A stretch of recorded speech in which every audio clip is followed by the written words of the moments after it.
reason, not for malice, that we watch them fall.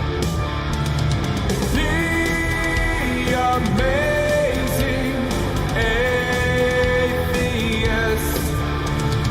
The amazing atheist.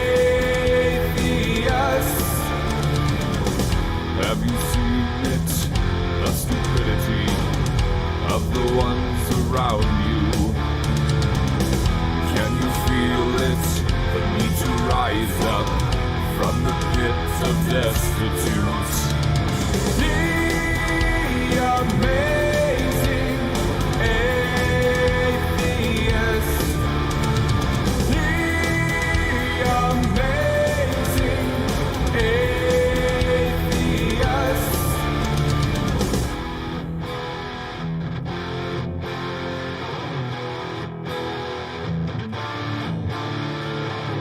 Forging unity, the time is coming to annihilate the ignorant, peddling scum, breathing anger, exhale wisdom, suffocate the indifference.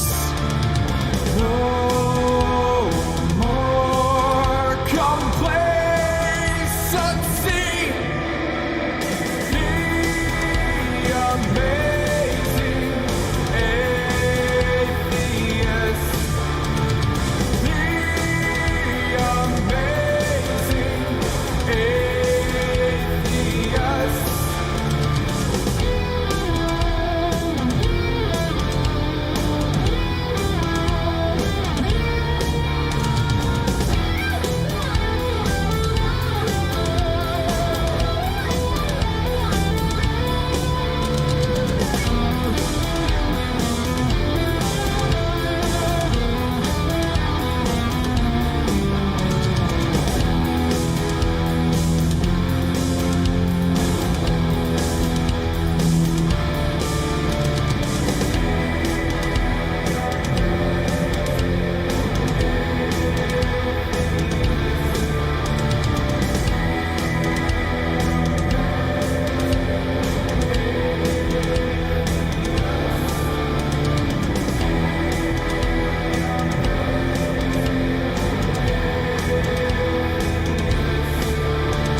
You ever seen one of those giantess hentais, you know, where you got some giant woman?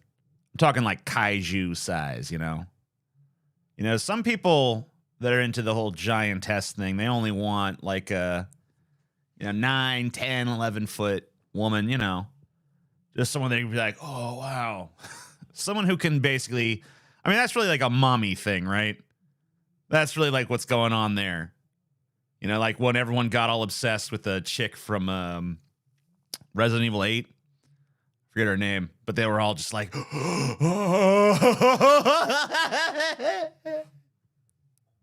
I'm not talking about that, though. I'm talking about like kaiju level. I'm talking about, you know, the giantess that can, you know, they start to mess around with buildings, you know? They start to like slam their titties into a skyscraper and it like destroys part of the skyscraper, you know, or they sit down on the building. They might even be tall enough to just step on buildings and they're just like, oops. And, you know, it's implied that people are dead, you know, like she's just like through the town and everyone's just dying and shit. I'm just thinking about that, you know, like, you know, you're pretty hardcore when your fetishes start to have like a death toll attached, you know, when it's like, you know, FEMA has to get involved in your fucking masturbatory sessions, you know, it's getting intense out there, you know, it's a beautiful thing. So how y'all doing? I thought she was going to chase me a lot more in that castle, you know. You chase her, she don't chase you, you know? I gotta stop saying you know. You know, you know, you know, you know, you know, you know, you know, you know, you know, you know. The existence of giantess porn involving 9/11 is not zero. I wouldn't, you know, I don't think I've ever actually explicitly seen that, but if you asked me, you know, to bet my life on whether or not that exists, I wouldn't even have hesitated. Of course that exists. Put song back on. It makes me so productive at work. Just want to make a donation. Can't stay for the live show. Thanks, Lizzie. Appreciate your donation. Sorry you can't stick around. Anti. I can wait for the 2023 War on Christmas. I expect big things from the prophet of atheist Lance Muhammad Sloan the third. I don't know. I don't know why. I mean, Christmas just happened. You know, you're gonna be waiting all year. I don't think I did anything about Christmas this year. We might have done some stuff on DFF or something.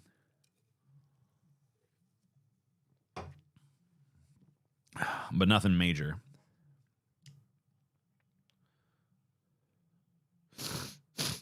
Excuse me. TJ, are you okay after the Andrew Tate gauntlet? Legitimately, no.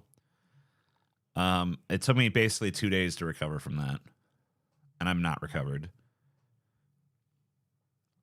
We watched 6 hours of Andrew Tate. It was the most difficult gauntlet I've ever done. We've done gauntlets of Ben Shapiro content. We've done gauntlets of Jordan Peterson content. I thought Andrew Tate might be among the easiest, but it was really the hardest one I've ever done. Because he's so relentlessly stupid.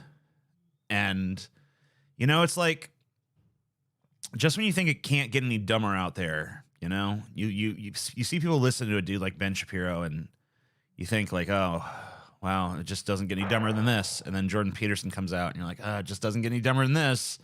And Andrew Tate comes out and you're just like, oh my God, it doesn't get any dumber than this. And I don't even know what's after Andrew Tate. Like, is it just going to be like a literal caveman? It has to be. Like, that's the only step down. I love Rubenesque women and TJ. Thank you. I love Reuben sandwiches. I don't actually, but I mean, I won't refuse one. I'm not going to turn it down if it's free. Someone's like, you want this Reuben? It's like, yeah. Yeah, I do.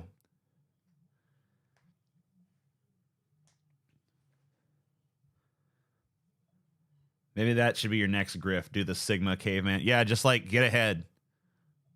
Just fucking start wearing a fucking, I don't know, like an animal pelt.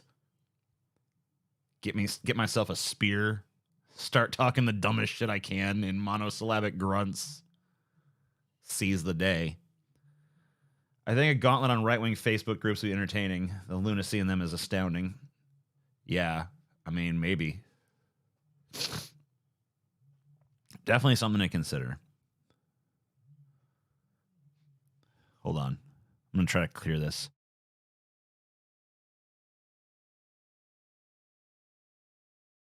Okay.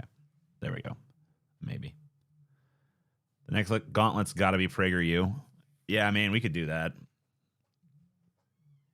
At least we'd have at least there'd be some variety to it. At least we'd be dealing with different morons every fucking so often instead of just being stuck with one idiot trying desperately to figure out how to make more content out of the same moron. It became pretty apparent pretty quickly that Andrew Tate has no actually like overarching philosophy. He just says what he needs to say in any given moment. There's no actually coherent sort of narrative message to his rhetoric. He'll say whatever his raging id feels is the right thing to say in the moment, which is actually pretty typical of a lot of right-wing figures, but it was so naked with him.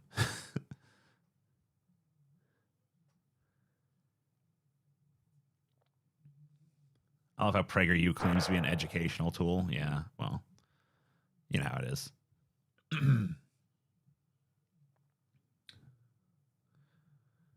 When you drink beer, what do you drink? You know, usually if I go to like I only drink beer at restaurants. I really don't buy it from my house, but I will drink it at restaurants occasionally. And usually I'll try to find something, some draft. And, you know, I'll usually just look at the menu and find one that has an interesting sounding name and then ask for like a little sample of it. And then they'll usually bring me one and I'll drink it. And then I'll say, can I see myself drinking a glass of this? And if the answer is yes, I'll order it. If the answer is no, I ask for a sample of a different one until I find the one. What is your opinion of Kim Dracula? I kept thinking that Kim Dracula was going to be a chick, but then it was a dude, or at least I don't really know how they identify, but clearly male gendered or whatever. Not gendered, male sexed. And I liked the song I heard. I don't remember what it was called. It was something or another, some kind of song. It was fun. I haven't really done like a deep dive, but I went and listened, and I liked what I heard.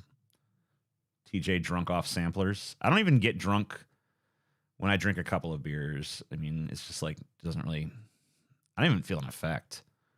So I guess I'm just drinking for the taste, or maybe like some kind of imperceptible mellowing of my being.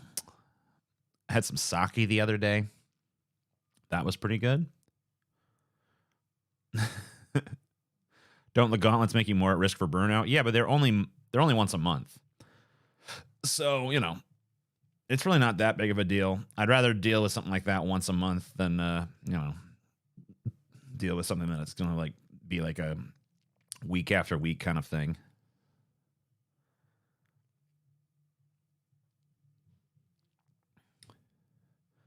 When are you going to let us get you extremely drunk again for $30 shots? That was nice. You know, I haven't really done that in a bit. I guess I could do that.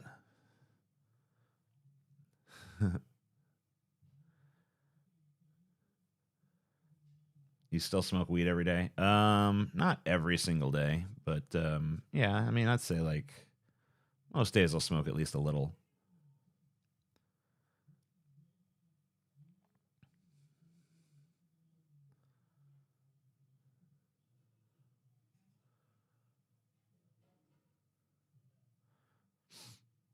Cringe Scotty moments gauntlet.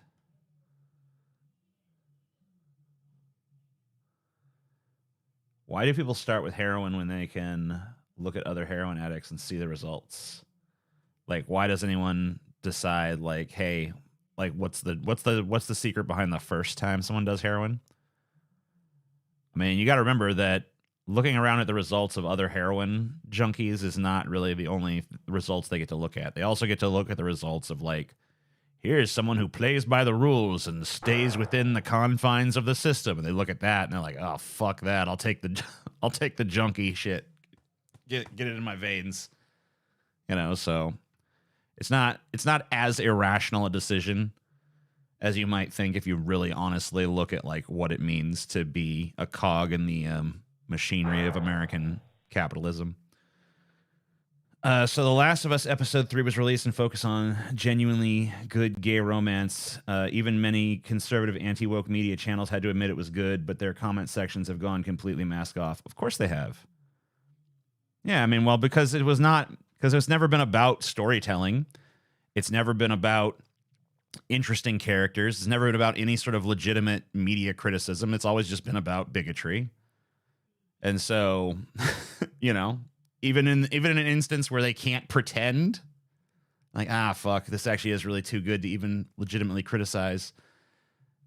Yeah, but their comment sections are still full of virulent homophobes who don't care about, I don't care that the story is good. I don't care that the characters are well developed. I don't care that the romance is legitimately moving.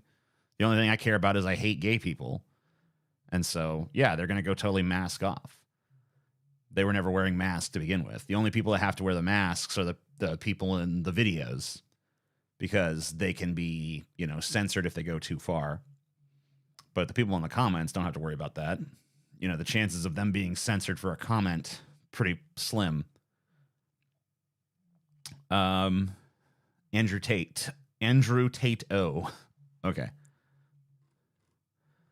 Absinthe, you like it? Yeah, I like absinthe. I'm a big fan of licorice. I'm in the minority of people who like the taste of black licorice, and I think absinthe is pretty similar tasting. So,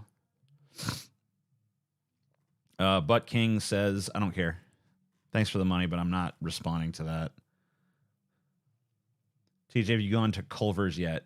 No, actually, I have not. It's kind of still pretty far from me. I mean, there's one I could conceivably drive to these days. But, you know, it just doesn't seem worth making a journey for. There's definitely better shit closer to me. I guess I don't know that for sure because I haven't had it, but...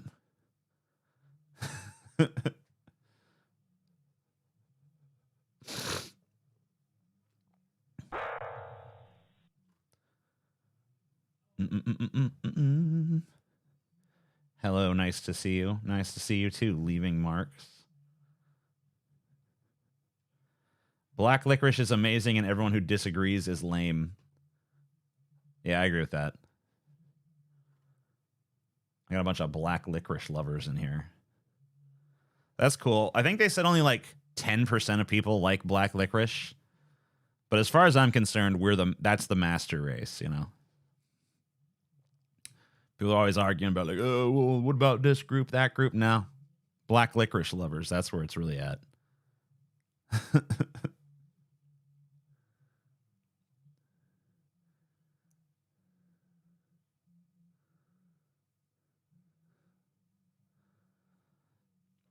You should check out you should check out Archcast's video comment section on episode 3. So many people are saying it might be good, but it's still normalizing degeneracy.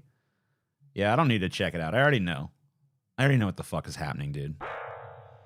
I don't need to go check out what's going on with this, that, or the other thing. I know.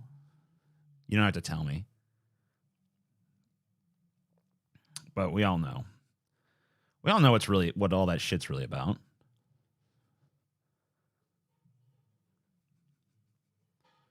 Red licorice is so much better. There's no such thing as red licorice, okay? All red licorice is just black licorice with too much sugar in it. And they put like wax and other things in it to dilute the flavor down and then just make it cloyingly, sickeningly sweet. So that you only get like the vaguest hint of licorice.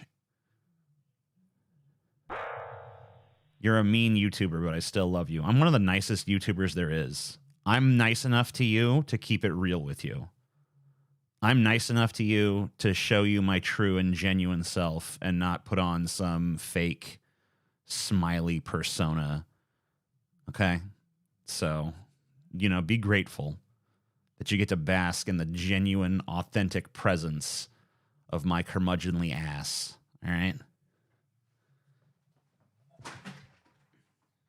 Shit. Ugh. Glad I had a lid on it.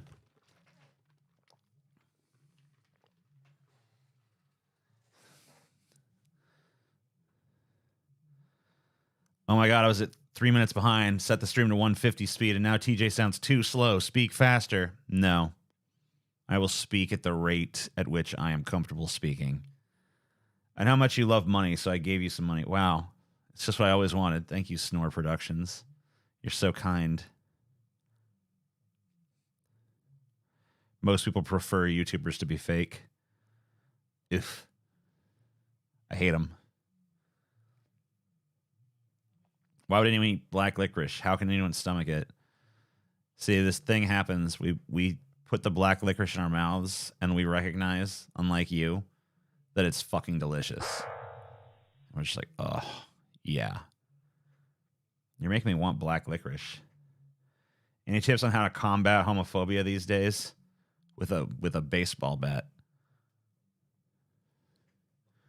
Love licorice. It's very popular in Scandinavia. Yeah, Scandinavia, a reasonable country. Look. Or region. Yeah. I wonder if sour black licorice would be good. Yeah. It is. I've had that shit. There's actually different little flavors of licorice you can get.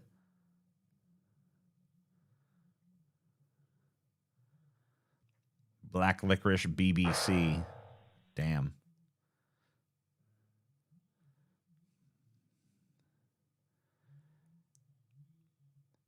How long is he going to speak even slower intentionally? Geez, I get it. Sorry I said anything. I'm talking at a normal rate of speech. I don't feel like I'm talking particularly slowly, nor do I feel like I'm talking particularly fast. I'm talking at the speed at which I'm comfortable speaking. So quit being a crybaby. If you're really that concerned about it, just, watch it afterwards when you can speed it up. It's not a big deal.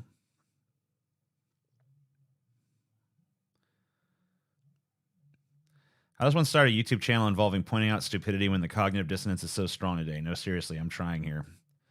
I don't even know. I mean, I've been on this platform so long that I couldn't tell you what it would be like to break into it at this point. My question to you would be, why would you even really want to? Because, if I wasn't already here and established and all that, I don't think I would be very interested in doing YouTube at this point.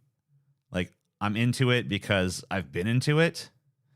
But if I was like new, if I was turning like 18 today and looking at this landscape, I'd be like, no. It just seems like an extension of high school at this point. Why would I want that? Freaking popularity contest, man. No, thank you. Can you alter the speed at which live stream plays? I have that option. You can. No, you cannot change the speed of live. You're so goofy. Yeah, I mean, I guess you could slow it down, but it's no longer, at a certain point, it's no longer live if you're slowing it down. The only black licorice tasting thing I hate is absinthe. I don't really understand why. I mean, I like absinthe, and you can do the whole thing with the slotted spoon and the, sugar cube and, watering it down, or you can do just drinking it straight up, but, I don't know. Absinthe is nice. I think it's pretty refreshing and gets you drunk very quick. So that's nice because you don't have to drink as much. You just and the taste of the black licorice kind of flavor really overwhelms the alcohol. So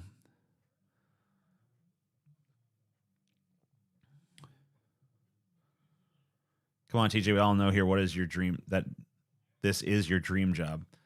Now, my dream job would probably be just writing for a living, which I'm honestly trying to do. I mean, I'm working on a book called Sexbot Uprising. I just found a different writing method that enables me to write chapters a lot faster. So that's moving at a much better pace now. Although I still wish I had more time to devote to it.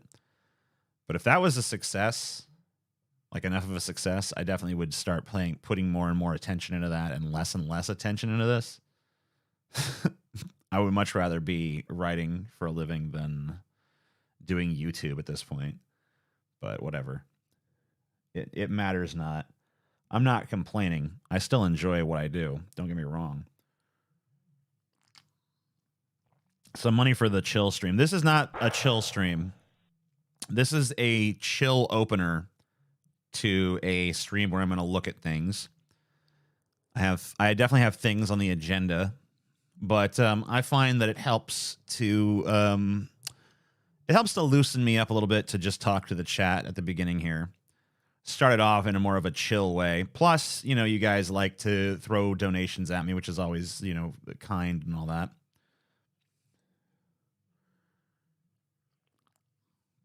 When do we get more animated, TJ? Probably when the actual segments start, which I would predict probably would be in about, I don't know, anywhere from like 10 to 30 minutes from now. But until then, you're going to get low key, TJ, just talking to you in a normal tone of voice.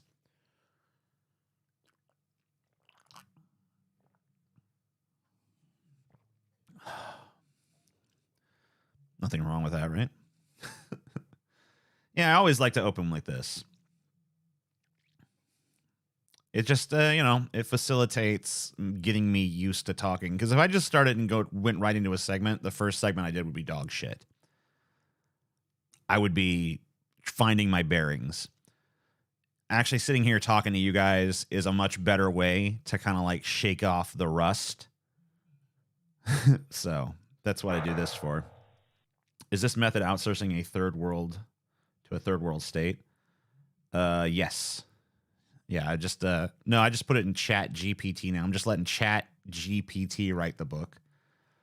No, what I actually have started doing is I just started to transcribe my speech. I thought that I couldn't possibly get the wording right if I had to speak it all out, but it seems to actually flow better when I do that. So I've started doing that instead. You know, and sometimes the wording will be a little awkward, but it's pretty easy to just go in and fix it afterwards. So I've started doing more like transcribing myself talking and then, you know, polishing it up, giving it a rough polish pass, and then considering it done on a first draft basis. Should do a DFF on Mike Rowe. I think he's actually one of the most insufferable conservative figures ever with a fake, overly nice guy persona.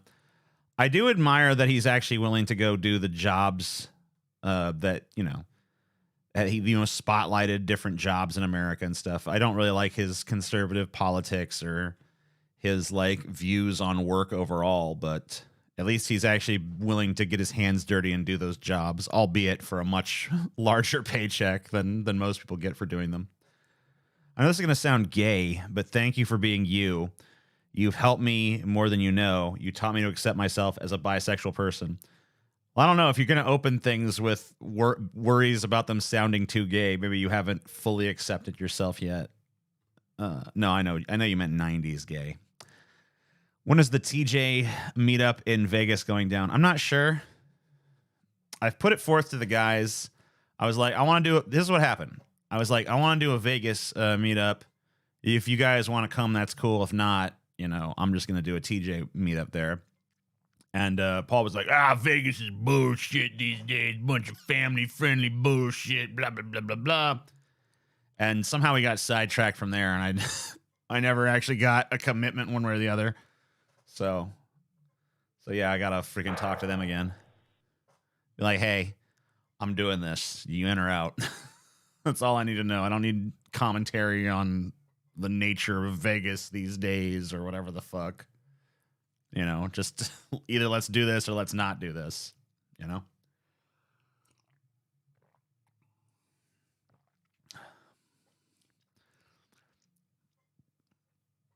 You're like a diesel engine, slow to start, but could go for a long, long time once you get going. Yeah, that's true. Another thing that's not really helpful is that I've had a headache since yesterday evening. I think it was because I was parked in front of the TV for too long. I have a really big issue with fucking watching too much TV or spending too much time on social media. You know, I go down these little rabbit holes, and it's like, I wish I could focus more on being productive. But I think what happens is I focus on the things I want to do, and then I get exhausted, and then it takes me a long time to, you know, sitting in front of the TV or scrolling through Instagram to recover. But I don't know if I'm actually even am recovering or if I'm just like, you know, dedicating myself to something that's completely useless. Although sometimes I don't know, I like watching things on TV, but there's definitely times when I'm sitting there and I don't really know what to watch, and I end up watching something that's really not very useful to me. Like I watched a Hassan video last night, and I'm just like, what am I doing? It wasn't even a Hassan video about anything political. It was like literally him. It was Hassan watching a guy watching a show called MILF Manor, and it was like completely garbage content. It was literally a reality show being regurgitated by one guy into the mouth of Hassan, and then Hassan regurgitating it into my mouth. And then I'm sitting there like, just like, like, man, what am I doing? What a life. I've been listening to the audiobook version of James Rolfe's autobiography. That's been pretty good so far. Really, actually, so I'm probably about a third finished at this point. MILF Manor, dude, lol, this species is doomed. Yeah, if you actually saw the show, you would feel that way even more strongly. TJ should come to Scandinavia. Here is where you belong. I'm starting to think that. Tell me if that's a region or a country. I did not do well in geography. Screens on screens on screens on screens. It's dystopian. I know, right? It's like, this is me reacting to this person, reacting to this thing, reacting to that thing. Wow. Content inception. Your thoughts on Onision? At this point, I don't have any, and neither should you. You know what I mean? Like, stop. He's not. Did he cause? Is he causing the oceans to toxicify? Is he causing sea levels to rise? Is he responsible for any deaths? Is he responsible for any of the, like, 117 apocalypses that we're on the precipice of? No? Then who really gives a fuck, bro? Especially at this point, 500 years later. Give it up. Who gives a rat's ass? Quit fucking being addicted to dumb fuck internet drama. Please? For me?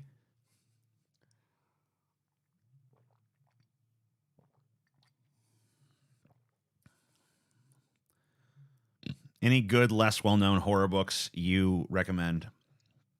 I don't know about lesser known, but really, I mean, honestly, if you like horror, I mean, I'm a huge fan of Stephen King. That's definitely not lesser known. It's about the most well-known you can get in that genre, but like his books are good. If you want something that moves at a little bit faster of a pace, Dean Koontz isn't that bad. Clive Barker has written some pretty cool little horror books. I've not read that, is it like Brian Ludlum or something like that? I can't remember the dude's exact name. I've never read his stuff, but I hear good things. Poppy Z. Bright, Anne Rice, the early vampire books, pretty good. Very gay, in a good way. Are feminists / society going to use Andrew Tate as an excuse to shut down any discussion on men's issues like they do MRA and incels? I mean, you don't even, do you really need to ask that? You know the answer to that. Yes. Of course they are. TJ, come to North Dakota. It's -5 right now.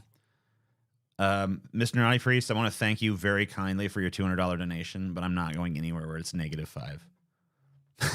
I'm not doing it.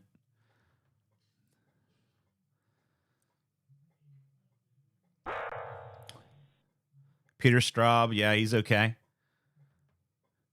Yeah, the Vampire Lestat is probably my favorite of the Anne Rice books. It's too bad that the movie Queen of the Damned, which kind of tried to condense the Vampire Lestat and Queen of the Damned into one book. It's too bad that sucked so bad.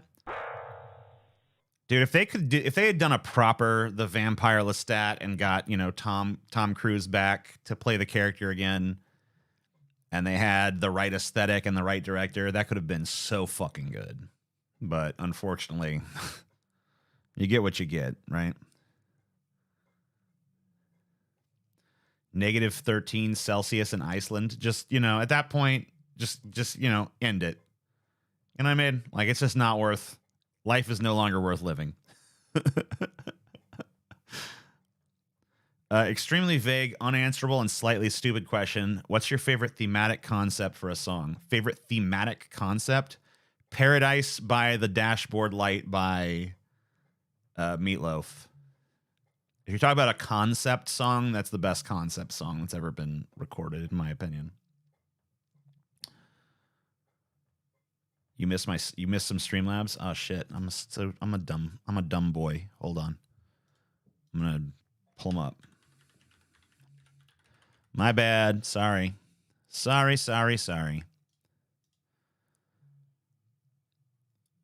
crazy over the rainbow. All right. Here we go.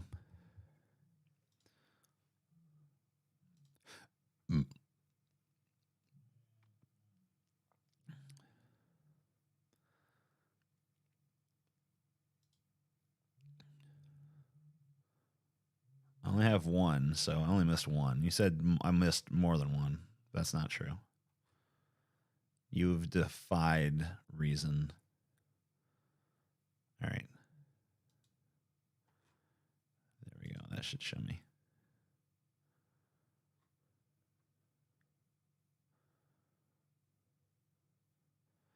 I play the sweepstakes for nothing but the keepsakes, not for Pete's sakes or the Chesapeake cheapskate. That person gave me $4.66 to say that. So there you go.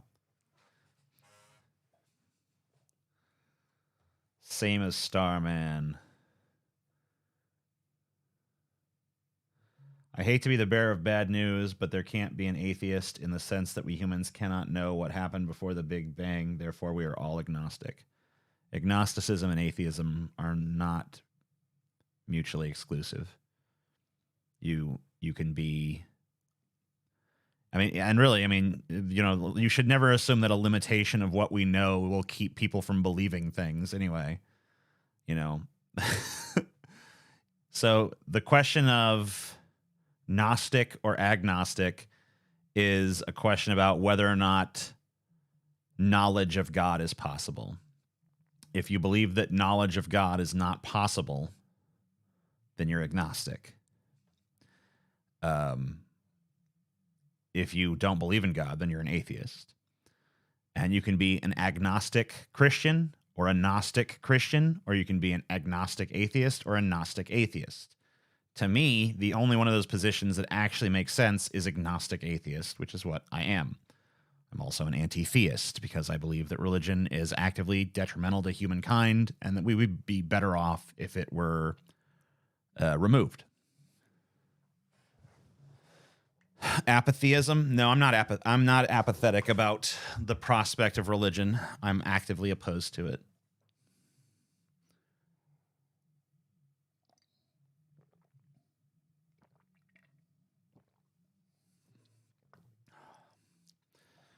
Gnosticism or agnosticism is an epistemological question pertaining to knowledge of God. And has, you know, you can be an agnostic atheist very easily. Most atheists are agnostic. Most Christians are Gnostic. Which is, by the way, Gnostic Christian, the most irrational possible position on earth. Except for, you know, any other religion, I guess. You know, no, it's no more irrational than Gnostic Muslim or Gnostic Mormon. Actually, Gnostic Mormon is even more stupid, come to think of it. What color are your eyes? Hard to tell. All right. I'll help you out.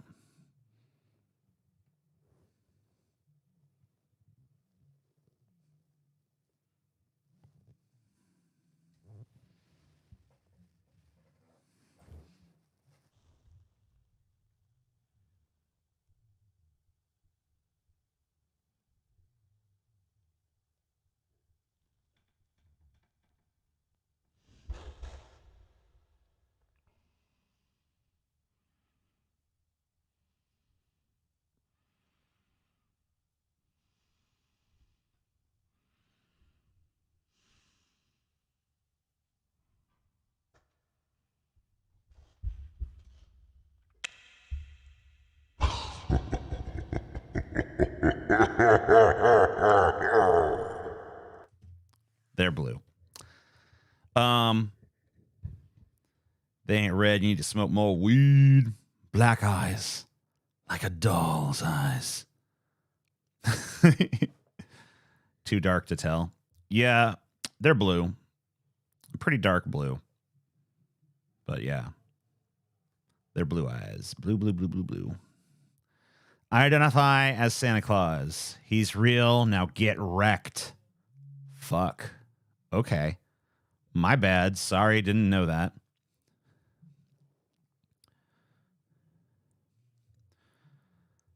and crazy. Over the rainbow, I am crazy. There must have been some right.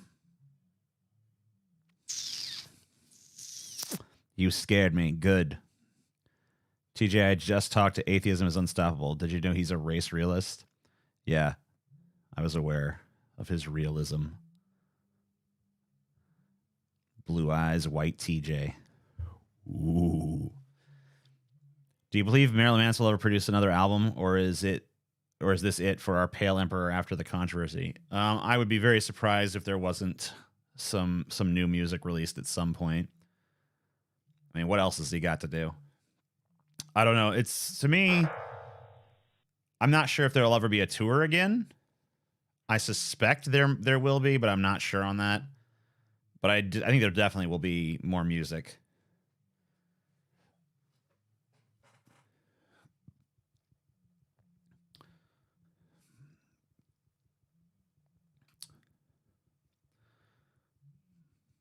The dark blue eyes struggle. I don't know if I've ever had any sort of struggle pertaining to having dark blue eyes. Hold on, I have to adjust this. Look how out of focus I am. There we go. Now you can see all my disgusting pores again. Cool.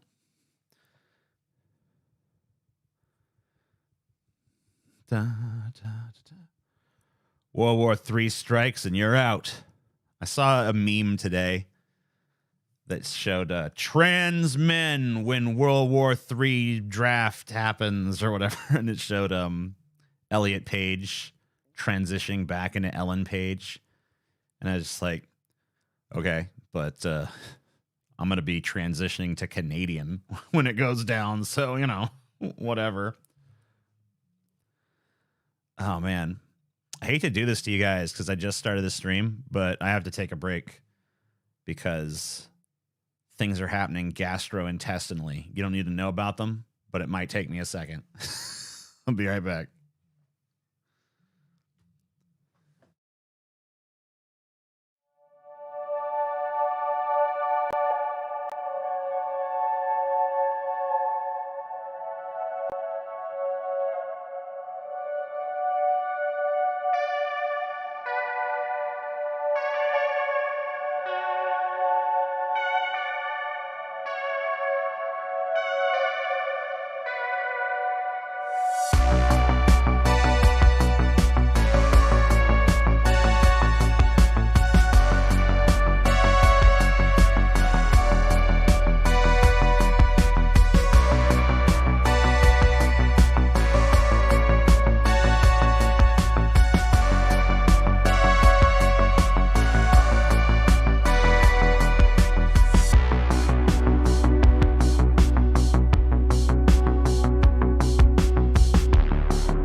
Jesus fucking Christ.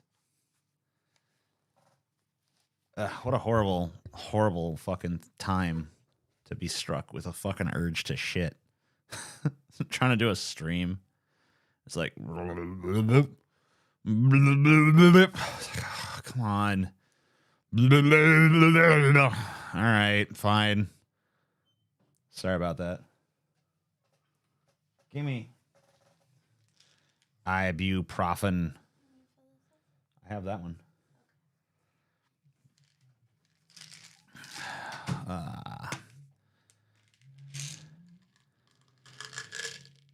Muted.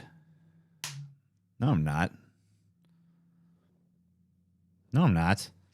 Don't fuck with me. Don't be a dumb shit.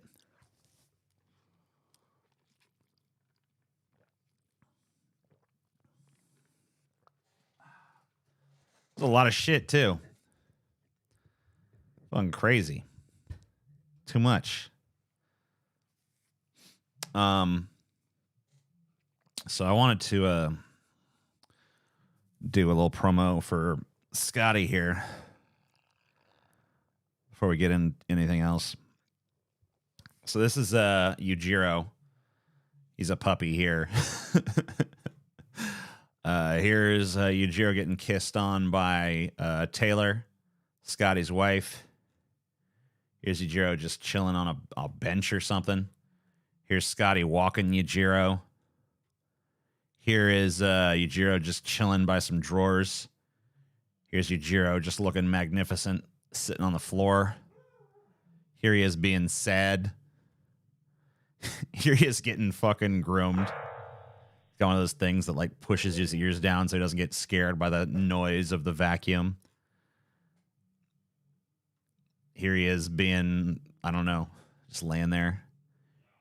Here's Yujiro as like a little tiny ass puppy. Here's Yujiro laying next to my dog, Salvador. Here's Yujiro giving Scotty a kiss. Here he is just being a fucking goofball. Here he is begging. You could tell he's begging for something there. Here he is just like ruling the top of the stairs. Here he is just, I don't know, chilling. So here he is with Scotty. And there's Farah up there on the top thing. So the reason I'm showing you guys all this stuff is, Scotty has had a real shit run of luck, right? With a bunch of like emotional and financial shit striking him all at once. So I don't know, like a week or two ago, his computer had a coolant leak. His liquid cooling system started leaking, and it got all over the sound cards, video cards, all kind of stuff. All sorts of internal components for his computer just totally fucked. And, he started trying to, he took that in to get repaired. And then his cat, Farah, who you see there on top, had to be put down because she was suffering from feline leukemia. And the symptoms just got too bad. She was not eating anymore. She was already horribly, horribly incontinent, which is very difficult to deal with in and of itself. And, she just got to a point where she had no quality of life, and they had to put her down.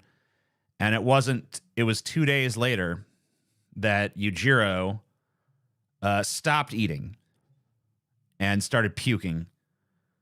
And, he's always been kind of a pukey dog, so that Scotty didn't think too much of it first, probably, figured he ate something bad, but the next day he was continuously still puking. And so Scotty took him to the emergency vet because it was a Saturday or a Friday, late Friday. And the emergency vet is like, oh, yeah, he's got liver cancer. We got to put him down, And they were like, oh, well, we want a second opinion on that. And so, they went to another vet and got some scans done. And they said, no, there's nothing wrong with his liver, but his gallbladder is messed up. And so, we could try to do surgery here, but we do not have a board certified surgeon here. So you're better off going to Baton Rouge or to Dallas. Scotty chose to take him to Baton Rouge, where he went to LSU and got some treatment there. Had to have his gallbladder removed. They said the gallbladder was necrotic. It was one of the worst they'd ever seen. And they had to completely remove the gallbladder and send the bile elsewhere.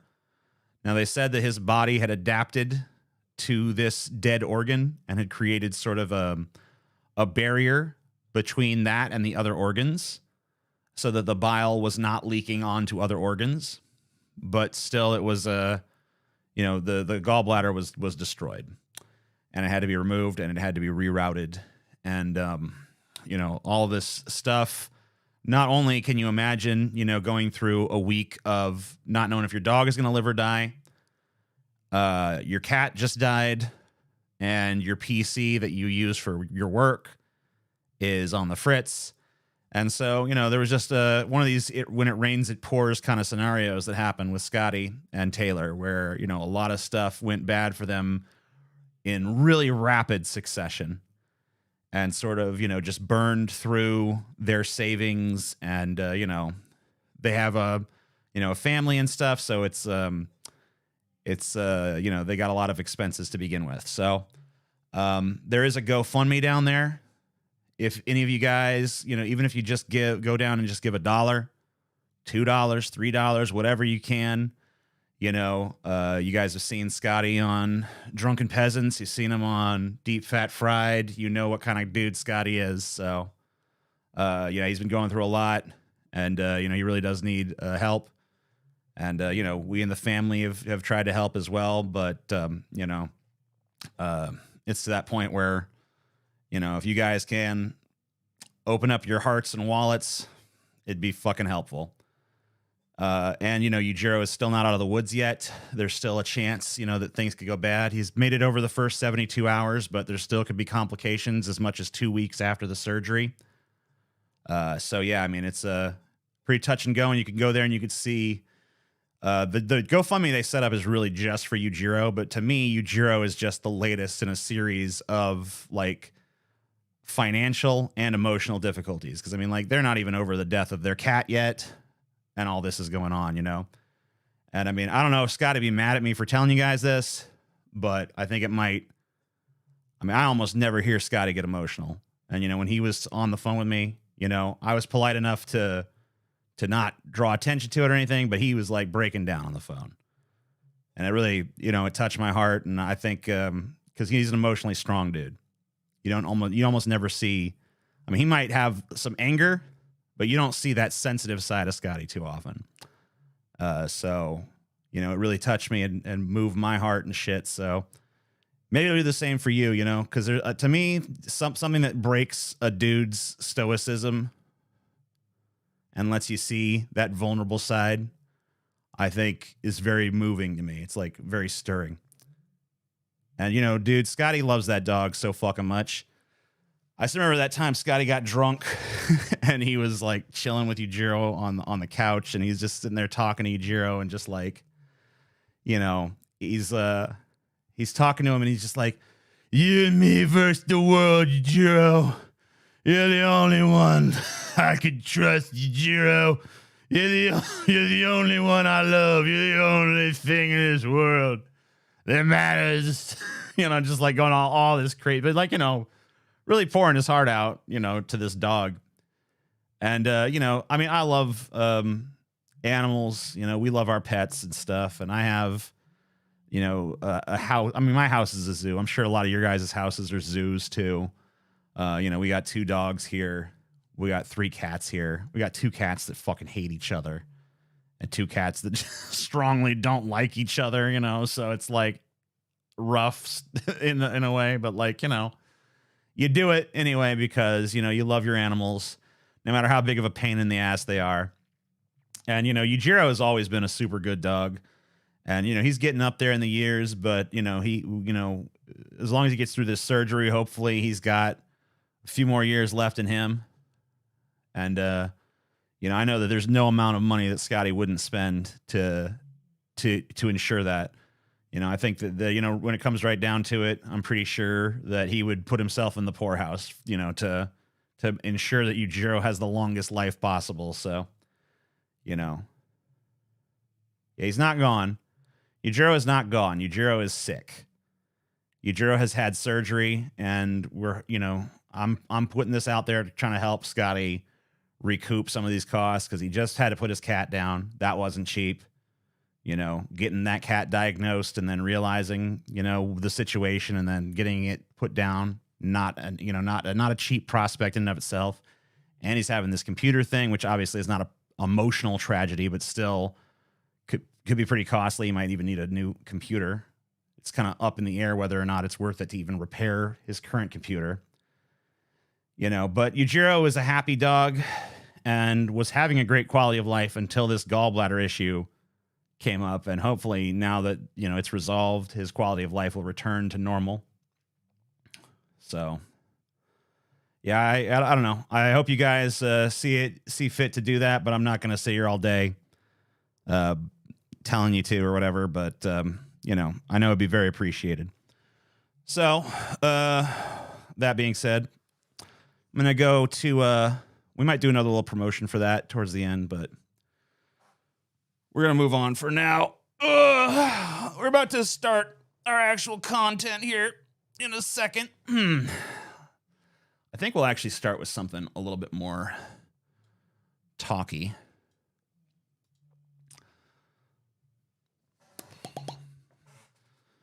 Ask George Santos to help raise money. Oh, yes, of course. He's such a good guy. Loves animals. George Santos.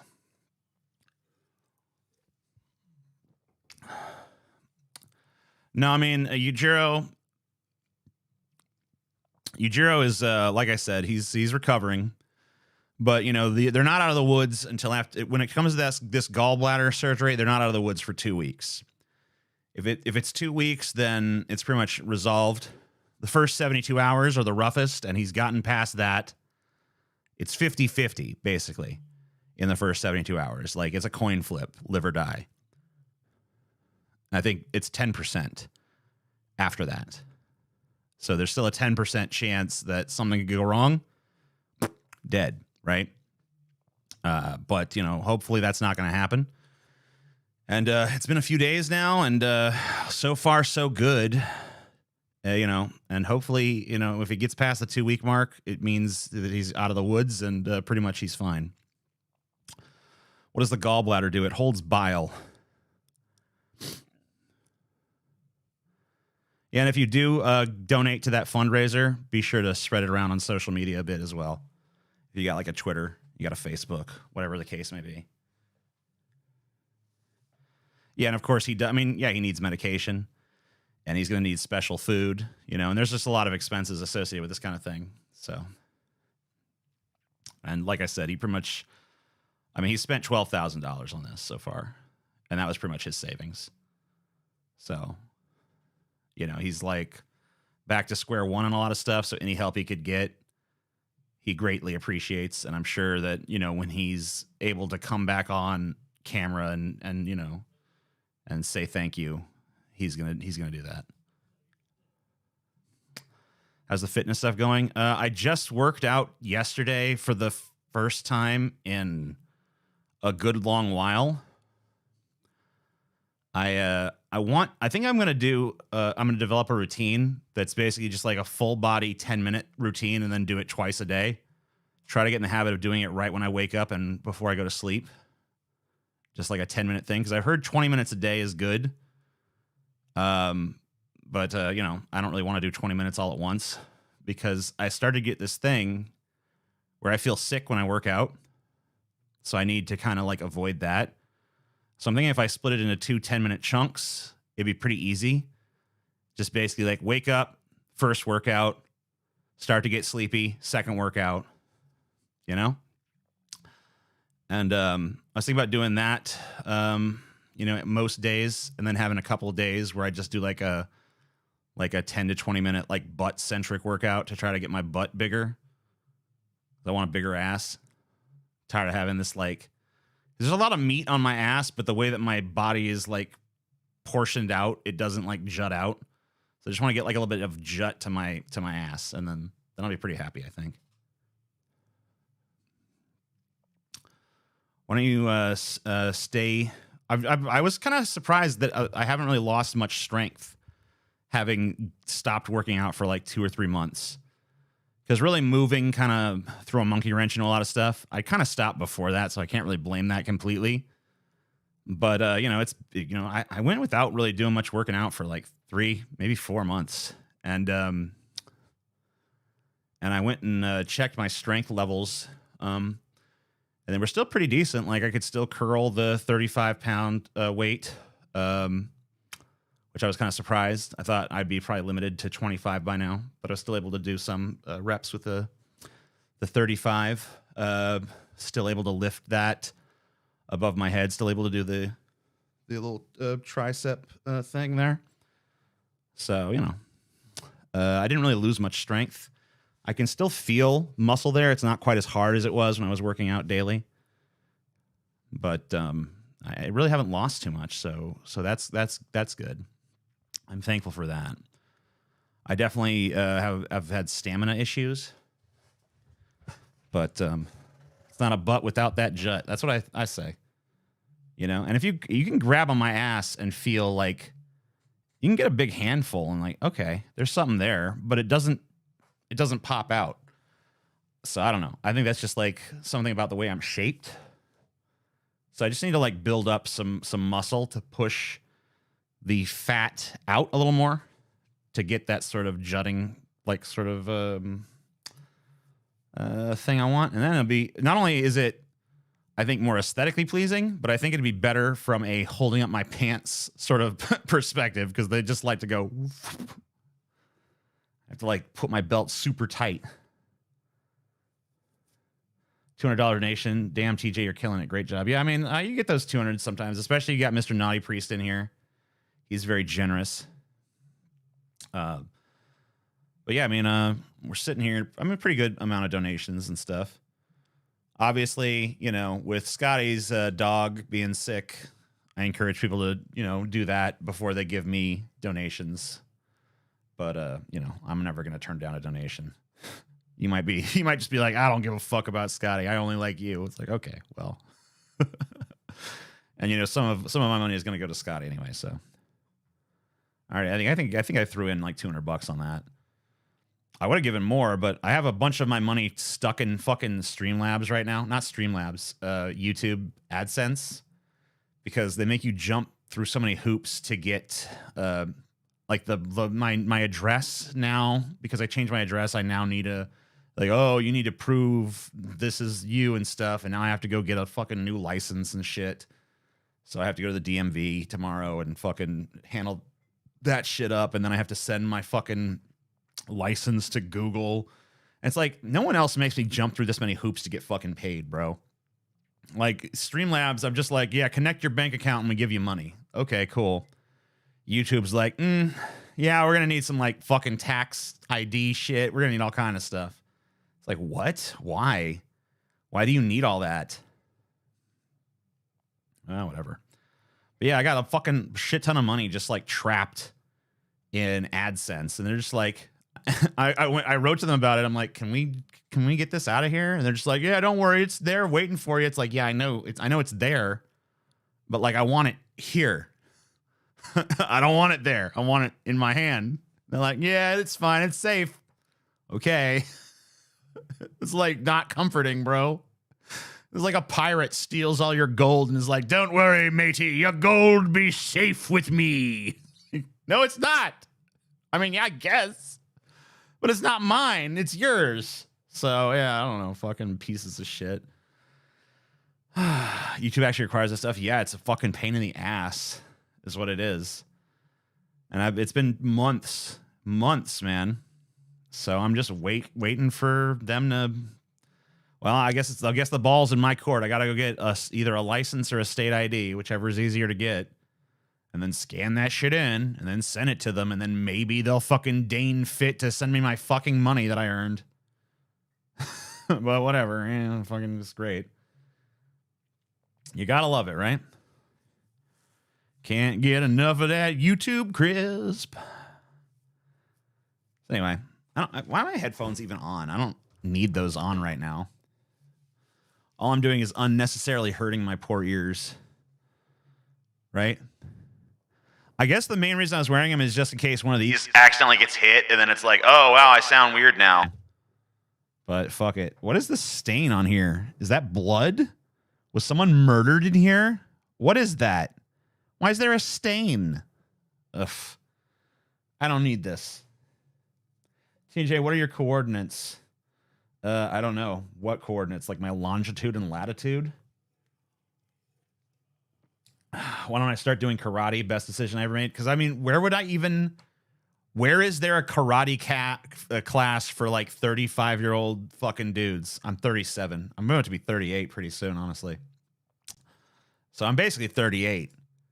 So, like, where is there a karate class for, like, I'm a fucking fat 38-year-old. I'd like to become a brown belt in Taekwondo, please. That's for little kids, man. I ain't fucking doing that shit. I already know karate anyway. Hiya! There you go. See that shit? I already know how to do that.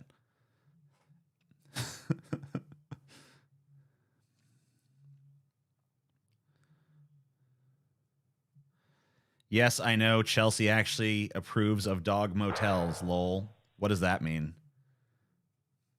Why is that? What's that? What's that about? Thoughts on Velma? Okay, so I saw everyone was hating on Velma.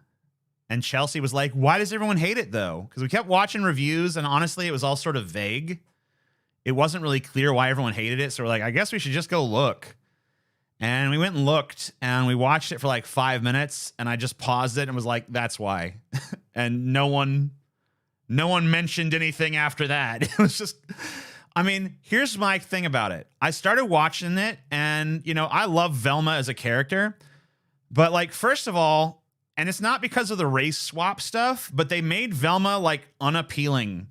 It's like they're going to try to do this thing where it's, like, way more overtly sexual in some ways, but then they make the characters look less appealing. And then it's like, why are they in high school anyway? Fucking... Make Velma, if you're going to, like, have her be sexualized, then fucking put her in her 20s so people don't have to feel fucking weird about it. And then, like, don't change her design so stupid. Like, you look at the Velma cartoon, they did a thing where Velma was, like, same-sex attracted to some chick. And, you know, she's, like, all squirming in her seat and doing all these, like, over-the-top facial expressions, and it's so fucking adorable. And you're just like, I would so much rather watch that Velma than watch this piece of shit.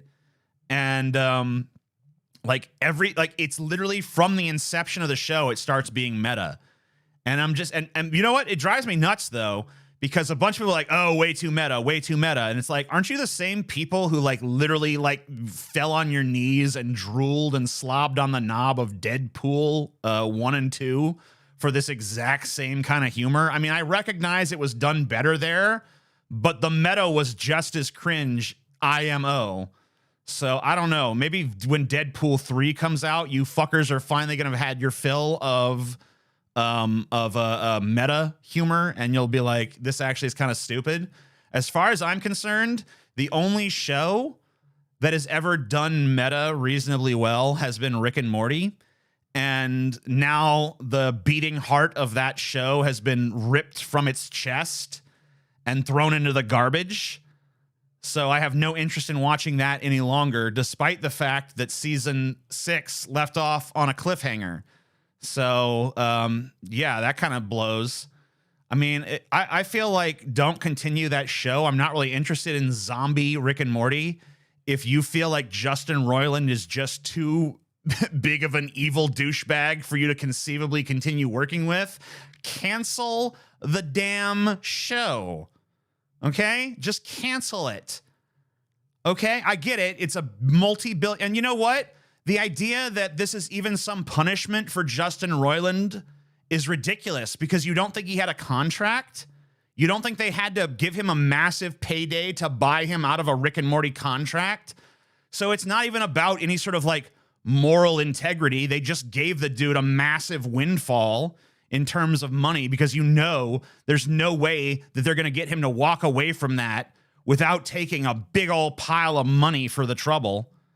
So like, how are they even going to, oh yeah, we're so morally distressed by what he's done that we decided to give him, tens of millions of dollars to get him to leave so that he would not be an albatross around our necks anymore. I mean, it's freaking ridiculous. Don't do the show. If you don't want to work with the guy, the show's done. Just don't do it. Because, I mean, it's pretty obvious. If you go watch Dan Harmon content and you watch Justin Roiland content, you look at their stuff, that their respective things where this person is or that person is in control, it's pretty obvious what Justin Roiland brings to Rick and Morty. And without that being brought, it's not going to be the same show. And you know what I really am the most afraid of is that you're going to get this like paint by numbers Rick and Morty, where it's going to be a thing where they just kind of do like broad surveys of the fan base. Here's what they like, here's what they don't like. And then they're going to put out a season of just like ultra pandering Rick and Morty. Now, maybe while Dan Harmon is still there, he'll maintain some semblance of integrity for the show. But I honestly feel like, how long is it really going to be before they decide, like, oh, this guy is also too problematic? We look back at that comedy sketch he did that was so controversial. And, the first time we stood by him, but now in retrospect, leaves a sour taste in our mouths. So he's gone too. And then it just becomes Rick and Morty corporate friendly edition where, they're going to, it's going to be like, any sort of like hint of subversiveness is just going to be gone. It's just going to be like the most play it safe show. It's going to be like very like pseudo edgy, where they're going to like step right up to the line, but they're never going to cross it. They're never going to test those boundaries again. That's kind of like my prediction for the show going on from this point. And I have no interest in seeing that. Now, maybe I'm going to turn out to be 100% wrong, and there's other people that are going to step up and make sure that it stays true to its spirit. But, I don't know. I guess I'll give it a shot. But if I detect even a whiff of the kind of stuff I'm talking about, I'm freaking out. So, no thank you. Rick and Morty sucked after season 2. Dude, I don't agree at all. I have loved every episode of that show except for Interdimensional Cable 2, which I merely like. Every other episode of that show, from episode 1, season 1 to episode 10, season 6, in my opinion, has, been pretty much fantastic. I don't have any problems with that show. I mean, even the episodes I don't really love as much as others, I still at least like. I don't think there's been a single episode that I've actually hated of Rick and Morty. So I'm going to say no, I don't agree with that.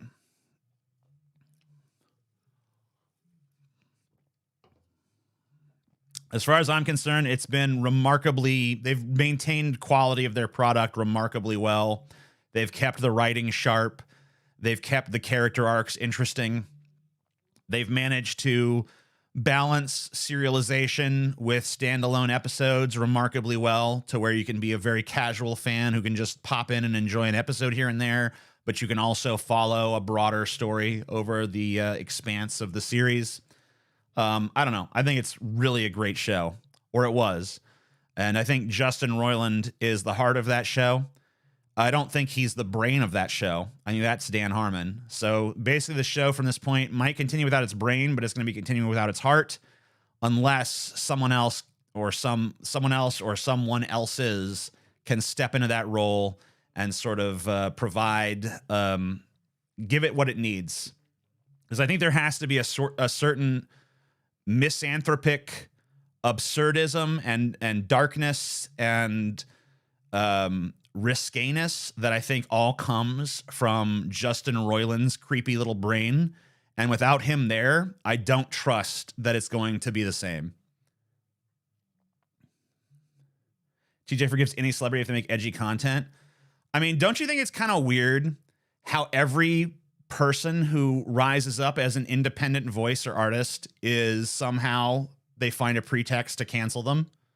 Like, don't you think it's a little bit strange that every single sort of subversive doesn't go along with the program voice eventually finds themselves on the wrong side of the cancel culture bullshit? I don't know. Maybe it's just a coincidence. Dude was not deep. I didn't say he was deep. I put a lot of adjectives on Justin Roiland. I said he was, I might have said he was sophomoric, kind of the opposite of deep. I said he was twisted. I said he was creepy. I said he was weird. I said that he was absurd or had an embrace of absurdism. I said he was nihilistic. I said he was misanthropic. All of those I do apply to him. I never said anything about fucking deep. Dan Harmon might be deep, but Justin Roiland, no, not so deep.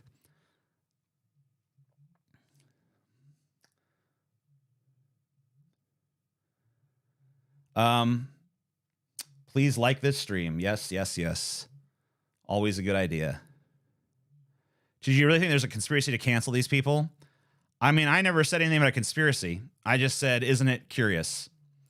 If you want to read a conspiracy into that, you be my guest. I mean, you know, like, how many times have we seen people who buck the trend and speak stuff that's not necessarily along mainstream lines of thought that just, oh no, they're gone. Oh, they're racist. Oh, they're sexist. Oh, they're sex pigs. You know, just like, god darn, oosh. Man, they're just all bad. When leftists / liberals say cancel culture doesn't exist, are they lying or being delusional or ignorant? I mean, I think that maybe cancellation exists. That doesn't necessarily mean cancel culture exists. I also think that, I don't know.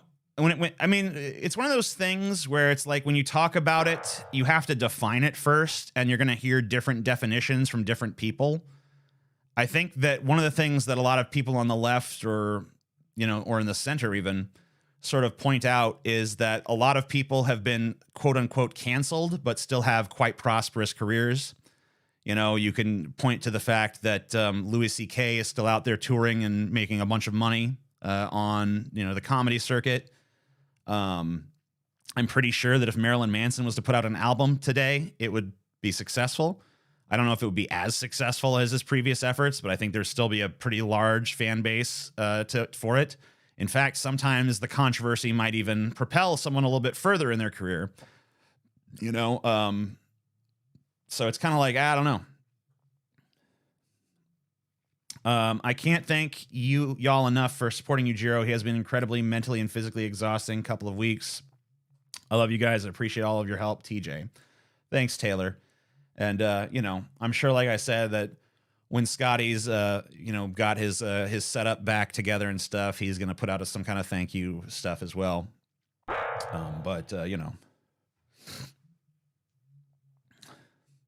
Justin's already canceled. A wife punching scumbag. He wasn't even married. The woman he was accused of physically assaulting is not his wife. So the fact that you don't even know that much makes me wonder, like, how much do you really know about this? Like, whatever happened to that sort of thing being between the participants? Like, whatever happened to, okay, two people get into a fight? Whatever happened to, like, oh, well, that's between them? Like, is that really such a problematic perspective these days? That maybe, like, the marital, not even marital, maybe the relationship spat that occurred there is not our business? I don't know. Maybe if we just, like, all adopted, like, it takes a village mentality on this?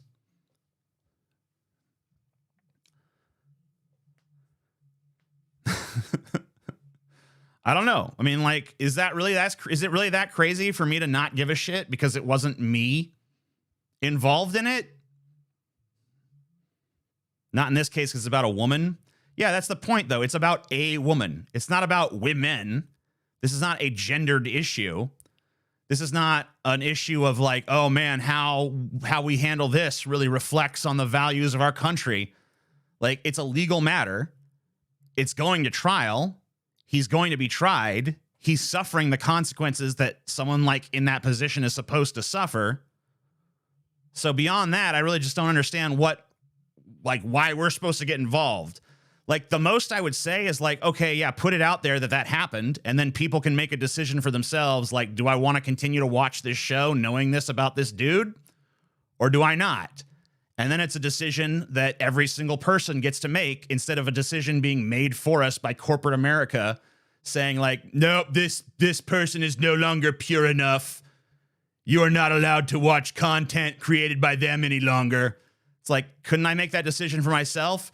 No, we've decided for you. No thanks. I was going to kind of like decide that on my own, but all right. I guess it's fine that you're deciding for me then. Will you pay Hogwarts Legacy or at least Atomic Heart because hot lesbo robots? I guess you meant will I play it? I don't really play video games. Someone asked me not too long ago, like, hey, why do you hate video games? I don't hate video games. I never claim to hate them. I just don't play them myself very often. Now, I've started to get into playing a little bit. I started playing a game called Hollow Knight, I think it's called. But I found that to be way too goddamn hard, so I'm probably going to quit that. And I've been playing around with mods for Fallout 4, because I want to do a thick playout of Fallout 4 for charity.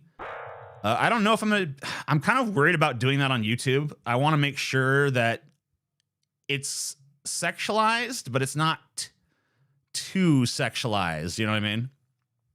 His text to underage girls doesn't help. I mean, it's so easy to fake that shit. Like, anybody could put that shit out there.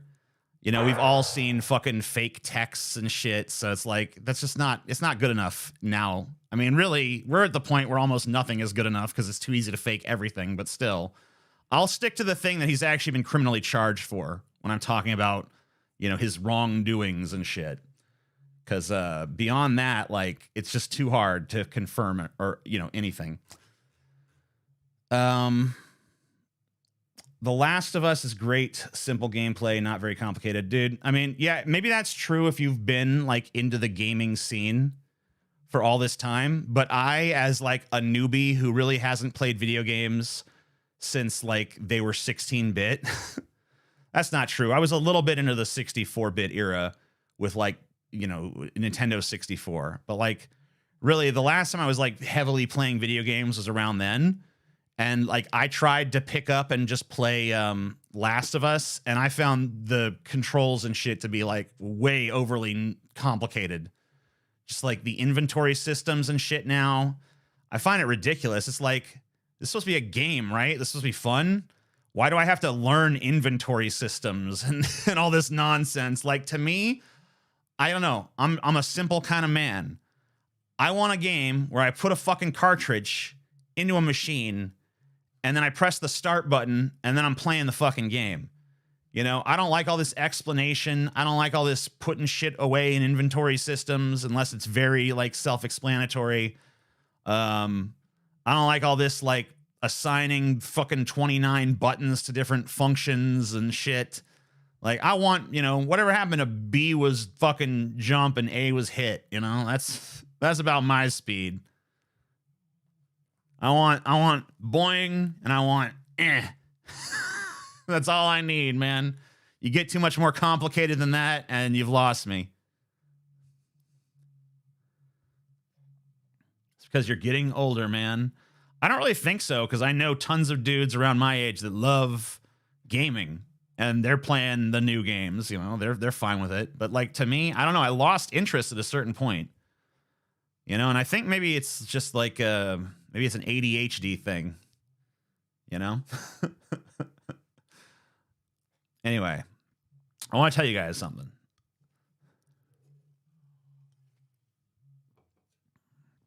All right, so guys, listen. Listen up. Listen up. Listen up. All right. So, sociology. I want to do some half-baked sociology for you guys. I have no formal training in sociology. I don't really even understand what sociology is. So what I'm about to do has nothing to do with sociology other than if I did have evidence for any of this, it probably would fall under the marker of that. But I'm going to tell you about the 5 kinds of people that exist in the world, okay? This is going to help you understand reality better. At least it's going to help you understand it better from my perspective. Because I've figured out 5 basic categorizations of human beings that exist on the face of the planet Earth, and I'm going to share those with you so that you too can understand what exactly it is that we're dealing with here, okay? And yeah, I did play a little Disco Elysium, Snore Productions, but we're done with that. So the first kind of person we're going to talk about here are the dumbs.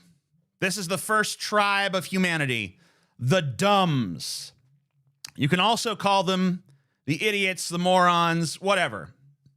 The point is that they're stupid. Oh, by the way, I should clarify something before we get too far into this. Every one of these personalities is defined by how they deal with the dark truth of living in a nihilistic universe. We live in a nihilistic universe. There is no inherent meaning, and a lot of what we go through is pointless, and we suffer and we writhe in agony, and life is pain. And each one of these personalities is largely and broadly defined by how they deal with and process this information. So among the dumbs, they might be dumb, but they're not so dumb that they don't see that. But their lives are basically spent running away from that truth at all costs. So these people, they typically end up voting Republican. They typically end up espousing conservative politics. So I want you to think about what conservative politics really are for a second, because most of what goes on in the right-wing sphere is they're terrified of addressing real problems. They're terrified of addressing real problems because if they address real problems, they have to acknowledge real problems, and that's scary. That's why most of what riles up conservatives is stuff like, oh no, the M&M's is doing a, all-female M&M package. That triggers me. Oh no, media is too woke. Oh no, black people. Oh no, it's like all of the stuff that they consider to be these grave issues that they're very, very concerned about is all superficial cultural war stuff. And the reason that they're so bogged down in that stuff is because they don't want to acknowledge the real problems that our country and our planet face, because if they ever did that, they would have to confront the darkness of life, and they are terrified. So they never do that. And that's why this demographic is one of the most easily manipulable demographics, because if you can give them some sort of thing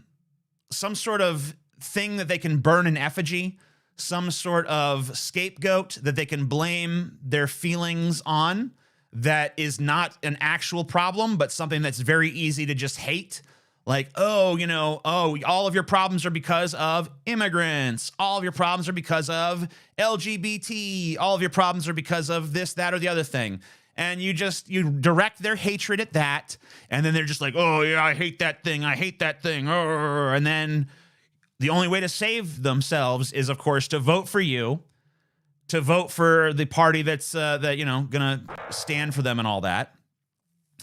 Nihilism isn't dark, it's liberating. Hey, we're gonna get to that. Don't worry. Don't jump ahead. We're talking about these people right now. So these are the dumbs. They represent, I don't know what percent of the population. I think around 30%. I would say we're dealing with around 30% of the population that's just dumbs. Okay? So let's get to our next group, okay? Group number 2. These are the wimps, the wussies, the pussies. You can call them different things, but basically their attribute is that they acknowledge the darkness of the universe and they acknowledge the real problems going on, but they're not willing to actually do things to solve those problems beyond just the most tokenistic sort of gestures. These are the people that end up being like big Democratic Party loyalists in this country. Now, they probably manifest in different ways in different countries, but these are basically like your centrists. These are your, go along to get along people. These are your kumbaya, hand-holding sort of, maybe we can reason with evil sort of idiots. I mean, they're dumb too, but with them, it's not their stupidity that's sort of the driving force. It's the wimpiness. It's the idea of you can always compromise your way to a better world. And, we can, the problems of the day can be solved through, gradual processes and things of that nature. And so these people are spineless, they're wimpy, and they're capitulatory, and they always lose. And that's pretty much them. So, yeah, that's group number 2. Group number 3 are the losers, or the layabouts, or the apatheists, or the ists, or the I don't give a fuck. That's basically these people. These are the people who they see the nihilism of the universe, they see the inherent darkness of things, and instead of trying to run away from it, instead of trying to solve it with half measures, their solution is basically, I don't care. Who gives a rat's ass?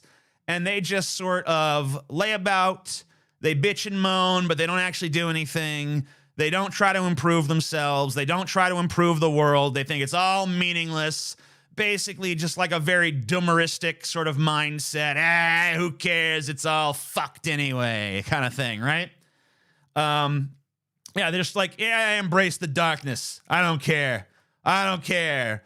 That's what you're most likely to hear these people say about any given subject. You try to talk to these people about something of substance, the response you're going to get is sort of just like an annoyed, like, I don't give a fuck. Fuck all that pussy bullshit. I don't care. A bunch of dummies fucking believe stuff.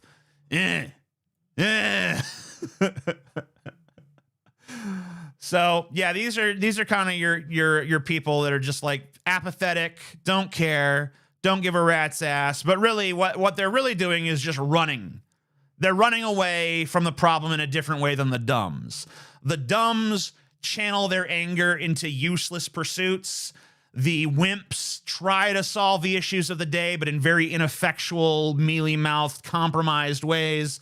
And the losers basically just run away from everything. They try to anesthetize themselves with media or with distractions and baubles or hedonism or food or drink or something. They just try to find something, some way they can ignore the plight of the world, the plight of themselves, the existential nightmare that is reality. That's their bag. All right. So then the next class of people, I would call these people my personal favorite is the demon class humanoid, right? I think of them as like the demons or the rebels or the thinkers. And don't get me wrong, you're not going to see a lot of uniformity among this group.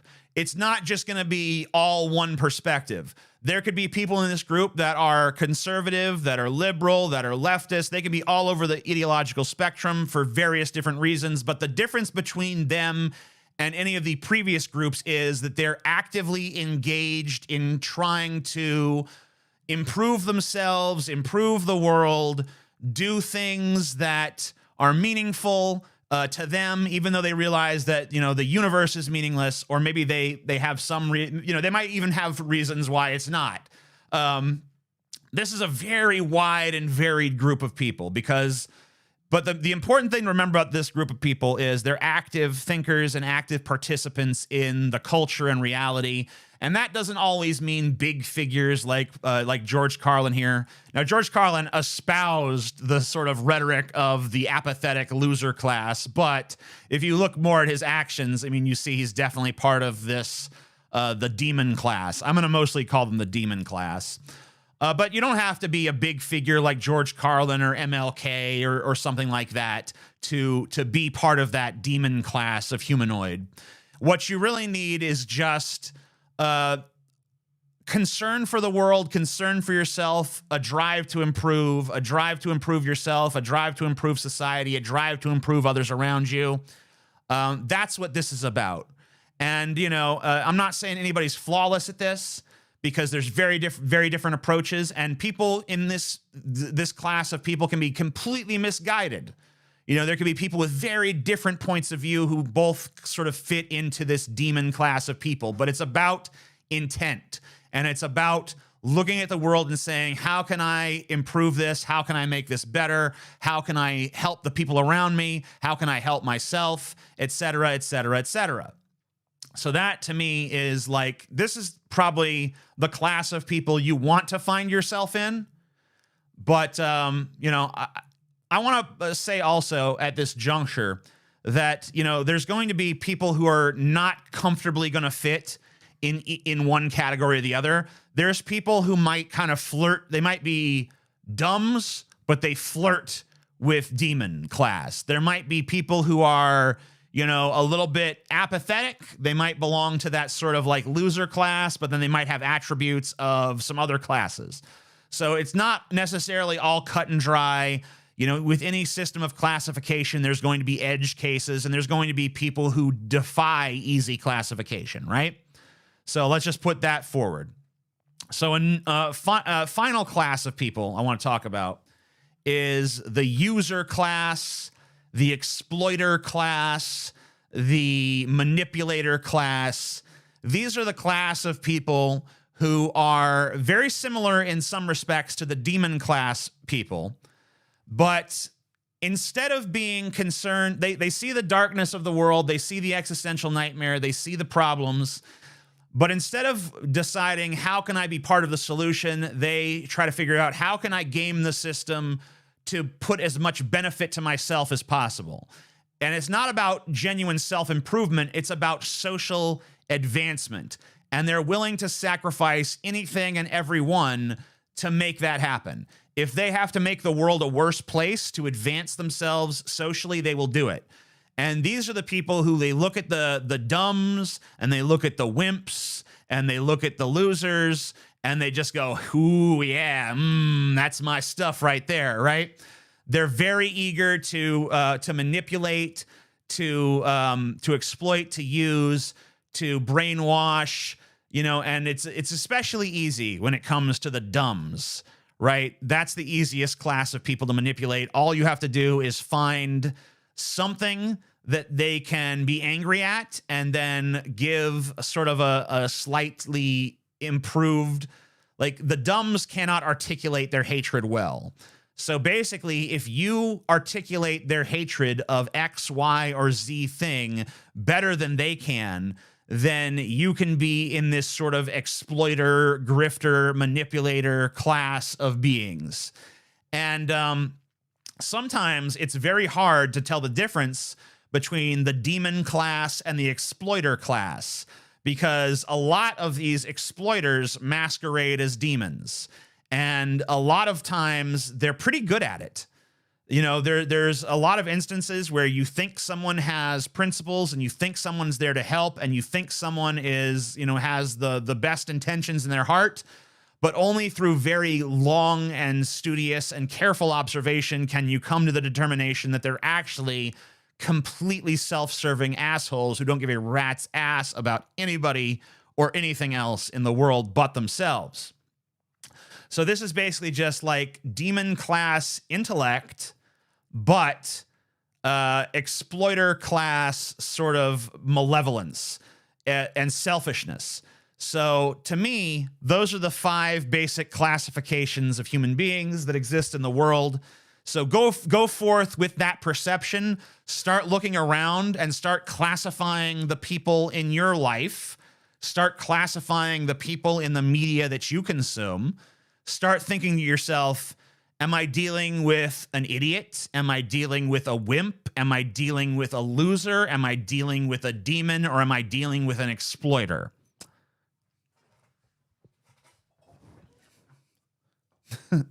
I don't know if that's useful to you, but I have found that it's pretty useful to me. And really, I've not had any trouble, socially maneuvering since I came to this sort of like tacit understanding of this being the 5 basic sorts of human beings on the planet. I don't fit in any group. I mean, like I said, there's always going to be people who don't. Please don't do this. What am I? I'm not doing anything. What have I done? I've just given you a lens through which to view the world. View it, take the lens and put it to your eye if you want. If you think it's a stupid or worthless lens, throw it away. I don't care. Do what you want with it. I've given it to you. You can use it if you wish. You can discard it if you wish. But nothing is being done to you here. There's no action that I have to cease engaging in. So stop. We need a junk drawer group. I mean, I really don't see... I've yet to see a person I don't think fits into one of these. That person who said, I don't fit in any of these is probably a demon class person who just doesn't want to admit that they're part of a class. So they're just like, nah, too unique for that.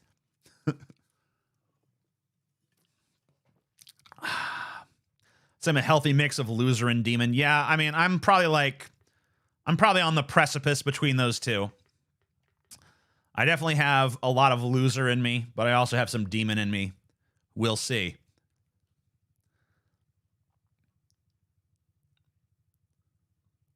It doesn't really seem helpful to me looking at people around me. It doesn't fit much. I don't know if you're really looking then, because to me, it's very easy to categorize people into these classes. Soy un perdedor. I'm a loser, baby. So why don't you yeet me? Yeet. TJ, have you seen the YouTuber Andrewism? No. By the way, if you're watching this right now and you want to suggest content for one of these or for DFF or anywhere, I have a board. I'm sorry, I have a channel in my Discord, which is entitled what is it entitled? It's titled Content Suggestions. And you can go there, and it is an 18 plus Discord, so don't come there if you're under 18. But if you're over 18 or you're 18, you can check it out, and it's pretty fucking cool. I don't know. We've been getting more and more people there, seeing more and more conversation going on there. And you can join that Discord. You can check that out. There's a content suggestion portion. There's all kinds of different boards for different topics there. Sorry, they're called channels now. Different channels for different topics. We have some NSFW channels as well. You just need to get the role for if you want that. If you don't want that, you just don't get the role. No issues. Could it also be that the show is trash? What show? This show? You're watching it. I don't know. Or you talk about some other show. I don't know what you're talking about. LMAO, yeah, people who sit around all day talking about the kinds of people as a class of people and they suck. Well, then you're part of that. you just did it. you just did it. Man, there's 2 kinds of people in this world. People who classify others and people like me who don't. What a self-defeating sack of shit you are. Oh, no. Oopsie daisy. FYI, TJ is mostly in the NSFW channels. True. I literally, I'll go to the board and not look at the other channels. I'll just what have they posted in these today? Link in the chat. There's not a link in the chat, but there's a link in the description. TJ, do you happen to be able to tell the people apart by this their skull shape? No, by their actions ye shall know them. All right. I'm not trying to create some regimented system of classification for humans. I'm not trying to implement this, okay? I'm not trying to create a new societal order.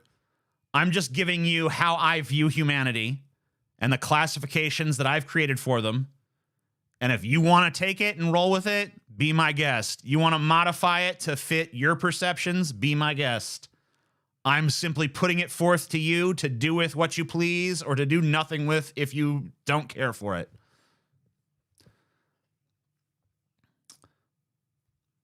Welcome to the club, brother. TJ, why are you dressed like you're about to do a heist? Because I am. As soon as this stream is over, it's heist time. Dude, I was watching Corey play Detroit Become Human, and I was just like sitting there watching that shit, and there was like a scene where they were doing some terrorism, and I was just like, man, this is glamorizing the hell out of some terrorism, man. I'm just like, I want to do a terrorism.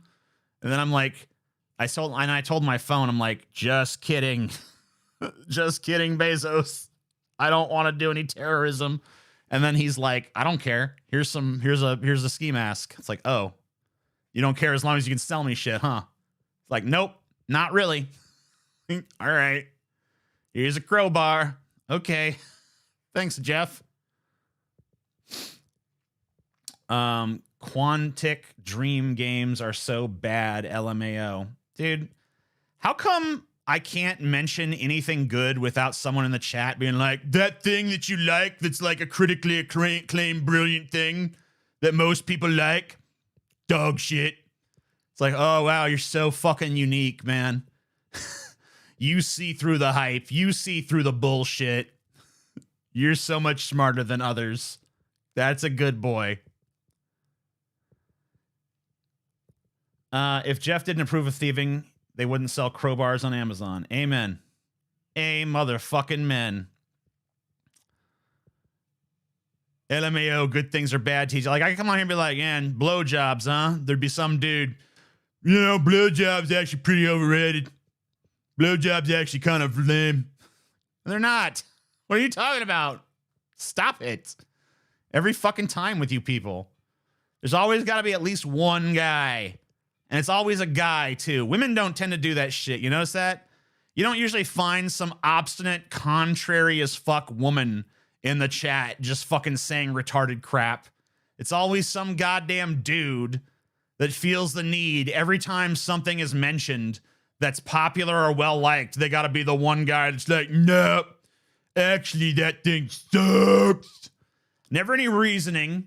Never any sort of supporting sentence to back it up in any way. You know, never any sort of like actual thought process put into it. Just like, nope, good thing, bad. Like, oh man, stop it. Wow, that's sexist. TJ easily derailed by the chat. I'm talking to the chat. What are you talking about? We're in a segment where we're talking to the chat.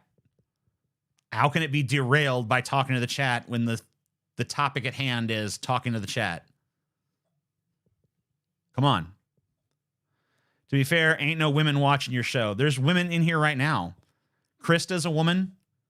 She's watching the show. I know Chelsea's watching the show in the other room. I can fucking hear it. I mean, she's my wife, but she watched me before she was my wife, so there you go. So yeah, there's women watching this shit. I'm not saying they're the majority. Clearly they ain't. But there's plenty of goddamn women. There's a Amber in here. Probably a woman, I would assume. There's a Brenna in here. I would assume that's a woman. There's a Bree in here that says I'm a woman. If you took over the world, will you be pro-nuclear power? Probably not. I mean, I guess if there was some region that was just like, hey, you know, there's no other way to get this power here, you know, I'd consider it. But like, you'd have to show me like wind is not practical, hydro's not powerful, practical, solar's not practical. The most practical means of powering this region is nuclear. And then I'd be like, okay, well, how vital is it that people live in that region to begin with? Well, it's vital because of X, Y, and Z. Then it's like, okay, well, sure. All right. In that case, then yes, we can have a nuclear power plant. But it's like the last resort.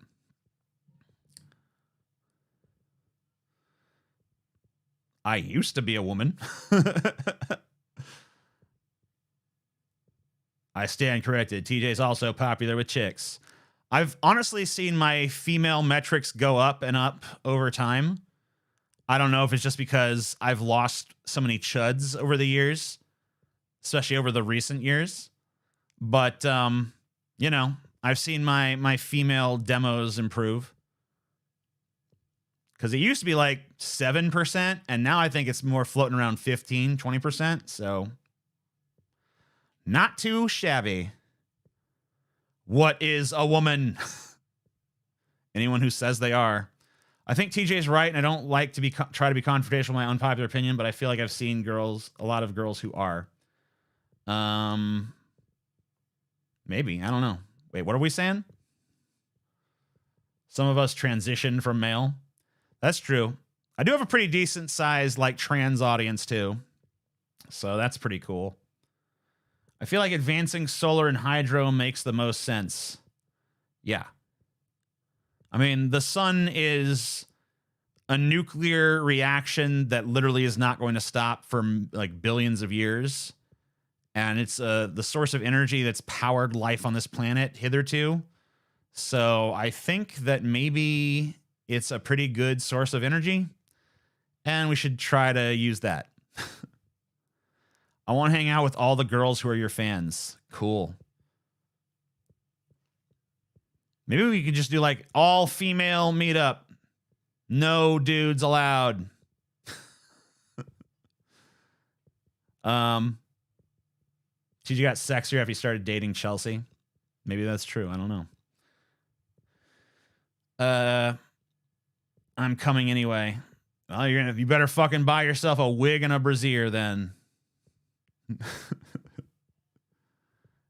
Because if you're a dude and you want to come, you gotta dress the part. You gotta be trans for a night.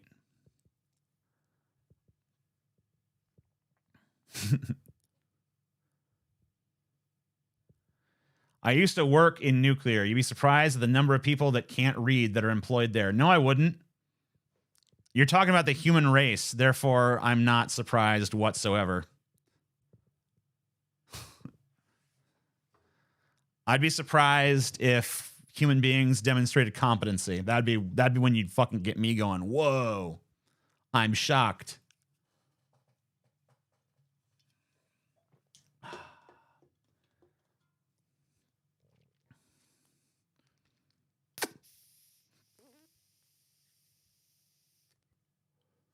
The hell? Come on.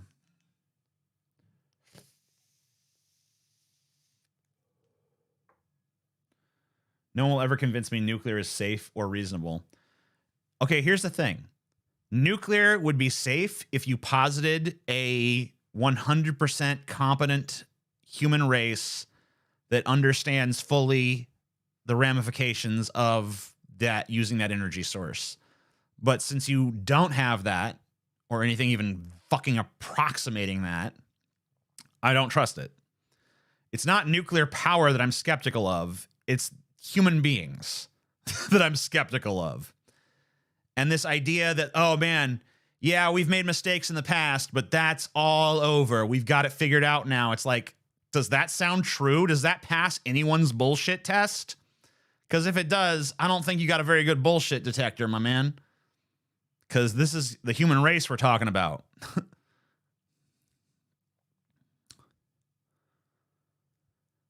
What about AI-controlled nuclear power plants? I mean, yeah, I'd be way more down for that. You get me a bunch of robots that don't break down that can do that shit.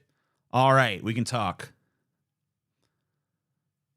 I'm stunned human beings understand nuclear physics to begin with. Well, that's the problem is, how many really do? You're talking about a power that, how many people really understand it? It's a pretty small segment of the population that can wrap its mind around nuclear physics, okay? And so, you know,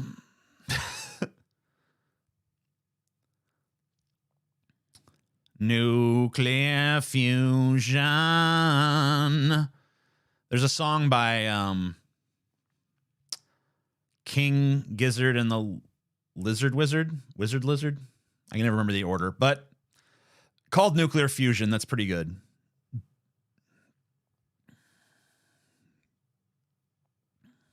Oil companies. The pipeline will never leak. The tanker will never spill. That's a thing of the past. The last disaster was always the final disaster, wasn't it?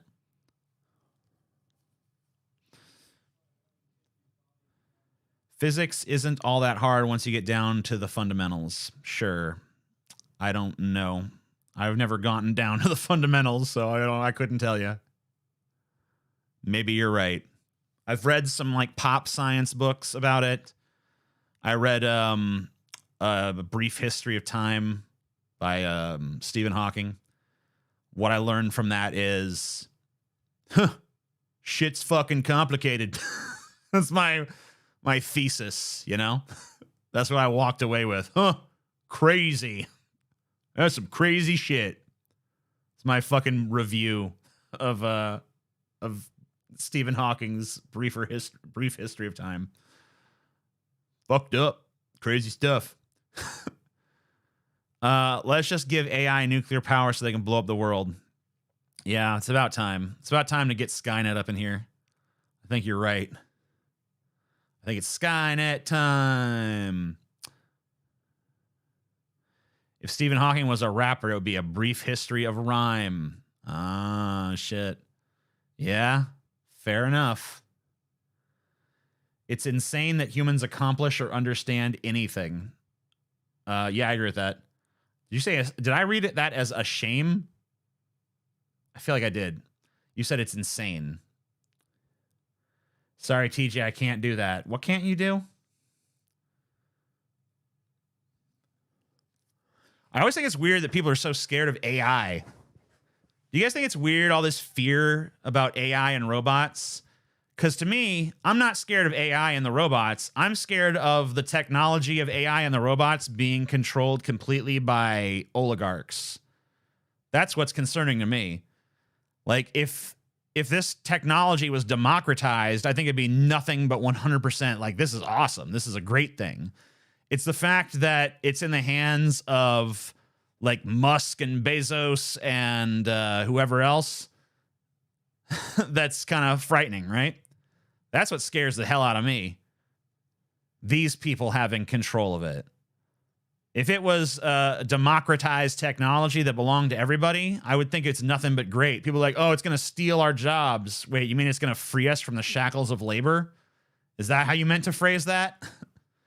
Because the problem is, like, if we control it and it liberates us from work, then it's like, wow, we're taken care of. But if under the current paradigm, the oligarchs use it to get rid of jobs, you know they're not going to give us any sort of like safety cushion, right? They're just going to be like, well, you guys are no longer necessary.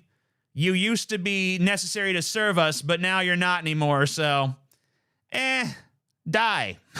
You know what I mean? Like, they're not concerned. So that's why that's scary to me. It's scary, the position we're in, because of capitalism, because of, you know, this return to serfdom mentality. But basically it's like, what do the feudal lords do when they don't need serfs anymore? You know, are they like, now I'm going to switch into a kindly patriarchal, you know, figure that's going to take care of my former serfs. You know, now I view myself as your father and you are all my children, and I will take good care of all of you now that we no longer need to toil. Like, that's not what they do. What they're going to do is be like, machines, get rid of those, you know, formerly useful plebs. They're too emotionally volatile. They're a liability at this point. Execute Order 66. You know what I mean? Like, that's bad. That's not a good state of affairs. Democratize technology. Democratize AI. Democratize robotics. Democratize. Because otherwise, you're going to die, and I'm going to die. We're all going to die. Just giving you a little warning. It's not going to be good. You're going to die choking on your own blood.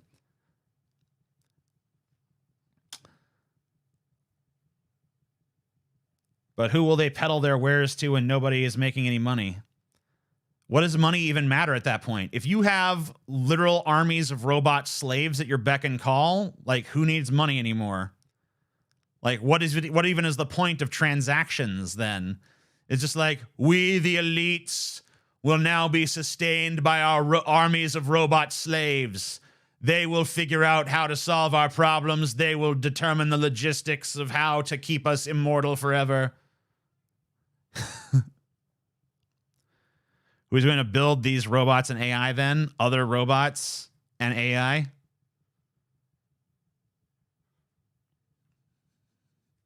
The laborless future you're describing would unironically become hell. Hell is now. We're living in hell. I like working. That's the thing, is like, if you have some sort of labor of love that you do, you can still do that. But now you can do it because you love it and not because you're a wage slave. You can do it because it sustains you and it's fun. You'd be like, you know what I really like to do? I like to bake pies. I'm going to bake pies. You know what I really like? When people eat my pies. I'm going to give my pies to people. Anybody who wants one of my pies, come into my pie place and you can have a pie. Oh, wow, this blueberry pie is so good. Thank you. It's an old family recipe. You know? Like, that seems nice, right?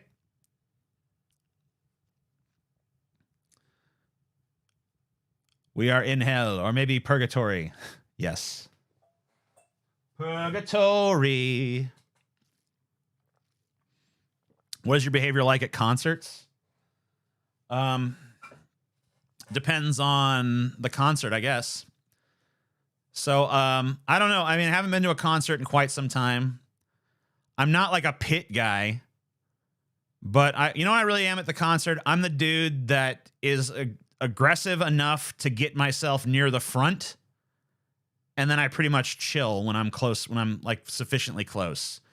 But like, I like to just bulldoze through people to get to the front, and then when I'm at the front, I'm like, okay, I'm good. You know, if I can get on that railing, if I can hunker down on the railing, that's even better. But, you know, as long as I'm like the third person back or so, I'm pretty happy. So that's pretty much fine with me.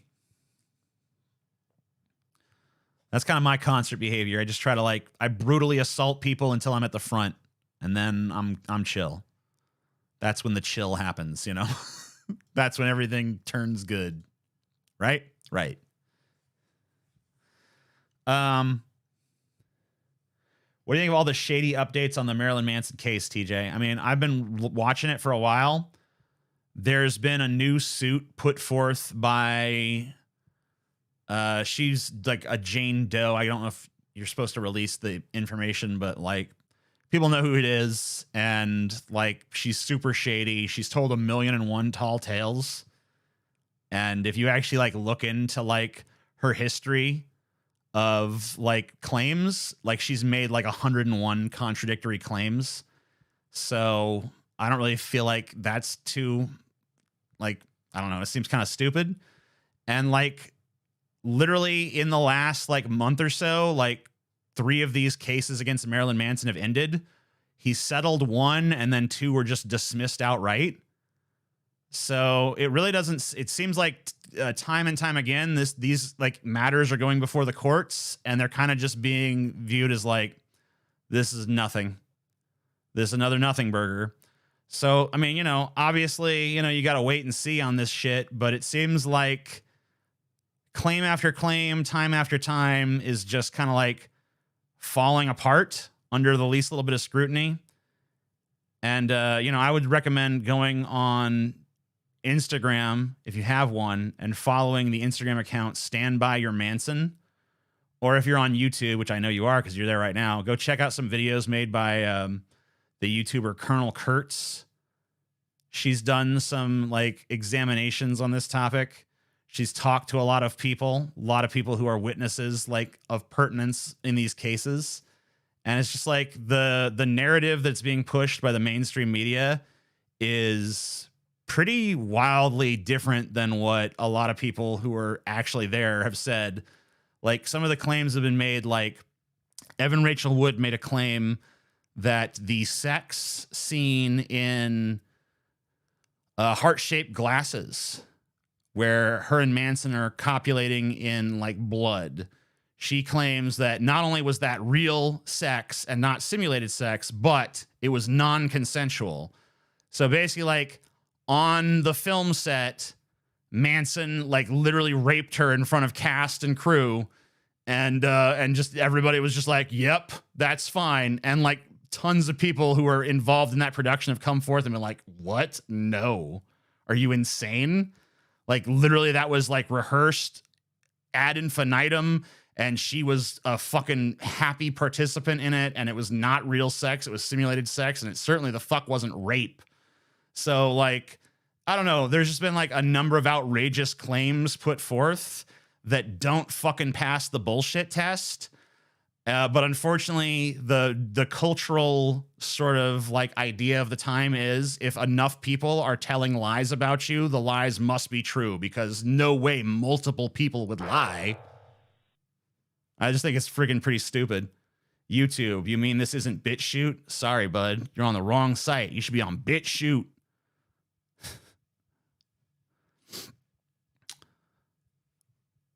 It's not going to explode like a nuclear bomb, but if it did, it put order. Yeah, I mean, nuclear plants aren't going to like detonate like nuclear bombs. I mean, maybe there's some circumstance where that would happen, but like for the most part, what you're going to be dealing with is like Fallout, not the game.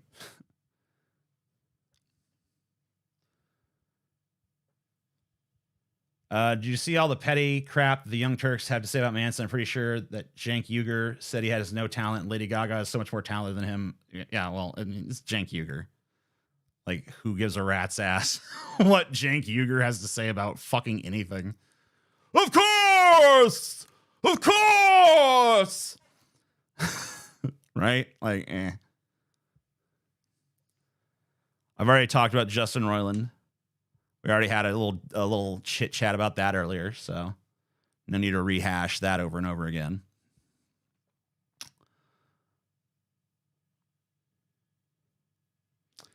I mean, obviously, look, you got to take accusations like of the caliber being made here seriously. But I'm telling you, like, you put these things under the microscope of scrutiny, they fucking fall apart. Like, way worse even than the. You look at like the relationships between like Johnny Depp and Amber Heard. Like, there was more ambiguity in that case than there is in these Manson cases. Like, the Johnny Depp thing, it seemed like, yeah, maybe he did give a little bit too. Maybe it wasn't all. Like, it just seemed like there was a toxic relationship there. A lot of people do not like the term of like mutual abuse or whatever, but like it seemed like that was the situation to me. My read on the situation is that both of those people were violent towards each other. Both of those people were like emotionally and physically abusive to one another in their relationship. You're just dealing with a fucking uber toxic relationship, but Johnny Depp is more likable, so more people took his side. That's what I kind of read that situation as. This Manson situation, I really read this more as a bunch of women who are all friends, who all have known each other for years, cooking up a scheme to basically drain this dude's bank account through a series of like reputation destroying lawsuits, almost all of which have just like completely failed. They've made like spurious accusations that are demonstrably and provably false. And it's just kind of ridiculous that this is still being taken seriously by anyone at this point. Because if you actually look into it, it's just dog shit. I'm telling you, go to that.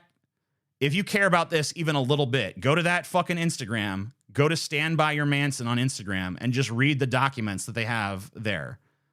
Read about the claims that have been made. Read about the realities that completely and utterly dispel those claims.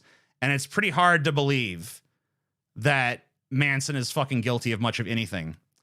Maybe some like insensitivity here and there, maybe being kind of a dick, but certainly not to the level of like an abuser or a sex trafficker or a rapist.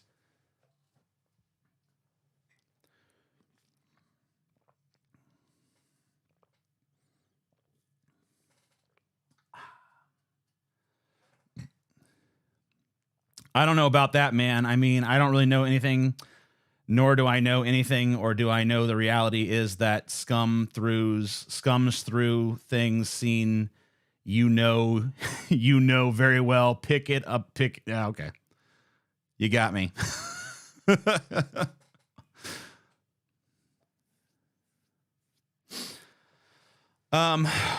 Where do you draw the line between social and political issues? I don't know what do you mean?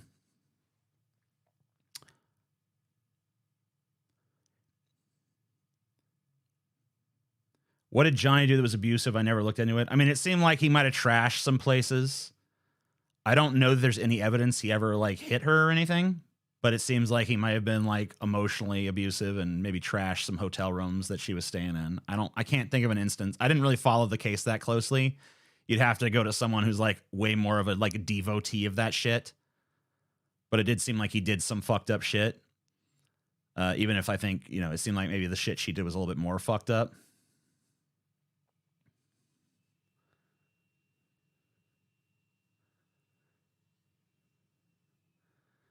English, please, please, English. English, please, please, English.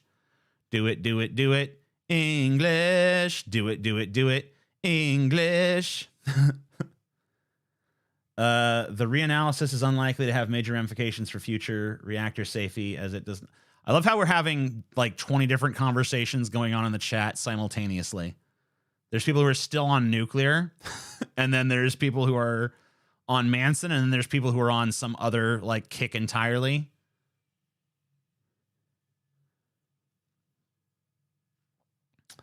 TJ, I got to ask God myself, do you believe you are God? And if you are, and I do believe that you are the ultimate atheist, believe me, there is no God, but he is the universe. Amen, brother. You got it, bud. I don't understand the cancel movement, since they never want to forgive anyone under any circumstances. Louis C.K. bounced back, and some are upset enough. Fans have forgiven him. I don't think most of his fans ever held it against him in the first place. That's the thing that really doesn't make sense about these cancellations to me, is that if you really look at like who's buying tickets for Louis C.K., it really doesn't seem like it's put a damper in sales. It seems like the people who liked him still like him.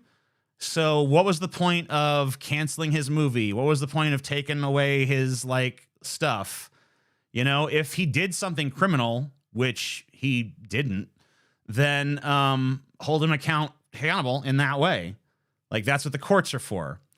If he did something you don't like socially, then, you know, make a personal decision not to financially support him because of that. But this idea that corporations need to be our gatekeepers, that we need to empower media companies to decide on our behalf who is and isn't morally pure enough for us to like watch or listen to or enjoy, fuck that paradigm. Like, shove that up your ass. Fuck off with that. I have no interest in it. Like, why would I ever want myself as a consumer to be disempowered to make my own choices about what I want to watch, read, listen to, or whatever else?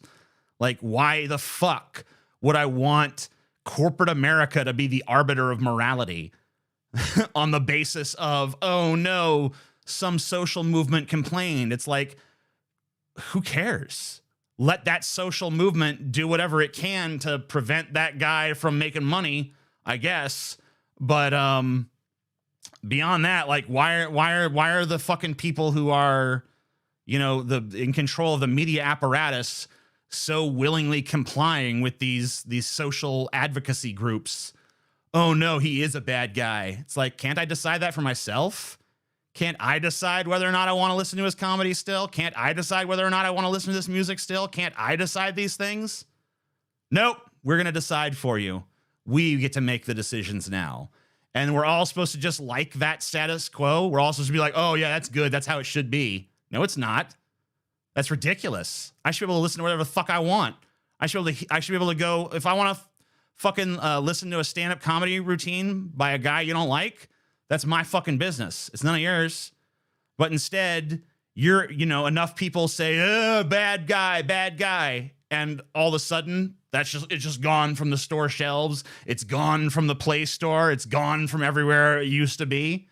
And every future project is just, nope, it's canceled. Like, no one's going to see this movie now. It's like, yeah, they would have. How do you know? You don't know until you try, right? So yeah, I don't know. I just don't understand why so many people are so comfortable giving this power away, especially people on the left who are like, we are against corporations and their exploitation. It's like, okay, well then surely you don't want them controlling your media diet, right? Oh no, we're comfortable with that. What? How? That's ridiculous. Why? TJ just convinced me to buy a gun. Yeah, I mean, you probably should. TJ's really distraught over Rick and Morty ending. It's not ending. I'd be happier if it was ending. If Adult Swim was like, Justin Roiland is fired, therefore Rick and Morty is over, then okay. I would be much happier with that state of affairs than we're going to continue on with wrong-sounding Rick and wrong-sounding Morty.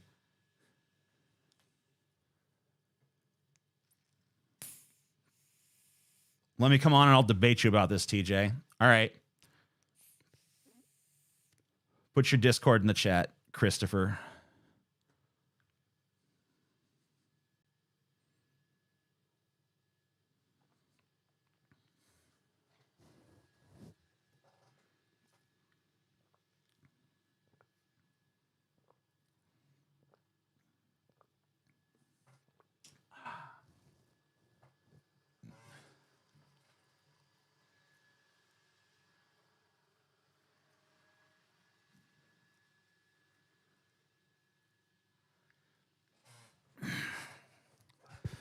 I will voice him.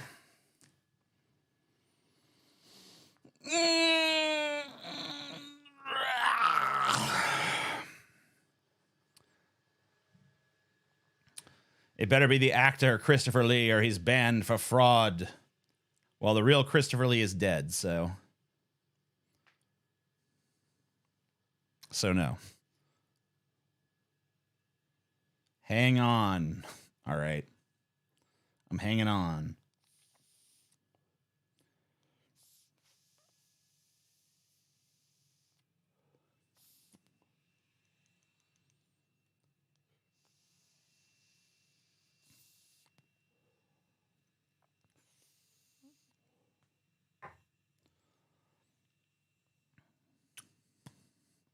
Radical Chrisism. Okay.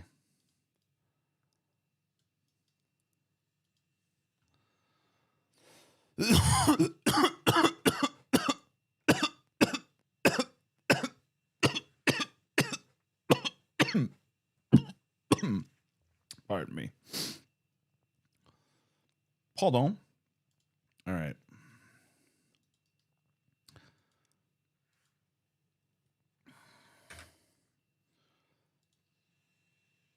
Friend request failed.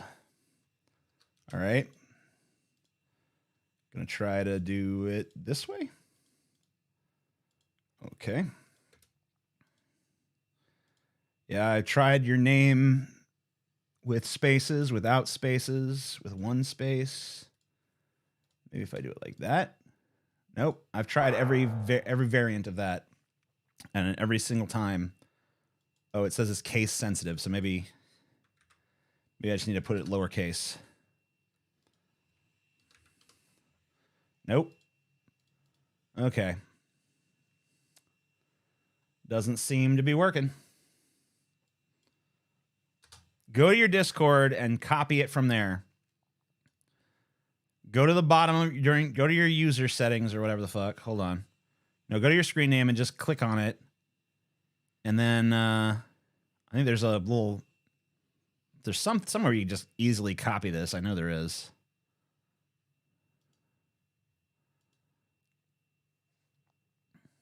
TJ's a boomer. Dude, it's not my fault. I literally have put his username in every way from Sunday. Cap with different spacing, with different capitalization. Nothing's working. So quit fucking, don't put it on me. The motherfucker can't even copy his Discord link.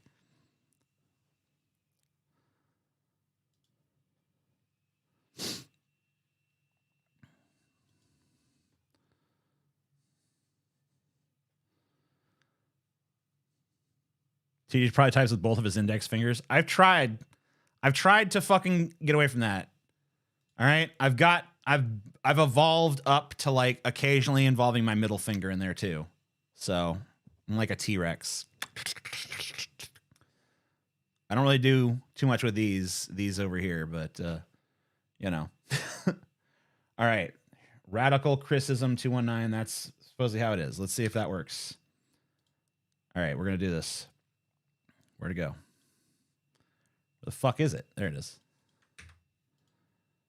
All right, there we go. Now it's sent.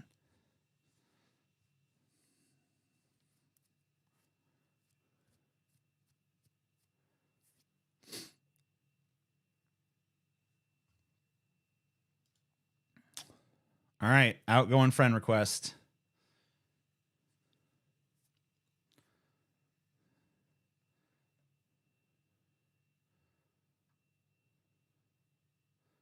All right, he accepted the friend request.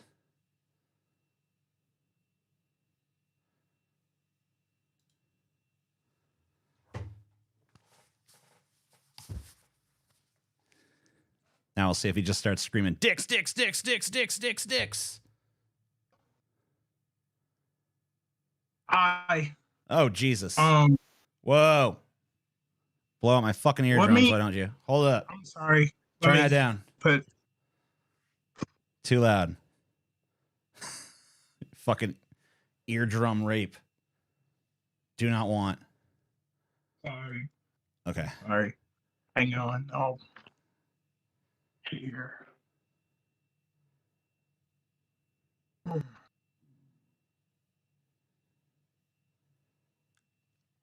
You should talk to Vosh about AI sometimes. He seems super opposed. Yeah, that's going to be the Vosh's path to conservatism. Things have gone too far, my guy. These AIs want equal rights. Not on my watch. Hear each other well now? Yeah, I hear you. All right. Okay. Cool. Your mic kind of sucks, but it's not too bad. TJ, I'm a big fan. Although I'm not like coming on here just to suck your dick, but why not? Hold on, I got money. Using your crystal ball, how far do you think these anti-trans bills will go, and how, as demons, can we move forward before our existence and well-being is further threatened?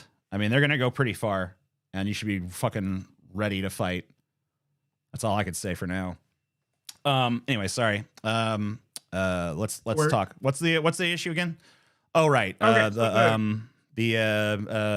the corporate thing. Right. With, yeah. Corporate censorship. Okay. So I think my main point would be these corporations, they have, well, I don't think that corporations are people or anything, but they have an absolute right to determine, like, this is going to lose us money, that's going to lose us money. So if we have this or that out, we should probably bring that back in, because otherwise our other properties might not do as well as a backlash to this. Okay. Right? I mean, if that our association with them. I mean, I have several issues with that immediately. So first of all, I feel like until you've actually put content out there, you don't really know how the consumers are going to react to it. If someone's reputation has been dragged through the mud, and then you put out their newest album or movie or whatever the hell, and it flops on its ass, then you can be like, huh, seems like the public's really just turned against this person. But like without ever, with just like truncating it before you ever do that, you have no idea what the actual backlash is.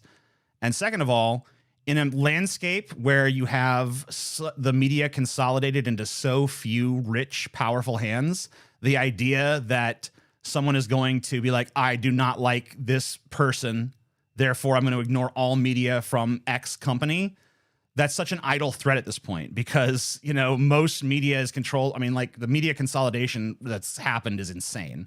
I mean, you know, I think we have like 3-4 big corporations that run like almost all media, and very few things being put forth independently at this point. So the idea that there's going to be like a massive boycott campaign against X, Y, or Z company, pretty ludicrous. It reminds me of when a bunch of conservatives said they were going to boycott Disney. I was there firsthand when I saw my very right-wing stepdad. He's like, I'm boycotting Disney. And then a Marvel movie started being advertised on TV. He's like, oh, I got to see that. Oh, shit, I guess that's Disney. Yeah, fuck it. Fuck this boycott. You know, and that's basically like as far as it's going to go for most people, in my opinion. Like, I still haven't, I mean, I don't care about, I'm not here to talk about rights, what rights a corporation does or doesn't have anyway. I'm here to question, like, why you as a consumer would want them to make these decisions for you. Well, I suppose why I might want that is because, so for example, there's been research done on deplatforming and whether it works, and it actually turns out it works pretty well. Mm-hmm.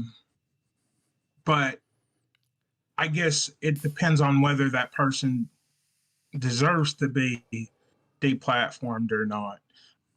As far as I'm concerned, sometimes people that are really big and influential do deserve to be deplatformed. And I don't know how you feel about that. I think you said before that you think that's not appropriate, but I'm not. I don't think it's effectual. Because you all don't think, there's well, there's a flaw, right? But there's a flaw in the methodology, because the question always is, hey, if we deplatform this particular person, does it reduce the influence of this particular person? And then they find, yes, it does. But it's never been applied broadly to an ideology. So basically, like, what happens is you deplatform one person who's saying vile, loathsome rhetoric, and then a new person comes along that spews the same vile rhetoric, but knows better and more clearly where that line is and knows some better dog whistles. And that's all that really seems to happen in the long run. You defeat one opponent. I would liken it to like the prison system. It's like, yeah, you can lock a criminal up in jail, but you haven't done anything to deal with the systemic problem of crime. So I would liken it to that. Yeah, okay, you can look at, like, is this one person now less dangerous? Sure, because they've now been isolated from society. But have you actually dealt with the underlying issues that cause crime? No, you haven't. That's why no amount of locking people up actually affects crime statistics.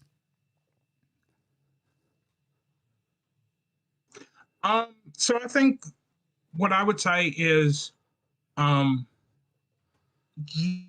it makes the people that have to do the dog whistles, it makes them soften their rhetoric, right? So to some degree, like, it's less social, like, I don't know, it's less social contamination. I don't think that's a good word, but it allows lesser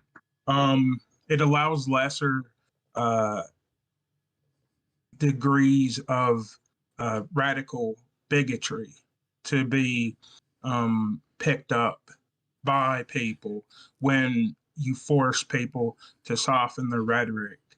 So sure, they might come up with some dog whistles or whatever. They might say it a different way, but they're not going to be able to just say, for example, that they want to kill X or Y group of people, and then people pick that up, and it might just be like, oh, I don't like these people, and and then people might pick up, well, I'm not supposed to like these people, but I'm not supposed to kill these people.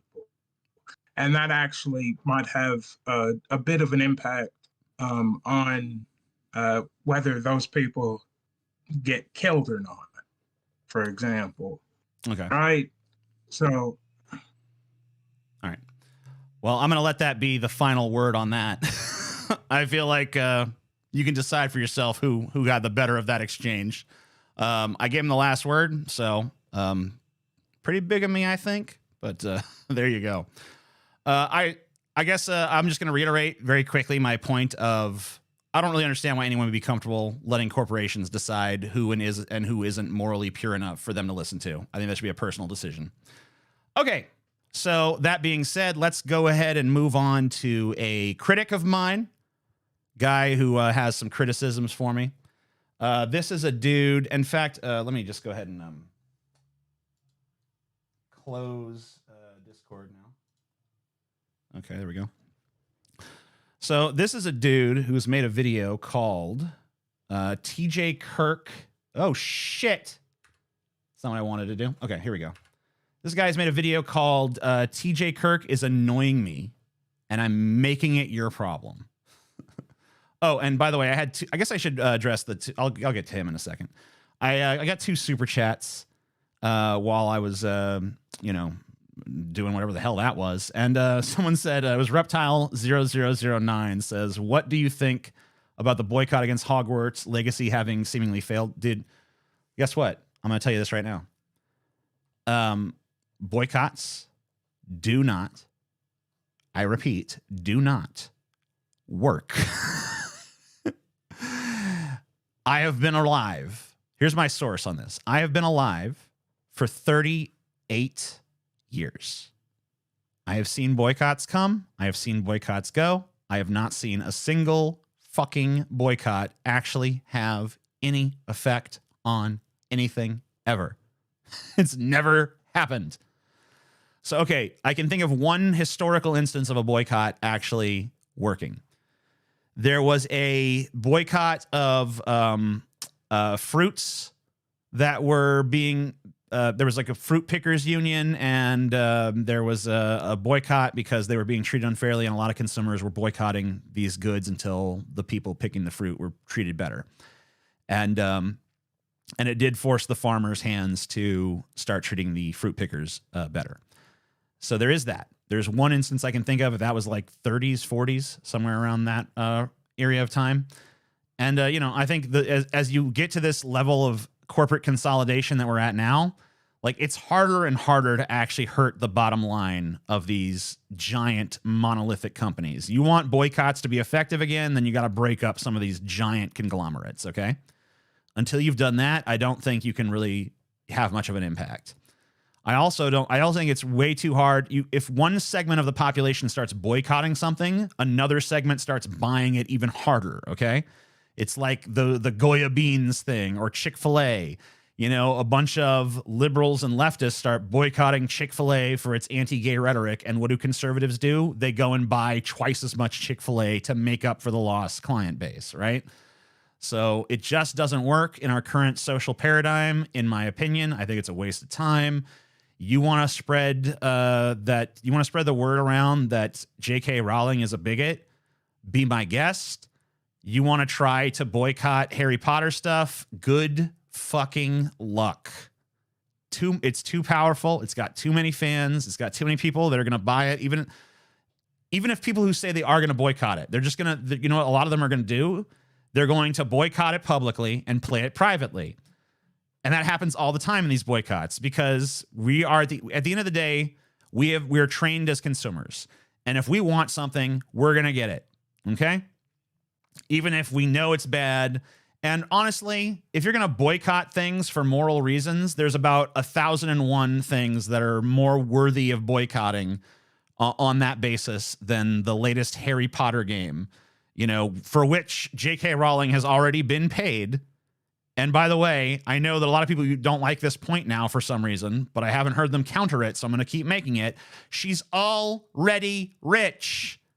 You can't hurt her. She's already got a big pile of money that she swims around in like Scrooge McDuck. So what are you going to fucking really do? Just admit you're powerless. You can't stop her. You can't hurt her. The best you could really do is spread awareness of what a piece of shit she is and hope that someday people agree with you. Then I can't pronounce your name, but you gave for $9.99. You said soon they will make the bill that breaks the camel's back. Then it will be their land, their people, their blood. Remember, cousins, this is not war. It is pest control. I don't know what movie you're quoting, but it's pretty clear that you are quoting a film. The game looks mid anyway. You guys think every game looks mid, okay? I mean, like, games can literally be like, well, you play as a photorealistic character with 972 different endings and endless choice, and you can do all of these different activities, and all of it looks amazing, and the control is ultra responsive, and everything's perfect. And you guys would still be like, mid, fucking mid-tier bullshit. Man, you guys are so fucking spoiled at this point. We had a pixel that vaguely looked like a plumber. I think there was like 16 pixels in Mario or some shit. Kind of vaguely looked like a dude, and we were happy. We were so goddamn ecstatic to have that. And now you basically are like playing a motion picture, and you're just like, mid. Fucking mid. Jesus Christ. The word mid is mid. I just don't know what the hell isn't mid now. How fucking what does the game have to do to escape mid at this point?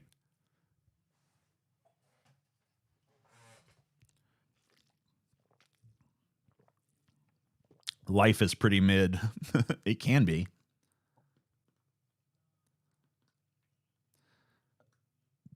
Game companies in general produce passionless projects. Huh. Interesting. It's almost like when we stop caring about artistry and story and characters and we start caring about money, money, money. Money. Everything turns to shit. When are you guys going to like accept that capitalism and consumer culture is the problem, huh? Like, how far, I mean, like, are you just going to let corporate America take over every single solitary aspect of your life and just be happy and just like, yeah, and then as everything turns to shit, you never fucking put two and two together. Like, maybe the reason everything is turning into shit is because corporate America has encroached in more and more aspects of our lives. This just goes right back to what I was talking about before. This is the corporate takeover of the human fucking imagination. And yeah, it's ugly and it sucks. And it's mid, okay? It's mid AF. Say Dayur Young my yan. Okay. Yeah, we're America has stage 4 corporate cancer.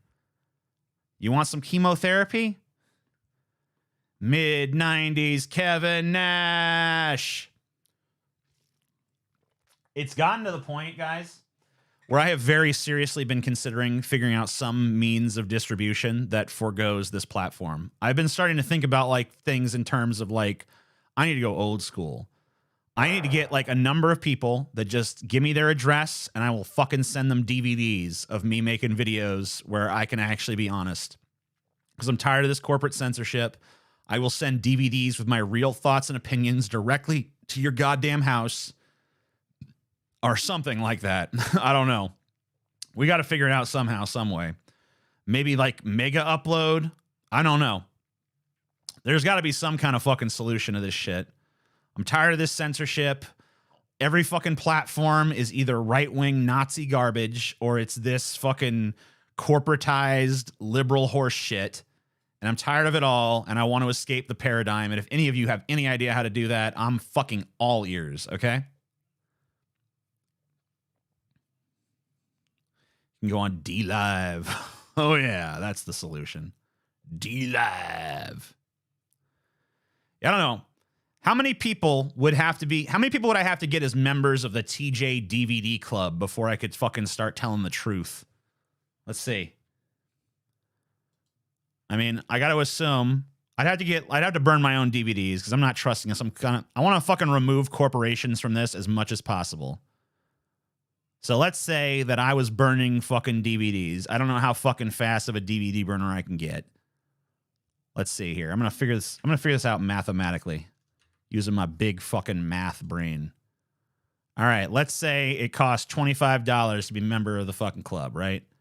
And I get 200 members. That'd be $5,000 a month.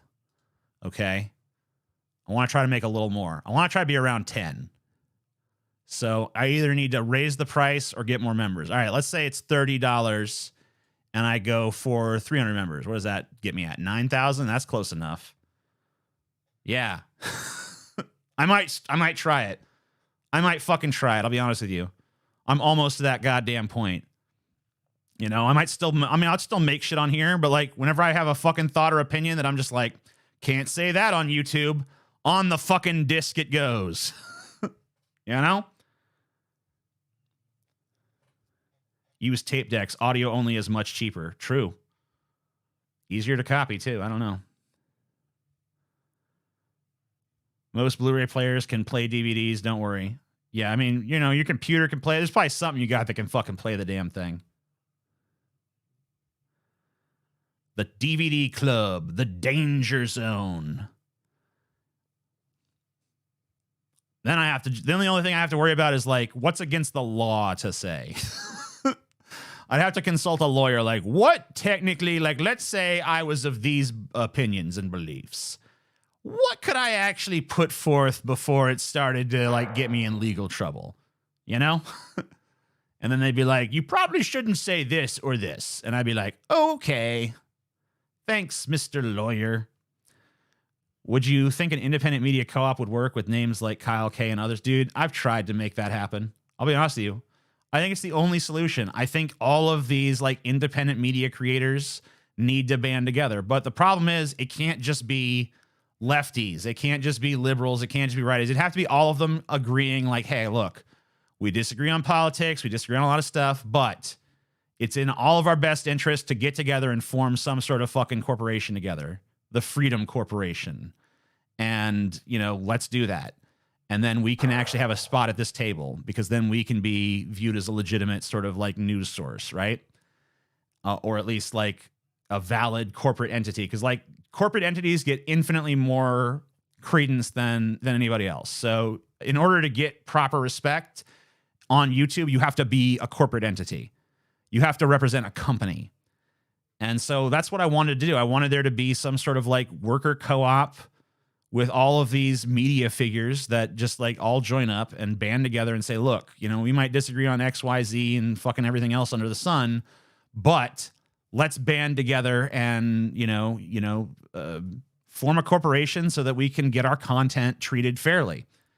And it's just like you go to these people with it and it's a fucking non-starter. They act like it's a fucking ludicrous, insane idea. And I don't see why it is. You know, I don't understand why, there's not like a Kyle Klinsky, Vosh, whoever the fuck else under there doesn't want to jump onto that, because it's pretty clear that they're all unsatisfied with the way their content is treated by YouTube. It's pretty clear to me that corporate America gets treated so much more fairly than anybody else.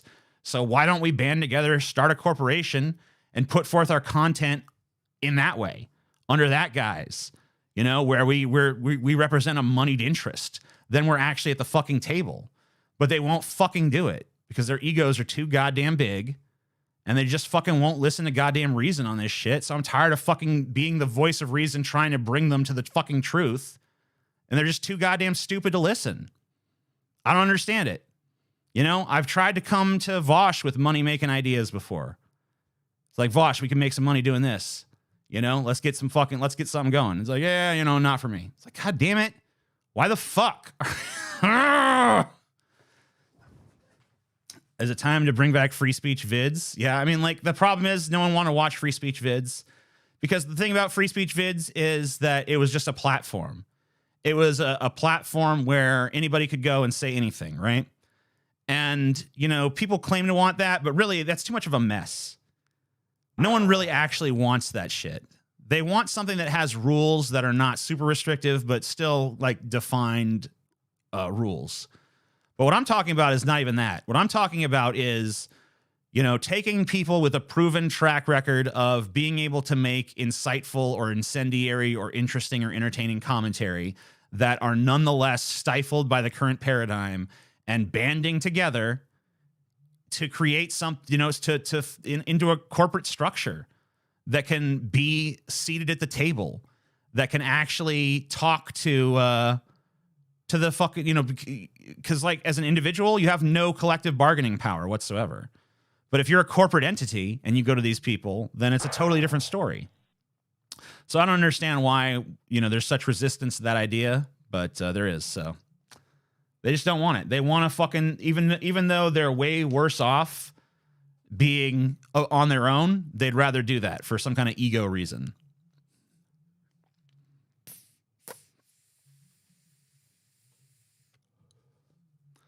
So yeah, that's my answer to that question.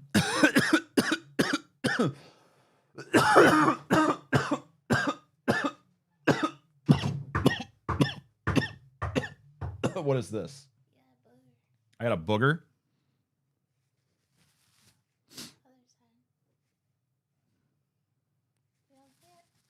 No. Is it still there? Yeah. Get it.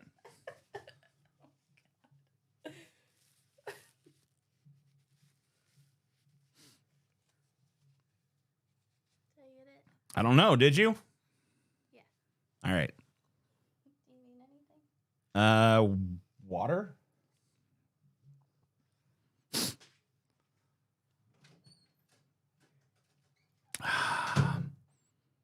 Just wife stuff. It's like TJ's on there rambling about some kind of nonsense with a fucking booger hanging out his damn nose. I better get in there and address this fucking problem. I still never saw it. Did you guys see it? I didn't see anyone in the chat going like, oh man, that booger. Can't take my eyes off that giant fucking booger. But hey, Chelsea saw it. So there you go. Yeah, VHS. I mean, fucking maybe. I did a poll to see how many people still have VCRs, and it was shockingly high number. I saw nothing. Yeah, people are saying they didn't see shit. But whatever. Chelsea saw it. Chelsea is obviously blind. Chelsea obviously sees better than you. For she saw the great booger that none else could see.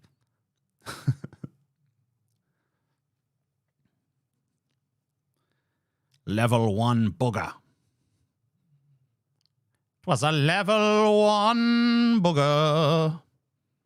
Level 1 booger. I can make a VCR. Holy shit. Mr. Tech King. Apparently it was way the hell up there because she fucking stuck that tissue. That thing was on my brain, man.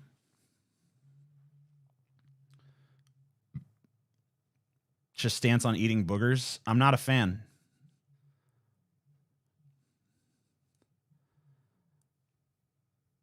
Are you just wearing frames? Bloop.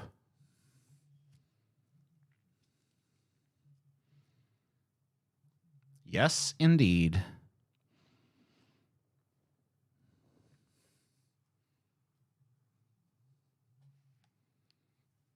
I like the way they look. I kind of wish I never got LASIK.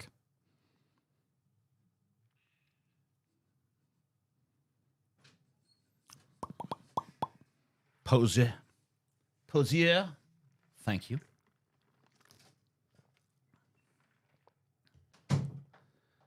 Talk about Chat GPT. I don't know. Why corporate structure? I thought you were pretty leftist. Why not a creators union? Because a creators union has no power.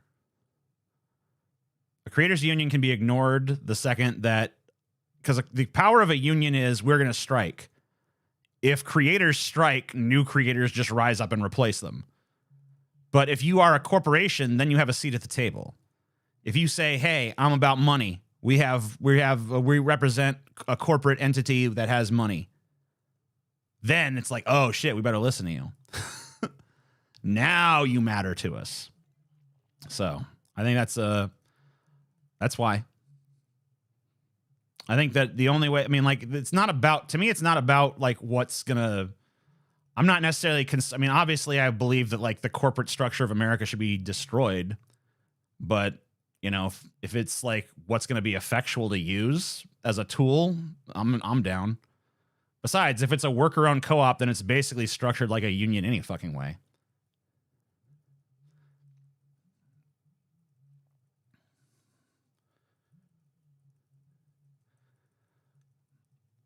I probably need bifocals now, though my vision was better than 2020 for a good number of years. Cool. Should shave your eyebrows again. I never really wanted to regrow them, but whatever. I have to give, like, credence to the people I live with, too, so. Why does YouTube act like it doesn't have any power over advertisers? Where else are the advertisers going to go if YouTube doesn't capitulate to their demands? It's yeah, I mean, it's a good question. It's also like, I hate to be like glib or whatever, but like, don't Nazis drink Coke? You know what I mean? Doesn't like a far right-wing fringe crazy guy still buy products like a good consumer drone? Isn't that what we all are in America? So like, what is all this moral hand-wringing about? Like, yeah. Oh man, this fucking ad appeared before some extremism. It's like, so what? Extremists don't buy shit? Last I checked, they do. Nazis drink Rain energy. Today I learned I'm a Nazi. Because Rain is pretty good. Rain is the only energy drink that I can think of that actually does, like, it tastes good enough that I would drink it even if it weren't an energy drink. Like, you drink a Monster and you're like, this is disgusting. I'm only drinking this because it has caffeine. You drink a Red Bull, it's like, it tastes like shampoo, but I guess it'll get me fucking some energy. But Rain, you taste that shit, it's like, wow, this is just like a real pleasant flavor. I wish they could all do this. I don't know why they can't, but hey, rock on. Have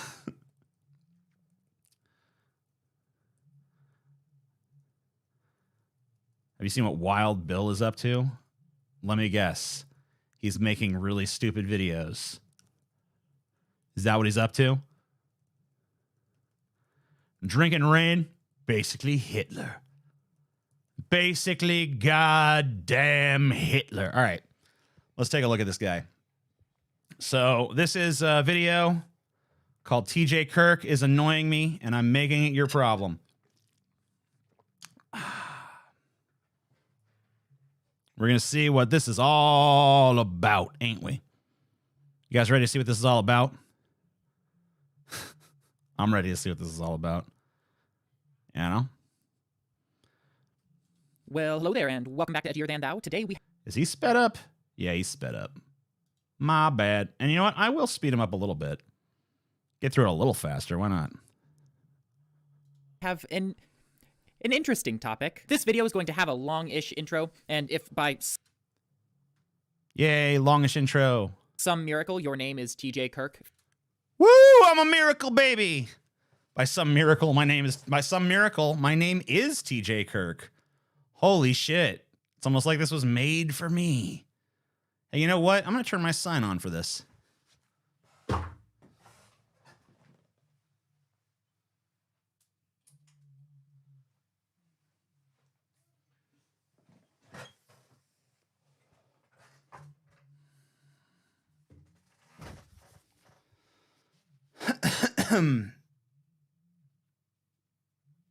Yep, this was the dude that called me an alt TJ account. What? Oh, like in the comments? Did you respond? Hold up. New TJ viewer since your return. Thank you for this enlightening video. Boo. I never really watched any anti-SJW creators, so I thought though TJ was some edgy atheist like I was back then. You were right. And I didn't have any idea he'd said stuff like this. Good video. I'm glad this showed up in my recommendeds. Fuck off. Douchebag. TJ is the greatest YouTuber of all time. DFF for life. Hell yeah. TJ, your alt account isn't fooling anyone. I vote for TJ for King of the World. Why are you making so many alts? You can talk to me directly. I don't bite, sir. Maybe I want you to. You never thought of that? Yet another absolute banger. Boo. Too long. I ain't reading your novel. I have 3 questions. Who is TJ? Yep. F minus. Failed comment. I miss Internet Blood Sports. Stupid. Just FYI, in the clip of TJ in addressing Candace Owens, that's not actually her. Okay. You had to prime this dude hard. King TJ is infinitely superior. Boom. Soon he shall bite upon the bait. TJ will out himself as the missing link between ape and man. I think I'm more like the missing link between Slug and ape. I mean, some of this is true, but it's also true that without TJ aggressively pushing atheism, anti-theism throughout the years and making it such a popular subculture, maybe these pro-life Christo-fascists would be a lot larger in number, and decline religious fundamentalism might have a different trend at this point. If he breaks down and starts crying and acting like he's desperately trying to right the wrong things he said a few times, it's going to possibly backfire and ultimately be more counterintuitive in terms of him having any specific effect, influencing as many people, blah, blah, blah. Okay. Seems reasonable. How much of the stuff about Steve Shives is made up? Was he actually blocking people? Steve Shives has blocked so many people on Twitter that people were always like amazed to go check to see if they were blocked by Steve Shives. I would literally get like 20 messages a day. Why am I blocked by this dude? I didn't even know he existed. It's like, yeah, his block list is that expansive. So yeah, this is that. I don't know. I guess I have no rating for that comment. Anyway, yeah, that's the comments. Let's take a look at the actual video. I'm going to start from the beginning again. Well, hello there, and welcome back to Edgier Than Thou. Today we have an interesting topic. This video is going to have a long-ish intro, and if by... Woo, longish intro. My favorite kind of intro. I love when it takes forever to get to the fucking point. I love when I'm sitting here for hours on end. And it's going to be really long intro because I like to pause these videos every, like, syllable or so. So, you know. Some miracle, your name is TJ Kirk. Woo! TJ Kirk. TJ Kirk. TJ Kirk. TJ Kirk. Fear not, for you are mentioned several times in Woo! said intro. Of course, Woo! I was afraid for a second. I was afraid, am I not going to be mentioned in this intro? I better be mentioned in this intro. And then, you know, like the professional expert video maker that you are, you laid my fears to rest. You're like, hey, you will be mentioned, big guy. It's like, oh, thank God. My favorite subject, me. Of course, since I consider myself infinitely more important and valuable than you could ever aspire to be, I am mentioned slightly more. Anyhow. Boo. Freaking little edgelord punk. Come say it to my fucking face, okay? Say it to my face. That's all I ask. I'm not going to do nothing. I'll just smile and be like, uh-huh. Uh-huh. Uh-huh. For the last couple of months here, I've been occasionally dipping into the content of The Amazing Atheist, a channel Yeah, you need to stop occasionally dipping in and just become one of my Tajikafants. Join the Tajikafant army. Join the demon horde. For I am TJ, king of the demons. Dun, dun, dun, dun, dun. I'm getting a new crown made, by the way. Did you guys know that shit? I'm getting me a new crown made. You hear what I just said? It's going to be made of leather and stuff.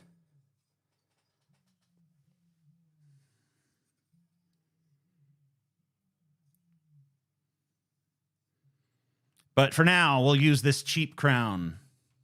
I imagine many of you are familiar with to some degree. I found TJ's recent content interesting in how it's changed since previous iterations and in how his focus... It's not changed as much as you think. You know, I think you guys, you like to exaggerate the extent of the change that's happened.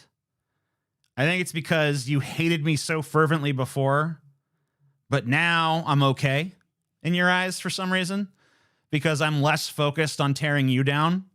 But make no mistake, the fundamental struggle of my channel has always been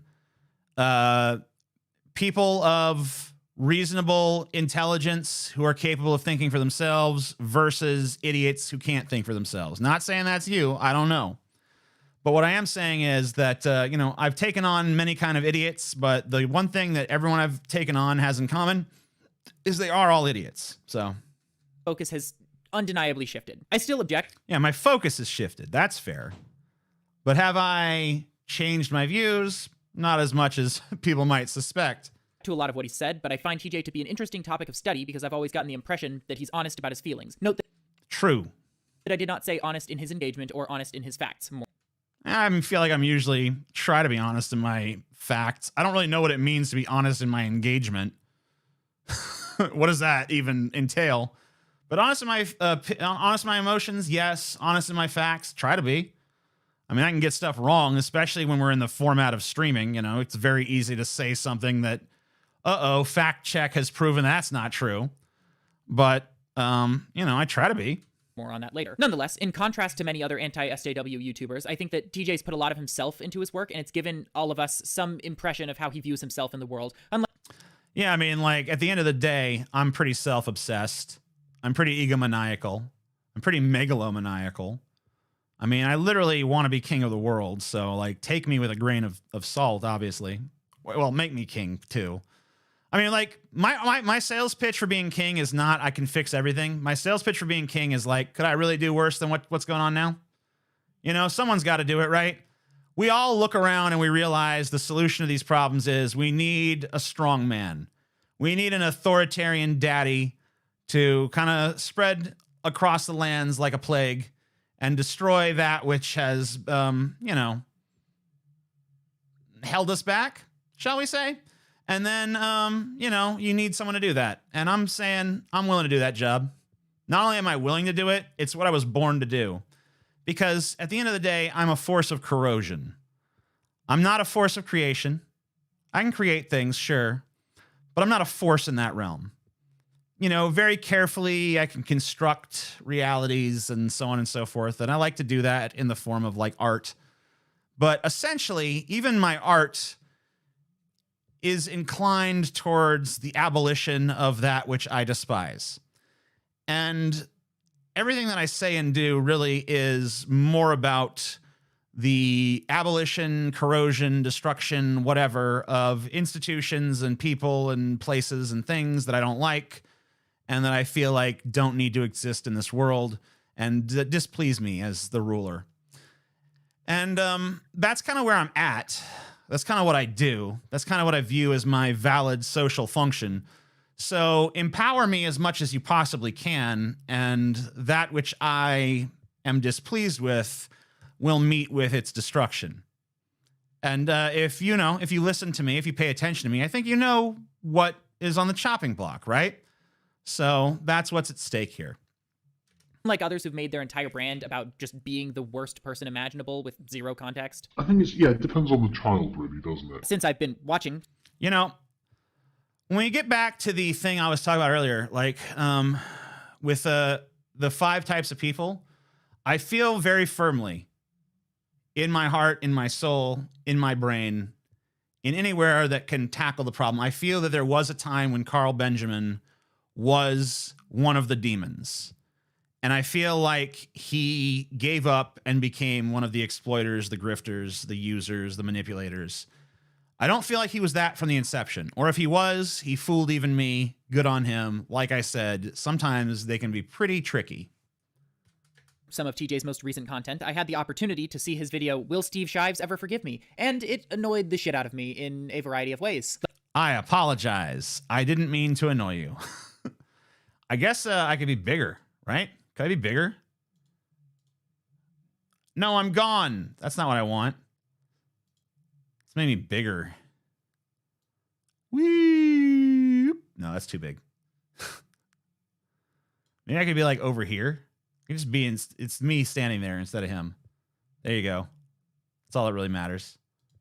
Let's get this out of the way. I have literally no interest in litigating whether TJ ought to be forgiven, whatever that might mean in this context. Yeah, thank God, because what a boring topic of discussion. Forgiven by who? Forgiven for what? Who cares? Like, I don't need it. I don't want it. I'm not looking for it. It wouldn't make my day. Like, if Steve Shives sent me a letter, snail mail, yeah, I'm open up. Oh, it's from Steve Shives. Dearest TJ, after long consideration, I have determined that you are now worthy of my forgiveness. That would mean so little to me. It would mean basically nothing. I don't even think I'd make a video addressing it.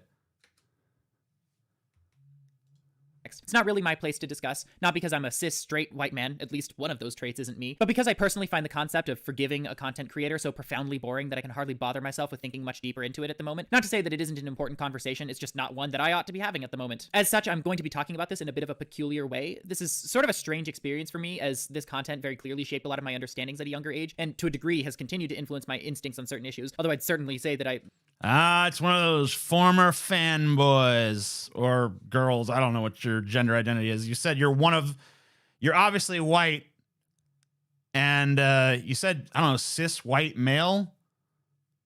You said there's at least one of those things you aren't. I can't tell which one of them it isn't. I'm assuming that maybe you have some kind of alternate gender identity or whatever. Who cares? Doesn't matter. Neither here nor there. Whatever you are, you're a former fan, that thing. Fanboy, fangirl, fan human, fan entity, fan creature. Say, oh yeah, shaped a lot of my views, but now you're here. You know, you decided that, oh, as I was sharpened on the plinth that is TJ, now I shall use my edge to slice him asunder. But no, nay, you shall not. Because no edge is sharp enough to cut the edgelord. And that's me. Edgier than thou? I don't think so. Nope. Not in this case, you ain't. My thinking is infinitely more mature, and I've done my best to keep what good existed and expel the bad. I'm going to do my best to talk about TJ's content in a vaguely sociological sense. Woo! Vaguely sociological. Come on. Bum, bum, bum, bum, bum, bum, bum, bum.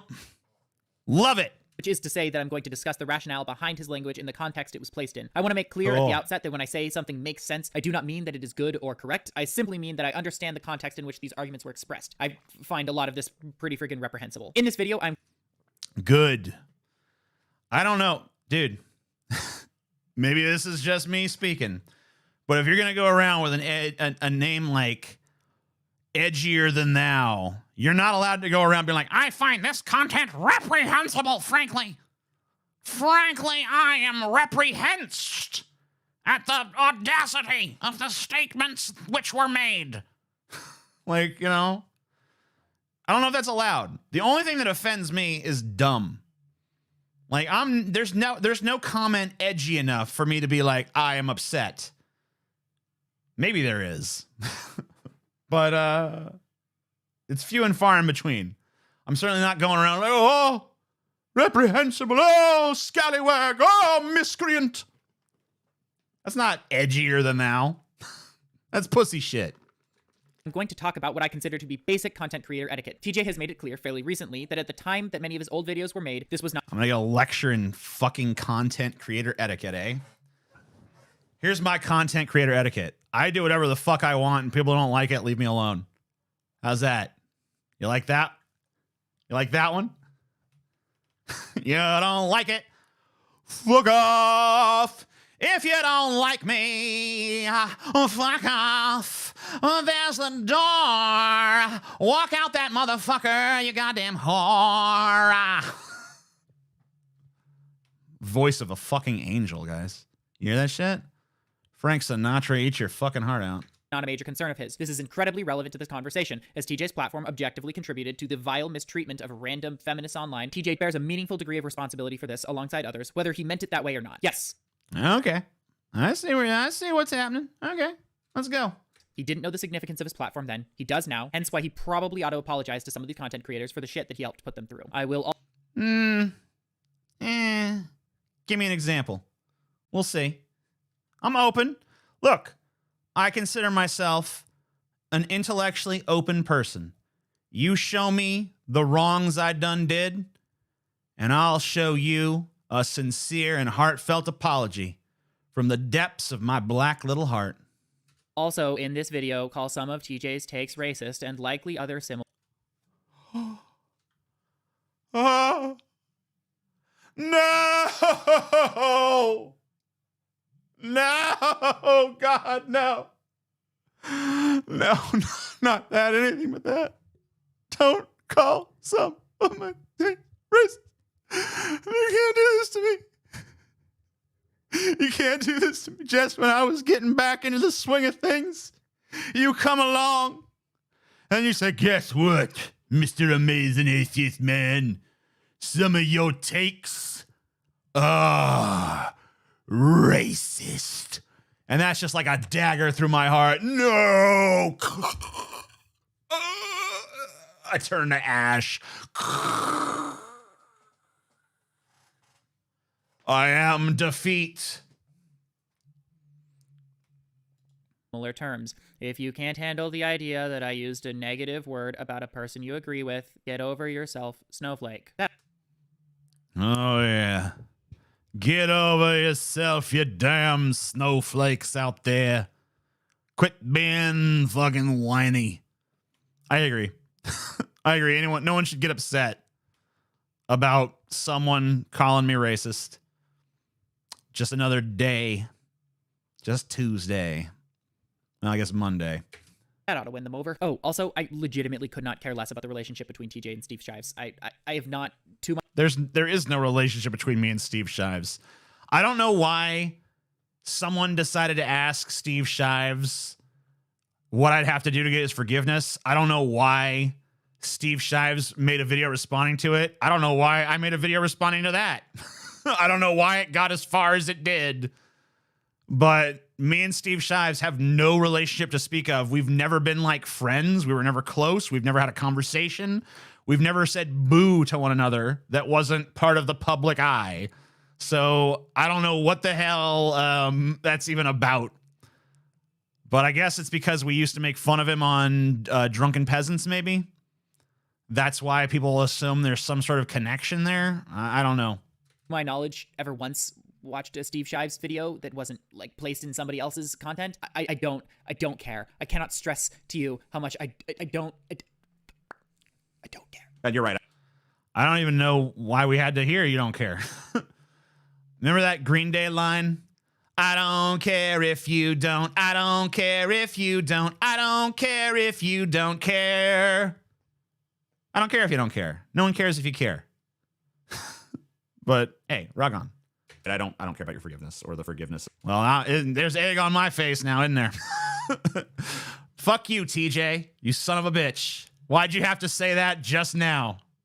Fucking bastard. Of anybody who feels they might have been wronged by my content at any point, unless I truly felt like I had wronged them. So if someone can make a compelling case about how I've seriously and severely wronged them, then maybe I would seek that person's forgiveness, or maybe I wouldn't. I don't know. But I don't feel like anyone can make that case or has made that case. So, Those of you who maybe this is the time. Maybe this is where that case gets made. All right, I'm ready. were online in 2013 to 16-ish will remember Anita Sarkeesian as someone who frequently drew the ire of anti-feminists on the internet. TJ himself made several videos on Sarkeesian and frequently portrayed her as not only an unreasonable feminist, but also as an actively bad person. In the very video I'm responding to here, he refers to her as a scamming bitch. Funnily enough, in his response to Steve Shives here, he also has to defend himself against scamming accusations. We have to take TJ's word for it, and we know how trustworthy he is with money. So shut up. You don't know a damn thing. I hate all this stupid nonsense. You know how the internet is, bro. You know that any little thing that you do gets run through the grist of all these people who hate you. I'm inclined to believe him when he says that everything at least was intended to be above board, even though it's undeniably the case that at the bare minimum, on the surface, some of the stuff he did sure does look like scamming. Now, personally, I'm not privy to Anita Sarkeesian's finance.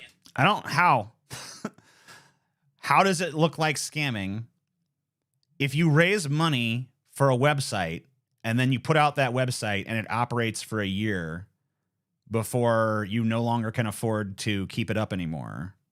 How does that look like scamming?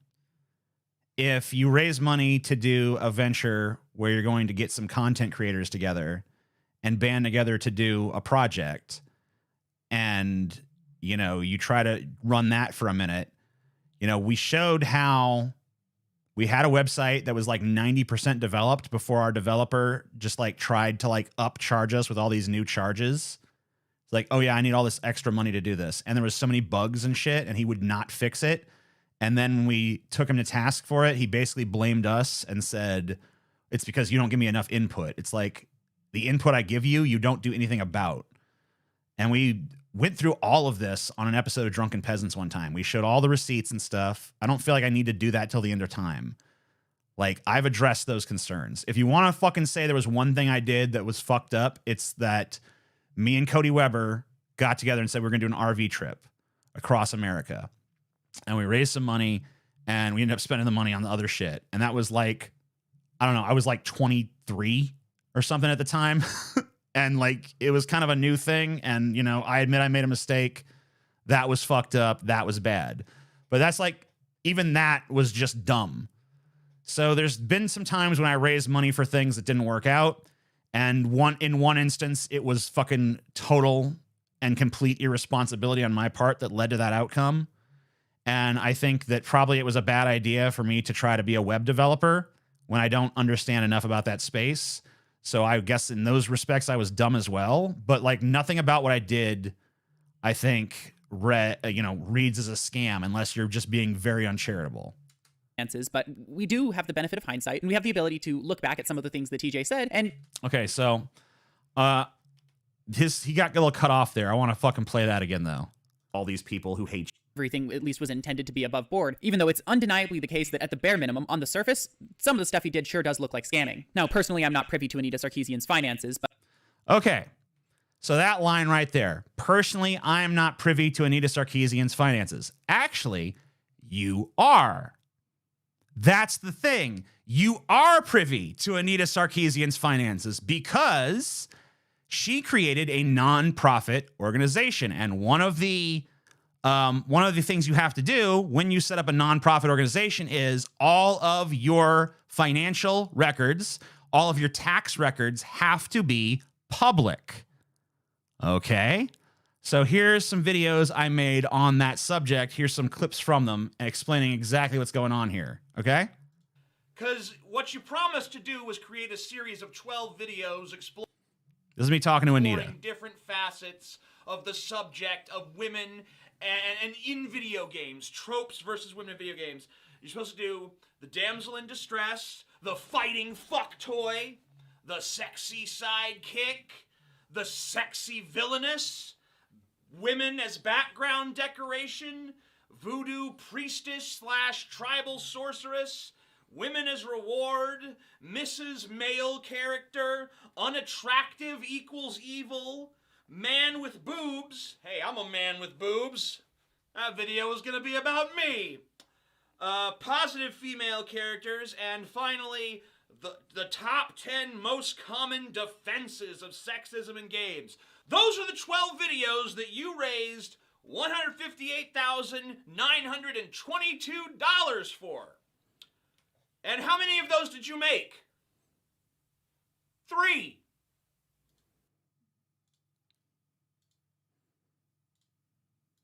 Conspiracy to say that at the end of 2014, your nonprofit organization, Feminist Frequency, had $400,000 in assets? Hey, doggy, you interrupted my video? Is that a conspiracy?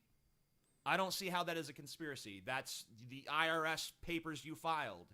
Is it a conspiracy to say that you didn't even finish the project you raised money for the first time, the tropes versus women in video games? No, that's also not a conspiracy. You clearly did not finish it.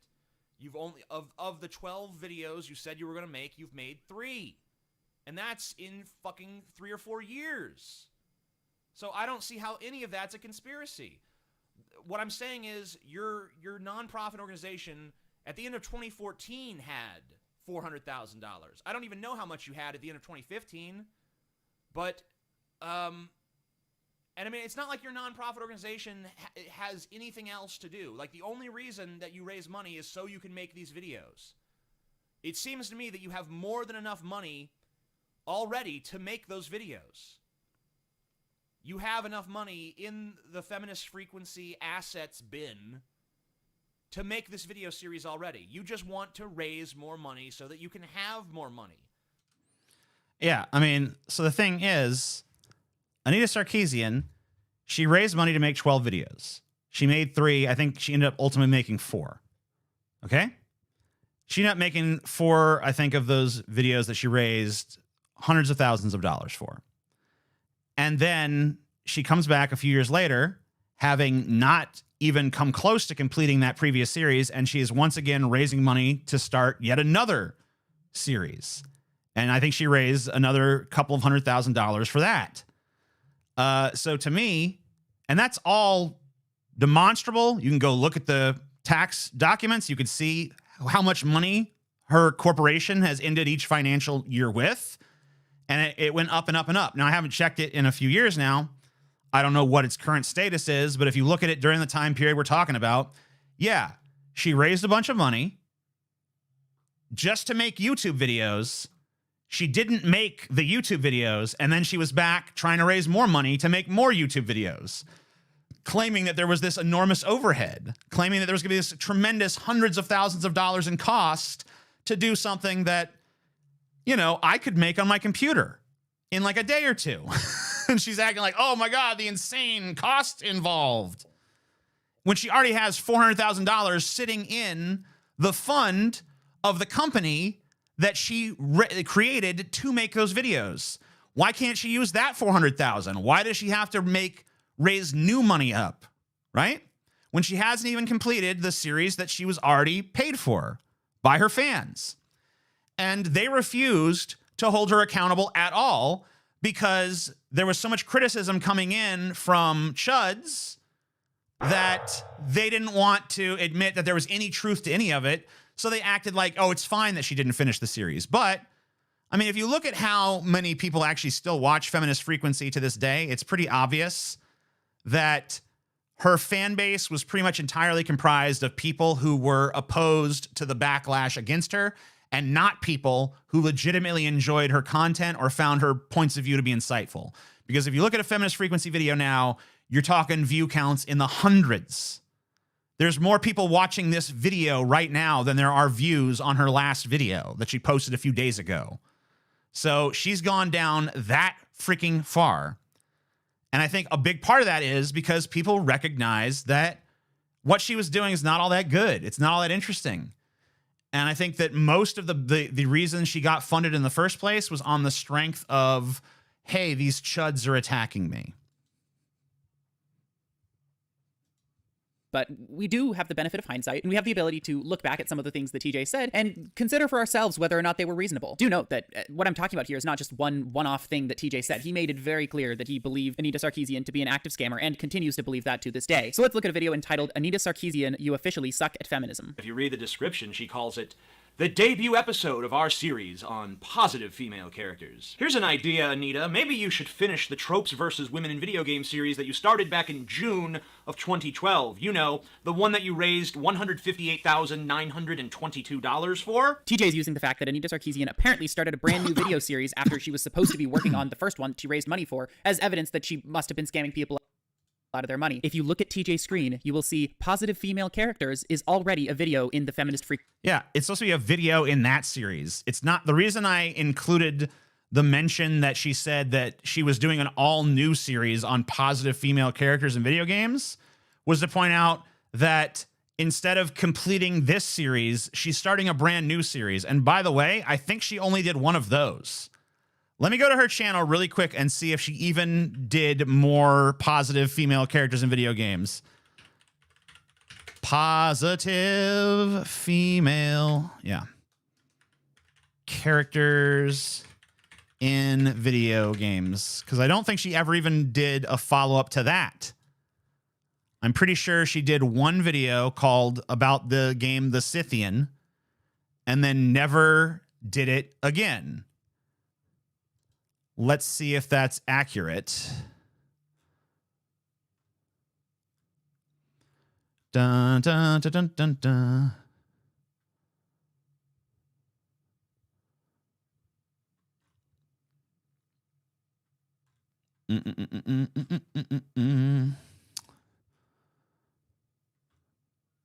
What have we here?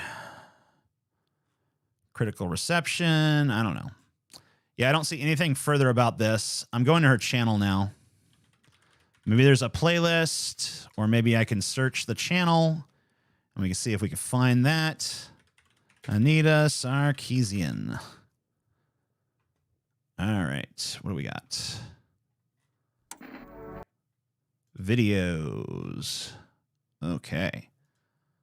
I don't see it in any playlist. Positive. Just look for the word positive. Okay. So she did 2.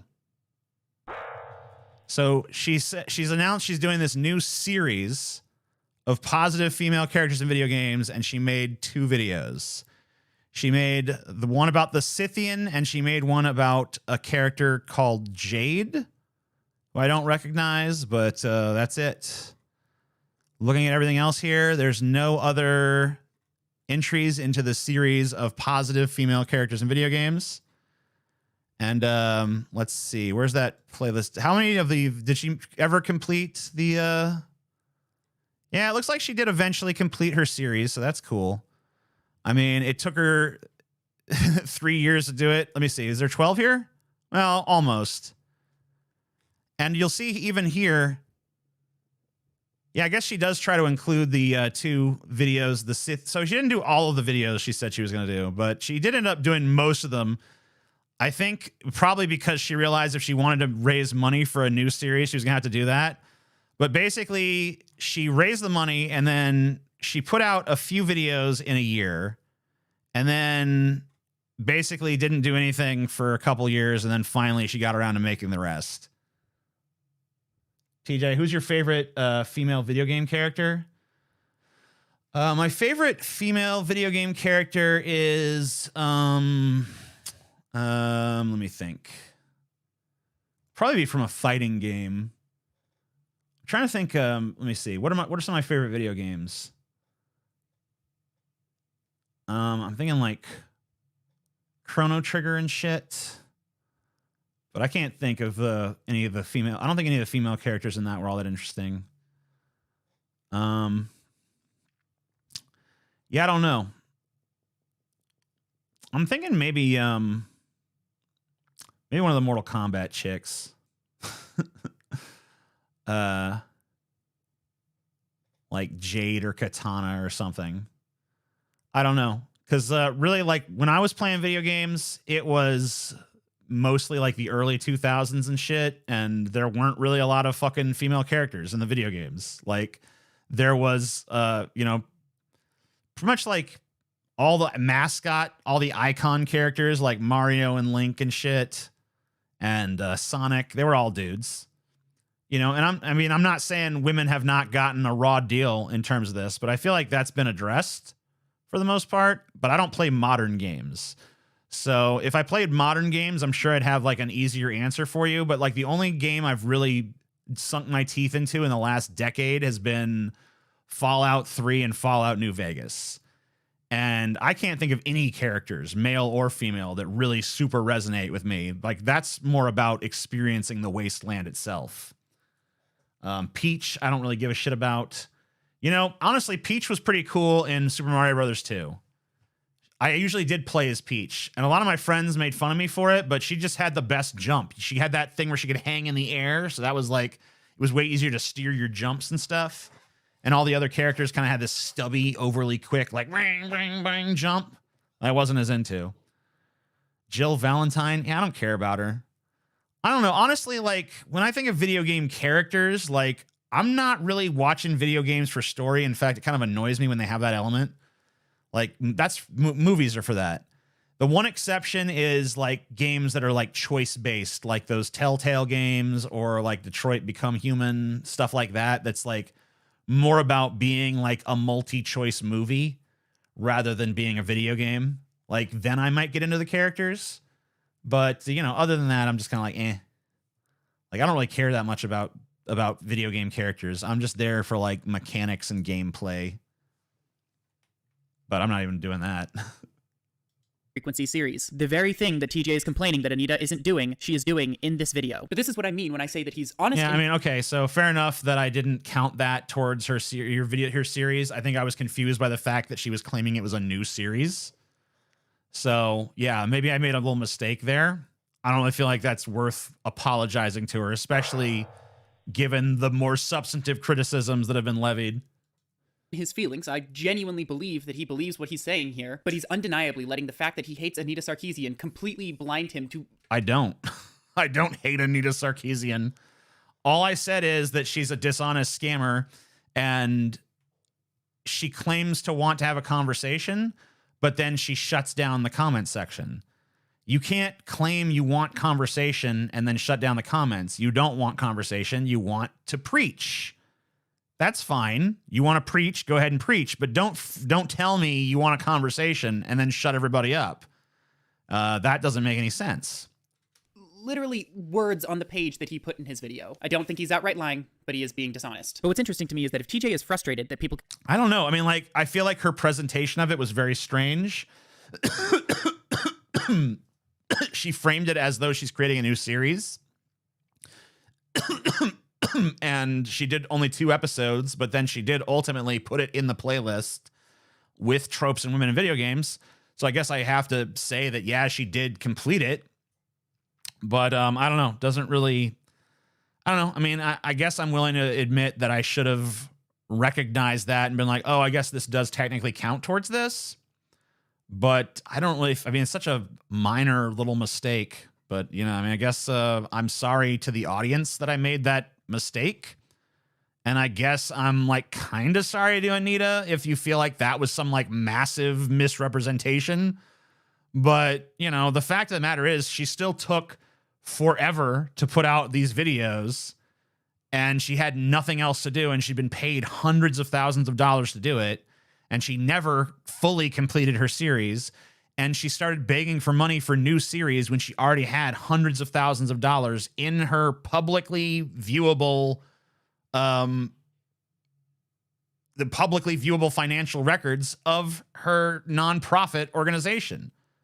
So I don't know. It just, like, to me, it seems like sort of a drop in the bucket of the criticism. It's like, hey, you wrote out a valid criticism, but you forgot to dot your I. Forgot to cross this T. So I don't know. Shouldn't you apologize? No, I don't feel like that's a good enough reason.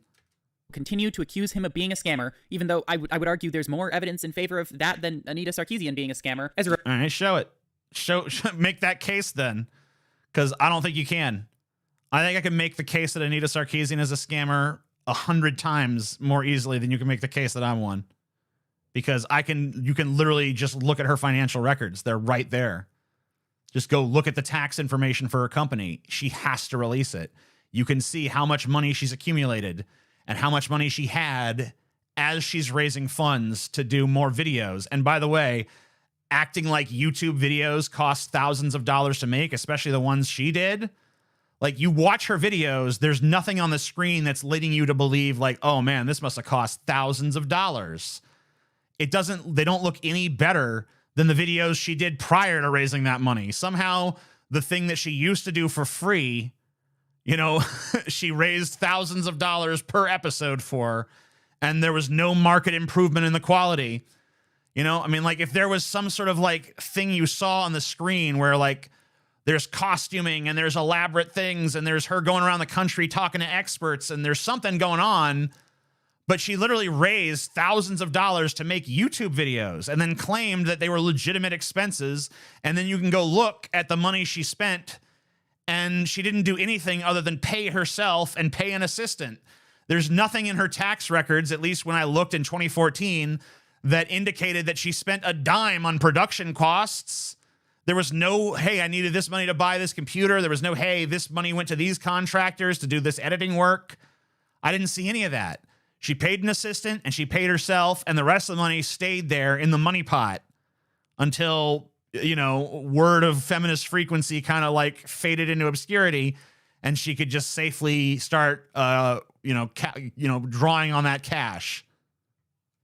Reminder, she did exactly what she said she was going to do. You would think... Not really. I mean, if you think she did exactly what she said she was going to do, then explain why it took her years to complete a series of 12 videos that she was paid hundreds of thousands of dollars for. Like, why did it take that long? What's the explanation? And then why does she need to raise more money when she's sitting at $400,000 in the bank? Why does she need to raise money to make YouTube videos in the first place, etc.? Like, she didn't put any money into advertising them or anything. Even stuff that would have been common sense. That he would maybe have higher standards for accusing people of doing this really crappy thing. But instead, in the past, he based at least some of his arguments on complete bullshit evidence, and yeah, I mean, like, you singled in on, like, one tiny little mistake that I could even justify it not even really being a mistake. I mean, yeah, it has the same title, so I guess I kind of have to admit, like, yeah, I probably should have been a little bit more diligent there. But, like, she literally presents it as, hey, I'm starting a new series, guys. She didn't say, hey, I'm completing my previous series. She said, I'm starting a new series on positive female characters in video games. So can you really hold me at fault for viewing it as part of a separate entity from that previous project? That's how she presented it herself within the context of your very own video.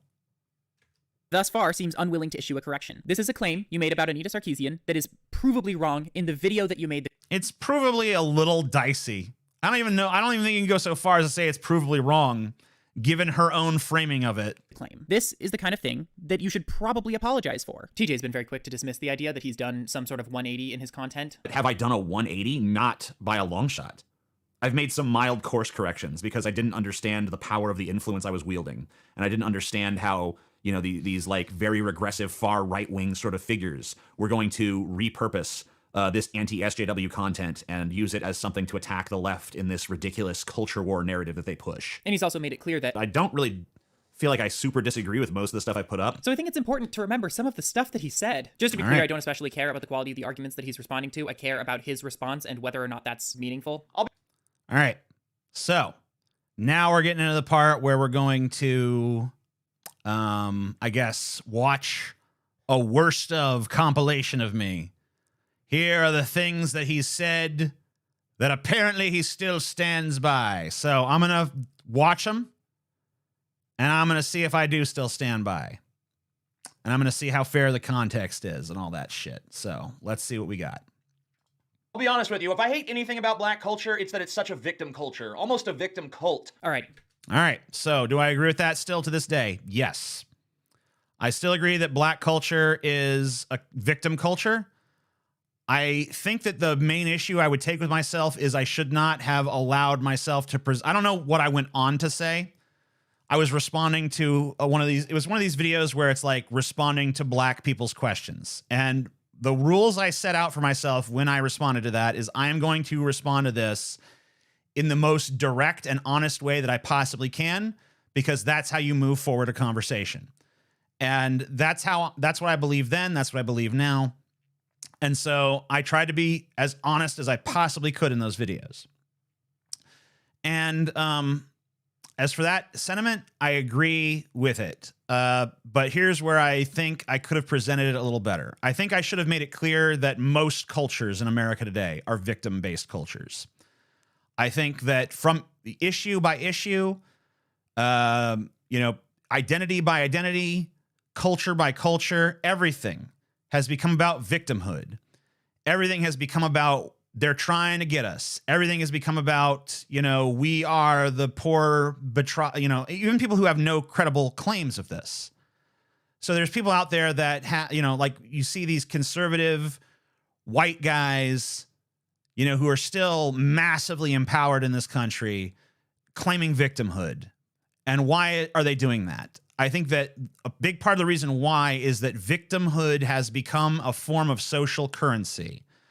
Victimhood has become, hey, I have some grievances, therefore society needs to do things to compensate me for my grievances. Now, the question is that ever the case? Are there instances where it's appropriate to intercede?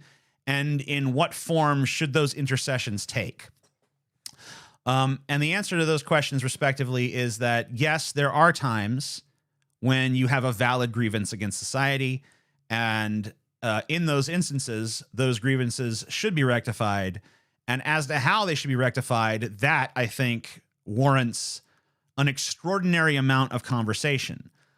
What bothers me about what you, edgier than thou, have done here is, instead of taking my words as an invitation to have a further conversation, you're using them strictly to just condemn me. It's just, hey, we don't have to listen to what you say anymore because you said something I don't like. You said something I disagree with. But instead of deciding like, hey, can we have a nuanced conversation on this basis? Can we talk about different aspects of this problem? Can we be honest with ourselves? about, this sort of issue? And the answer is that apparently we can't, because your feelings are still getting a little bit too goddamn hurt. And I think that's counterproductive. I think that there is a valid array of discussions that should be had about victimhood, how victims should be compensated, what is appropriate in terms of that compensation, and also how do we appraise the victim claims of somebody? Because there are plenty of people who make victim claims where the claim is not valid. There are plenty of people who make victim claims where they're simply making it because they recognize that it can be a unit of cultural pressure in order to push forth an agenda. And unfortunately, we now live in a time when the right wing has very much caught on to this. And they are now using this tactic in very dishonest ways. But they could not do that if the foundation for it was not already laid out by overly sensitive, woke, scoldy lefties. They created the rules, then the right-wingers appropriate the rules and come up with their own little tweaks where they can now spin the victim narrative, where they are now the poor, downtrodden, and everyone could talk bad about us and wham, wham, wham, boo, hoo, hoo. And, now you have these idiots like the Critical Drinker and whoever else going out there saying these things about how they're the victims because culture doesn't appreciate them anymore, and men are treated so poorly in cinema and so poorly in commercials, and white people are being replaced with all these POCs, and boo-hoo, we're the victims, we're losing our culture, we're losing our identity, we're losing our values, etc., etc., etc. Feel bad for us, feel bad for us. We have a grievance, we have a grievance. And I think that there's a lot of conversations that have to happen on this subject. And so I think your glib, dismissive attitude is counterproductive to having those conversations. And that's my response. This is an objectively racist perspective. I imagine the Objectively racist perspective? No. If I were to say that black people on a fundamental biological level are predisposed towards whining and acting like victims even when they're not, then that would be a fundamentally and objectively racist position. But me saying that black culture is a culture that has embraced a victimhood narrative is not racist. It's not even inaccurate. I mean, I think that there is definitely a lot of that. Now, the question I think you have to ask yourself is it valid? I think in many instances it is valid. It's demonstrable. It's provable. You can look at statistics on black wealth disparity, and you see that they exist. You can look at statistics on someone applying two equally qualified candidates applying for a job. One has a black sounding name, one has a white sounding name, and the white person is given preferential treatment in many such instances. You can look at the fact that black people are about 20% more likely to get pulled over by the police than white people.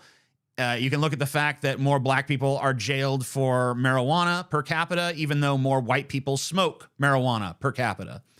So there's all sorts of evidence of disparities, discrepancies, unfairnesses that are baked right into the system. Systemic problems do exist.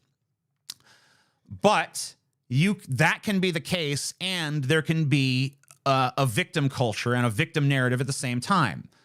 So what does that necessarily entail? What it entails to me is black people who have not personally actually suffered any of the slings and arrows of this stuff basically saying, well, but because I'm black, because my people in general have suffered these issues, I need preferential treatment. I need special treatment. And I think we've all been out there in the world and seen instances where black people were being treated fairly, and yet they played the race card in order to get their way. You know, I was at a fish market in Seattle, and there was a black dude that literally cut the entire line, demanded to be served before everyone else, and when he was refused, he started to scream about racism. And guess what happened? He got his fucking fish right away because they don't want that. They don't want that. So basically what I'm talking about is certain bad actors who belong to a minority group using this victim narrative that exists out there in order to further themselves personally. Like, there is no ideology that isn't going to have exploiters. There is no social convention you can create that you're not going to have narcissistic, megalomaniacal people come in and take advantage of. And I think that you have to like safeguard against that to whatever extent is possible. Because that person, I guarantee you, everybody waiting in that line who saw that happen now, you know, forevermore is going to take those issues less seriously because they saw an open and naked example of that sort of victim capital being abused. A person who is claiming to be a victim so that they can actually exert more power over a situation. And if you think that doesn't happen, then you're not ready for an honest fucking conversation on this issue. You're just not. You can't be taken seriously if you think that this isn't a real problem. TJ would agree with me if you were to hear this coming from Candace Owens. In fact, he made a video responding to Candace Owens recently and didn't hold back, made it very clear that he thought that she was a piece of shit. Do you honestly think the That's not Candace Owens. Is that Candace Owens? I don't think that's Candace Owens. I guess they all look the same to you, huh? Edgier than thou.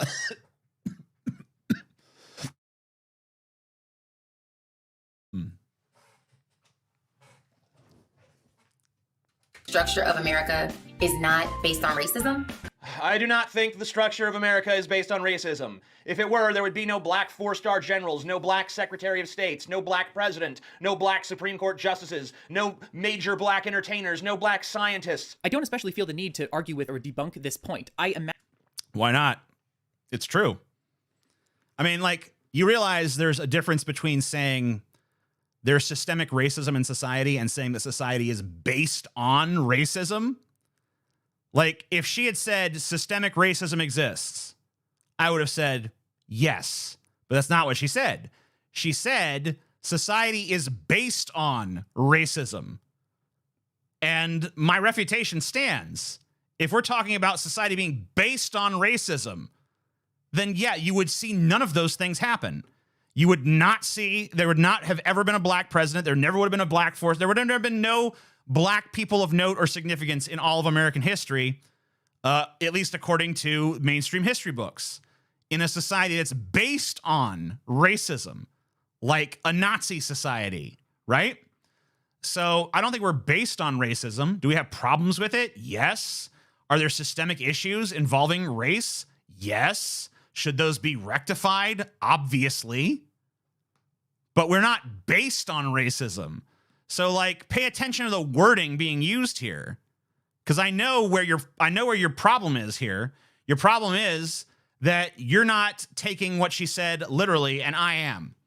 Now, I admit that one of my failings has always been that I take things too literally sometimes, and maybe I don't allow enough metaphorical expression into my. Maybe I should have realized, hey, maybe she's not meant to be taken 100% literally here, but if that's the words you use, that's the words I'm going to respond to.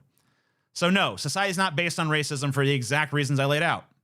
Imagine that TJ would agree that this is a stupid and racist opinion, that by making up a fake version of systemic racism with no basis in data. She didn't say systemic racism. She said society based on racism. Based on racism and systemic racism are not the same thing. I'm not going to treat them like they are. He's just making a racist ass out of himself. And it's freaking annoying because it really genuinely seems like his perspectives are improved and are more reasoned now than they. See, like I told you, no. If you don't like what I said then, I'm still saying it now. I'm defending it to this day. I'm trying to provide more context so maybe you understand where I was coming from a little better, which is, I think if I had a serious failing at that time, it was that I didn't realize how much context I needed to provide for some people. But that's why I always welcome people to bring forth some kind of questioning on this, because then I can respond to it. That's one of the reasons I like doing these with a live chat, so that I can occasionally visit the chat, talk with them, maybe even occasionally, like I did earlier, bring someone on so they can disagree with me.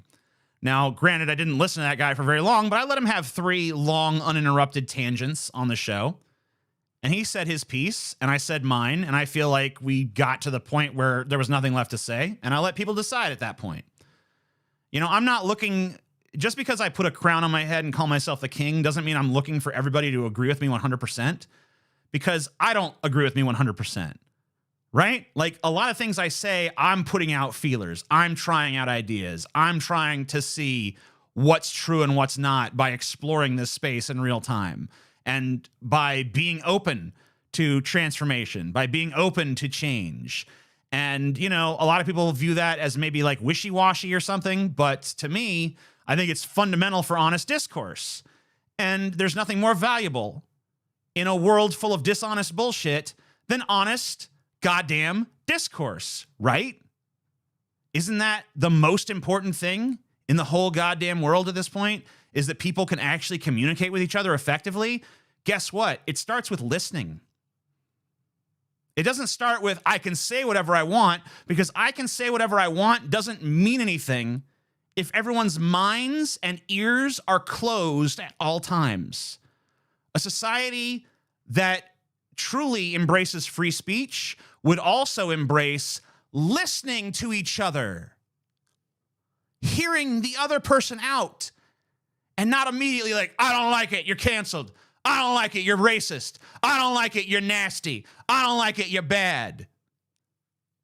I mean, if someone over the course of time, you realize like this is an overarching facet of this person's personality, but to like cherry pick, you said the bad, you are bad. It's just so empty. It's so dismissive. It's so just like, conversation isn't possible. I dismiss it. They were at the time, but like he continues to pretend like it was all okay, or was all an acceptable form of discourse, and it wasn't an acceptable form of discourse. Okay, well, I'll tell you where I stand on that. As far as I'm concerned, the only form of discourse that's not acceptable is lies. Whatever opinion you have, okay. I demand an explanation for it.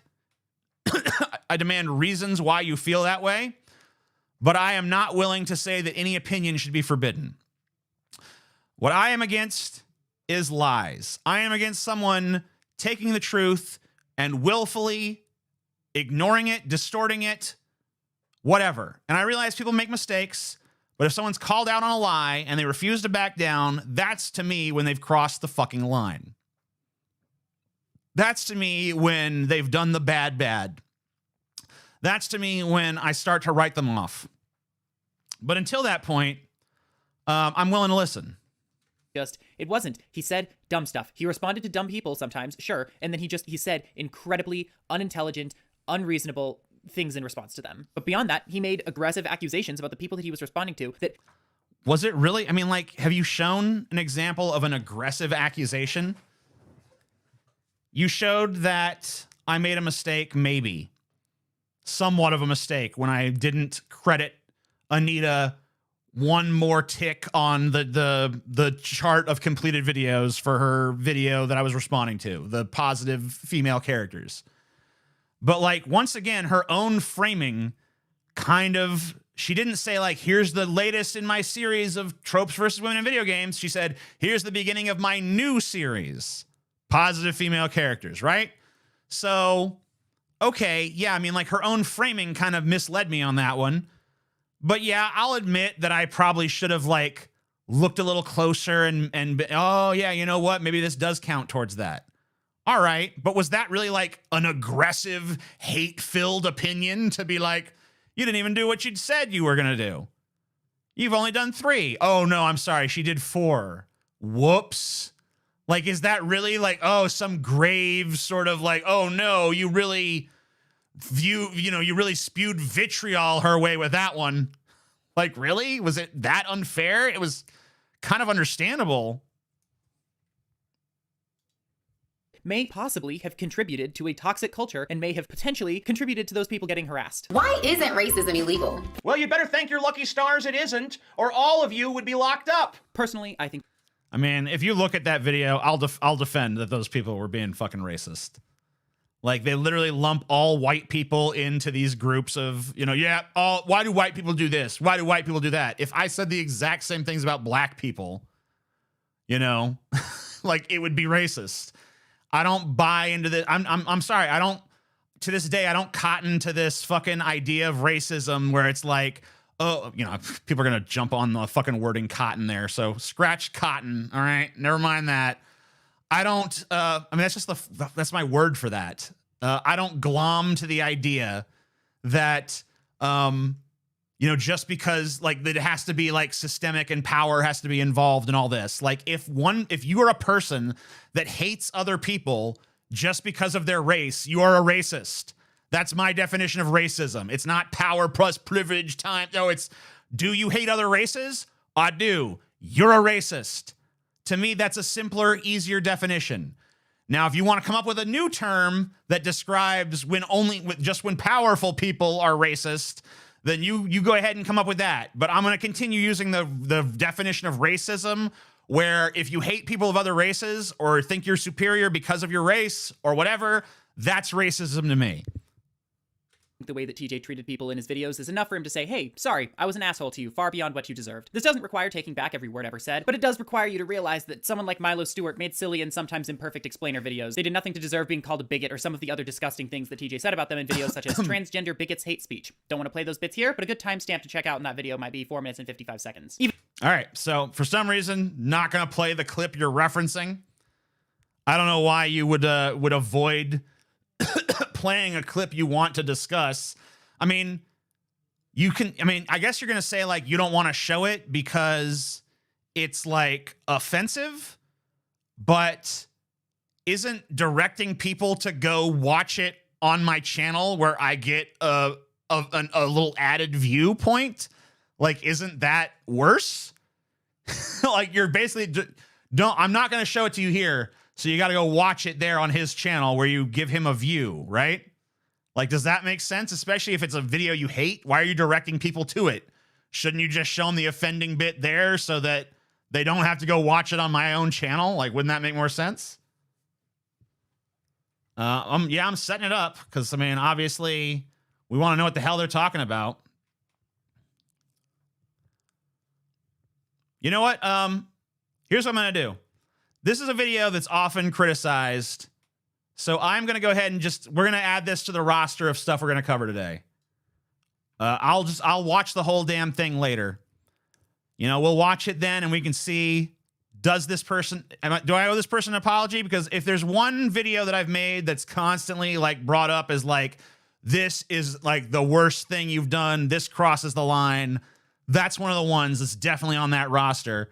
So we can go ahead and take a look at the whole damn thing later. I'll watch it. I'll decide what its fate should be. I'll decide if it should stay up, if it should go down, if an apology should be issued. That is what we will do. But for now, we will carry on with this guy's video. Even so, what's infinitely more important is what people were inspired to do because of TJ's behavior. We can probably all agree that on average, fans of a content creator are going to be a bit less reserved and a bit more excessive than the content creator themselves. Yeah, why do you think that is? Why do you think that is? Why would it be that, shouldn't that be the other way around? Like, if you were just like thinking about it logically, why wouldn't it be that the content creator, why would the content creator be less extreme than the people following them? Shouldn't they be the most extreme, the most animated, the most like powerful advocate of the position they're taking? So why isn't that the case? Here's why. It's because the content creator, more often than not, is more influenced by the audience than the audience is by the content creator. Because if you think about it, if you're a content creator and your audience tells you to fuck off, you're fucked. You're in a bad fucking situation. If you're an audience and your content creator doesn't like you, whatever, that doesn't stop you. There's plenty of fucking content creators out there that are like, yeah, fucking audience, I hate them all. He's, lovably cranky, whatever the hell. Like, that doesn't do shit. But if your audience turns on you, oh shit. So content creators are fucking terrified of their audience. It's a fucking hostage situation in a lot of ways. There's so many content creators out there. The second they step their toe out of line, I mean, I think that's really the secret behind the radicalization of so many people. You know, why are so many of these content creators that used to be in this, like, I mean, like, anti-SJW videos, because of me, were an outcropping of atheism videos. And most people who are in the atheist space were, like, pretty liberal, pretty lefty. There was a few conservatives in there, but, like, most people were pretty progressive. And then the anti-SJW content sprung out of that. And then a bunch of right-wingers jumped onto that. And then all of the content creators that formerly were pretty progressive, a bunch of them started to turn more right-wing. Why is that? Because they started to notice their audience is more right-wing. And they got addicted to that big money rolling in.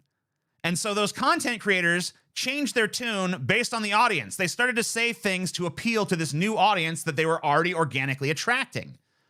So basically, you make a bunch of videos, fuck feminism, man, these people are whiners.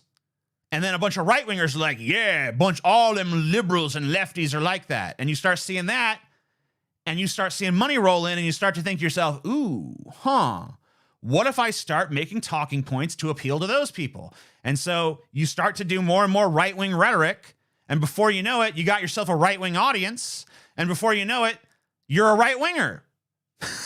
Even if you didn't start out that way. And why? Because the audience dragged you to it. Because you made content that incidentally appealed to them, and then you became reliant on them, and then you became afraid to defy them. This is called the Sargon phenomenon, in my opinion, because I think that's exactly what happened to that guy. Because that dude used to be basically politically on par with a Kyle Kalinske. And now he's freaking, I mean, you know what he is now. And how did he get there? Dragged there by a right-wing audience.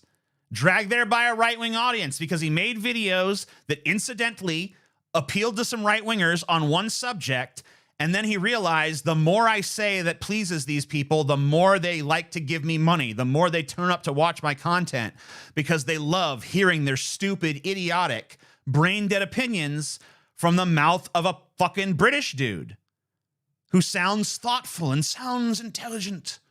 No, yes, we must do this thing and that thing, and oh, you're so right, American redneck imbecile. All of your opinions are correct. And they love it, and they eat it up. And that content creator, they love that audience because that audience is buttering their bread.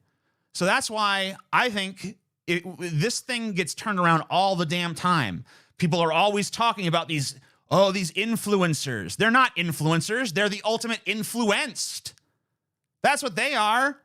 They are the ultimate example of, I think it was like Lao Tzu or Sun Tzu who said, if you want to lead the people, walk behind them. Because the people who masquerade as leaders in this space are really just followers of a crowd. And that's important to recognize. It's important to recognize the truth of this relationship. It's important to recognize that every single content creator on this platform is terrified of pissing off their mercurial audience. Their fickle, mercurial, stab you in the back in a fucking second audience. The audience holds the power. If you don't like the discourse, don't look to the content creators.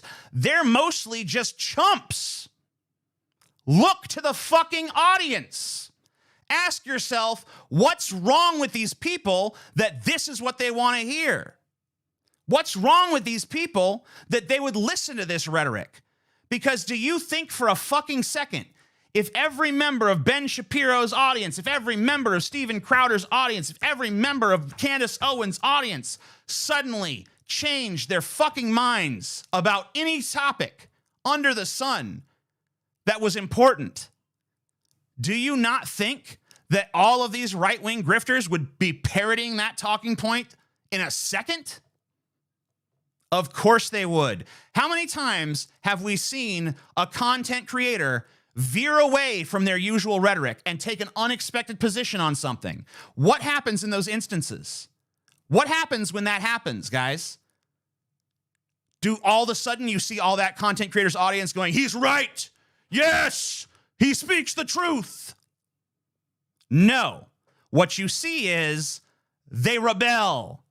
They now, I don't like this. I liked some other things you said, but I don't like this. And then it gets to the point where either the content creator never talks about that subject again, or they change, they see the light. Oh, I've broadened my horizons on that one.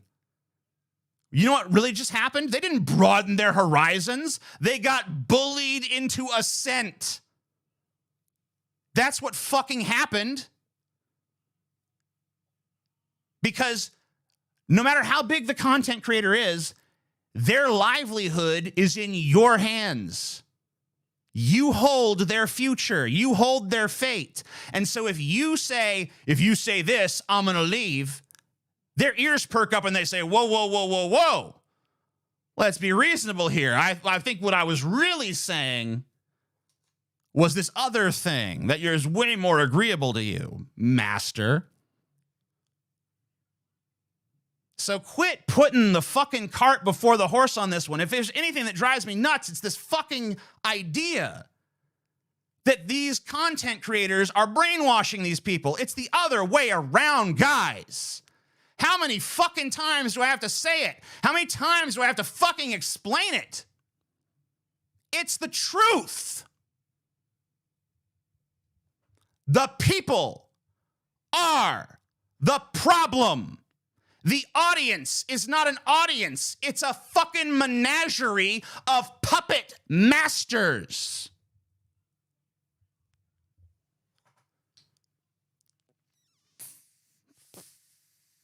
And that's why I always let my audience know, at the end of the day, yeah, I like you guys. In fact, I love you guys. But at the end of the day, you try to control me, fuck you. Eat my asshole. Fuck off. Not your purview. I would rather 3 people listen to my honest words than pander to an audience of 50 fucking trillion. That's where the fuck I am on that subject. Find a motherfucker realer than that. I dare you. Okay. So it's worth considering the things TJ said and acknowledge the possibility that maybe others replicated that behavior. In 2012, TJ was criticized for genuinely horrific comments he made to a rape victim on Reddit. Before going any further, I understand the phenomenon that led to such comments. In fact, it's the basis for my channel name, although no, I will not elaborate on that at this time. I understand why his language got so out of hand. There is a culture on the internet, especially back then, that rewarded consistently one-upping each other in terms of shock value and finding the most vile and cruel things to say in an effort to constantly be as polarizing as possible. Nonetheless, this behavior is fucking horrendous. TJ, of course, apologized for what was said in a way that was not especially satisfying, but nonetheless at least recognized that what he said was wrong. The problem is... All right. How many times? How many times we got to bring up this chestnut? Okay. Yeah, a million years ago, I was in a flame war on Reddit with a bunch of feminists, and they were sitting there egging me on and egging me on and egging me on to trying to get me to say the most horrible thing possible, because they're saying horrible things. But of course, the horrible things they say, that's all fine. That's under the radar. Who cares? Don't be a baby.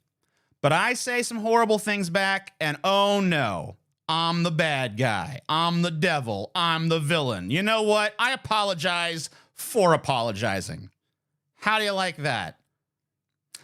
I don't care. All right? Some whiner claimed on the internet that they were some kind of rape victim to win an argument against me.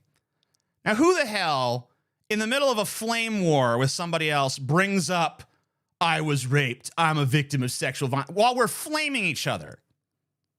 Of course they're only bringing that up because they want me to say something about it. So if anything, I apologize for being an idiot that played right into their hands. And by the way, people always want to act like it's a woman that said that this happened to. It wasn't. It was a dude. It was a dude that got raped. You know who one of the few people who's actually out there advocating for raped men, who's actually made videos about that subject? Me.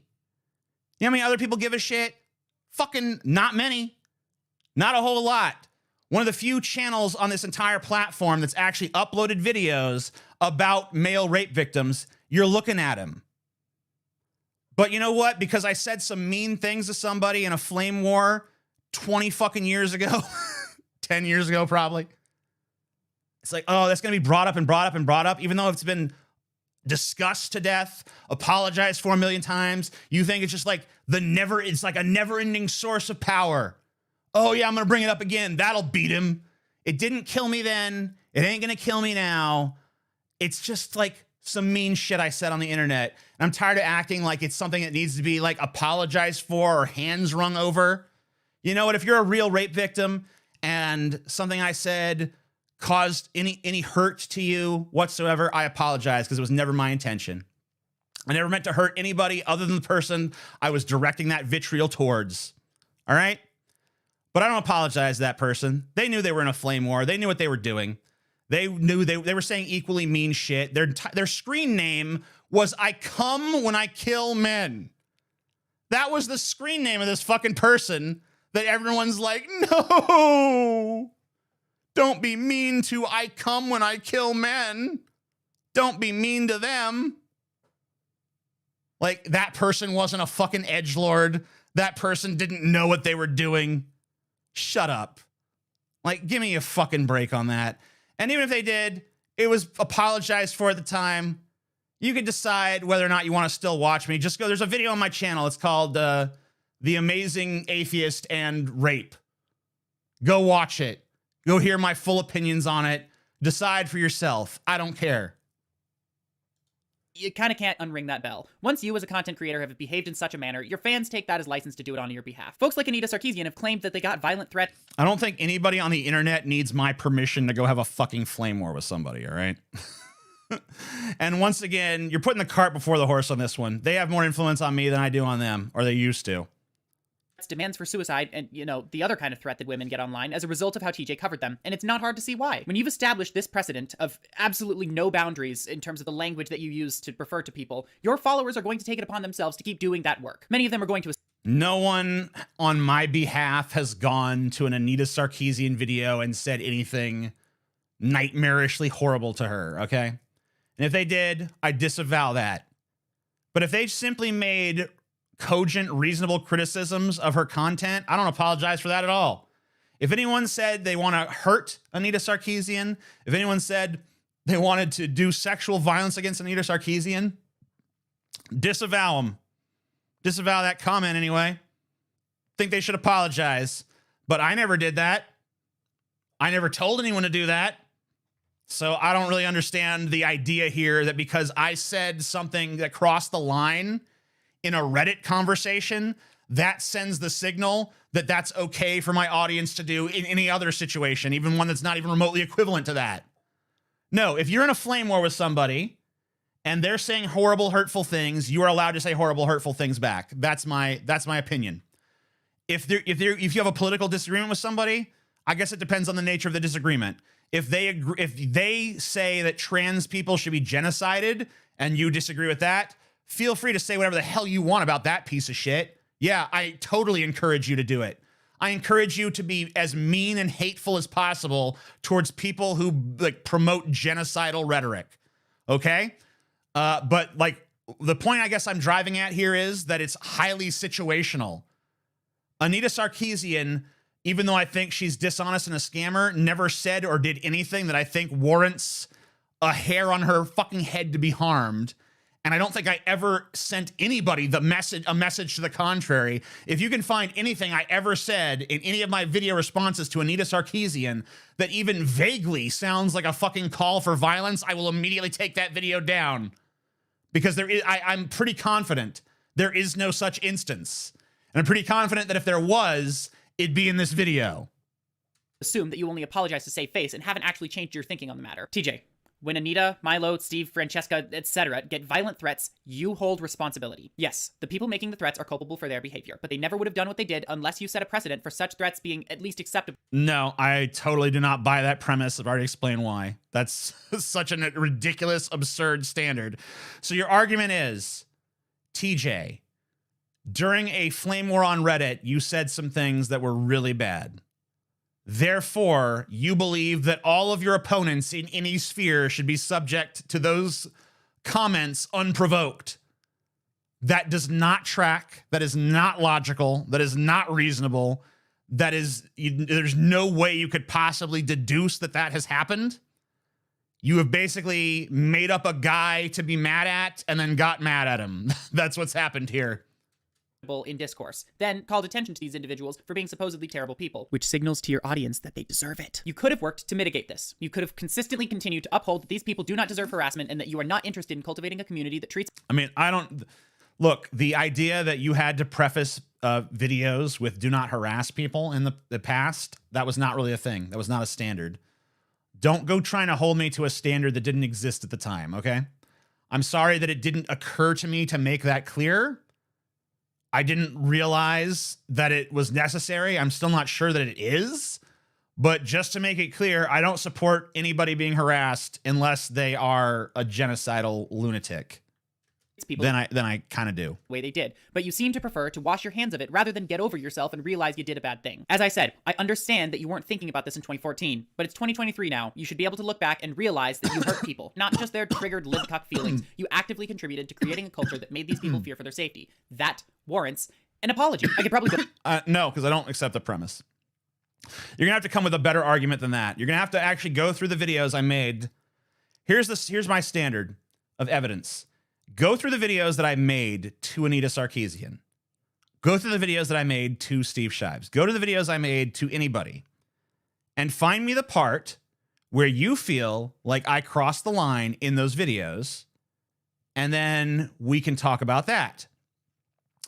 But you can't take one statement made in a very different context on a very different platform and then say, because you said that thing to that person, that means you endorse that sort of thing being said to anyone you dislike. Because I think that's a total stretch and a pretty absurd sort of idea to put forth. And you'd have to demonstrate human psychology even works like that. Go a bit more in depth on some specific examples, but I don't really think that that's essential to this. If you're not familiar with The Amazing Atheist or his content or whatever, then this video isn't really for you. This is mostly for people— I'm passingly familiar. People who have seen this stuff or know that it exists. If you were watching TJ in 2015, you know what I'm talking about, and I feel like that's good enough for now. So, I think we've established that TJ made unwarranted accusations against people and said and did stuff he ought to correct or regret, regardless of whether he keeps himself up at night self-flagellating. But still, I think it's important— Yeah, no, all of that's like a gross hyperbolic exaggeration. I think, like, you know, I mean, you've set a basis for that. I mean, I'm not going to say that your video is totally bereft of any argumentation. I will give you that. I'll give you credit where credit is due. You try to put forth an argument, but you basically put forth a pretty weak sauce argument and then conclude it with some very strongly worded conclusions. And I think that your summarization of what you've just laid out is so... it falls very short. Like, you're basically like acting like you just had like a home run when, you know, you kind of hit like a ground ball. You know what I mean? Important to explain why this is so frustrating to me. If this were someone like Sargon of Akkad or Dr. Shame, I probably wouldn't be talking about him like this. I get the impression that TJ isn't an unabashedly evil person, but that doesn't change the fact— Don't be so sure.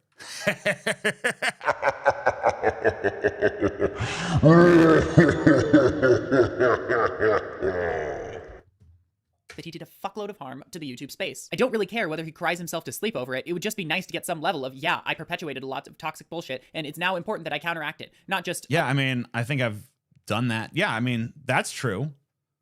I think that there were some things I said that perpetuated toxic bullshit, not because I was wrong, but because I insufficiently provided explanation and context for why I felt the way I did. But I think a lot of the ball is also in the court of the people that refuse to engage in honest conversation.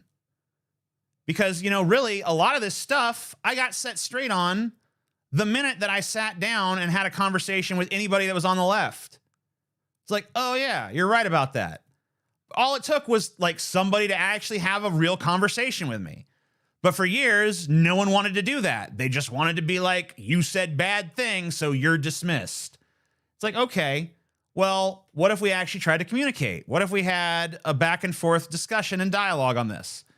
They don't want that. They want to condemn people. They want to say, oh no, you're bad. You're naughty. You said the wrong thing. You know, you didn't think the way I think, so therefore bad. And I get it. There's people out there that aren't worth listening to, but I was never one of those. I feel like I was always open, honest, willing to compromise, you know, and I mean, like, look, not as much as I am now. I've learned some things since then. And so maybe some of the stuff I said before was like overly simplified, but like, I feel like most of it's defensible and I know exactly where it comes from. And if there's stuff I said that isn't defensible, like present it to me. Because I feel like with the stuff you've given me here, I feel like I've provided pretty good explanations for all of it. And I don't feel like I'm wrong about the stuff I've said. But like I also said, willing to have a dialogue, willing to engage, willing to discuss, willing to change my mind. Nothing wrong with that. Other people reappropriated the things I said. No, I hold culpability for this explicitly. I don't care whether he gives people money, but I mean, that would be a lie. a few basic steps he ought to take, not because he's a sinner in need of forgiveness, but because he has the capacity to do great good or great harm. 1. Apologize to the people who were harmed by your actions. I'm not of the opinion that you need to take back every single disagreement you had, but apologize for the objectively wrong accusations you made and for directly giving others license to send death threats to them. Yeah, I didn't do those things, so I'm not going to apologize for something that, once again, you've not made that case. Ought to do this regardless of whether they take back things you consider to be unfair about yourself. 2nd, unlist most of the old stuff and put it on a playlist. You mentioned this as a possible solution in your video, and that is, as far as I can tell, the absolute best solution. No need to rewrite history, but also no pushing people into harmful culture war bullshit. Yeah, I mean, I've thought about that before. So there are some things I've made that I look at and I'm like, yeah, I don't know about this. And so, you know, there's been thoughts about, do I take it down so it can't do any more harm? Do I leave it up because I don't want to deny my history? Do I put it on a playlist so that you can only watch it if you go through sort of like a context barrier? I don't know. I haven't really decided on that. Whether any person watching this video has any interest in watching TJ Kirk ever again, if they did to begin with, he's not leaving the internet anytime soon. And it would be genuinely nice if he made... I wish I fucking could. I wish I could just write books. Can you guys, like, please, when Sexbot Uprising comes out, I'll still do streams for you guys, but I don't want to be reliant on this money. I want to be a writer. I want to write books and not have to like dip my toe in this shit on a daily basis. Could I do that? Could that happen? certain that his platform consistently made the world better rather than worse. Most of his new content, I think, is fairly good, but we need to leave 2016 behind if we want to do this right. TJ's right in saying that he's a unique voice on this platform and that he has an interesting personality that most other people don't replicate, and I don't expect any sort of massive change to that personality. And to some degree, I think that might even be a good thing. But there's a line between maintaining your persona and keeping consistent and just actively allowing yourself to do bad shit. I think this is unabashedly in the latter category. Anyhow, if you have any questions, thoughts, comments, clarifications, etc., feel free to let me know in the comments. The direction of this video changed a lot, and so I'm worried that we might be in a little bit of like a Suicide Squad sort of situation where it feels like two videos grappling with each other. Hopefully that's not how it came out, but I guess we'll see. And yeah, I appreciate the liking of this video. I didn't really get that impression at all.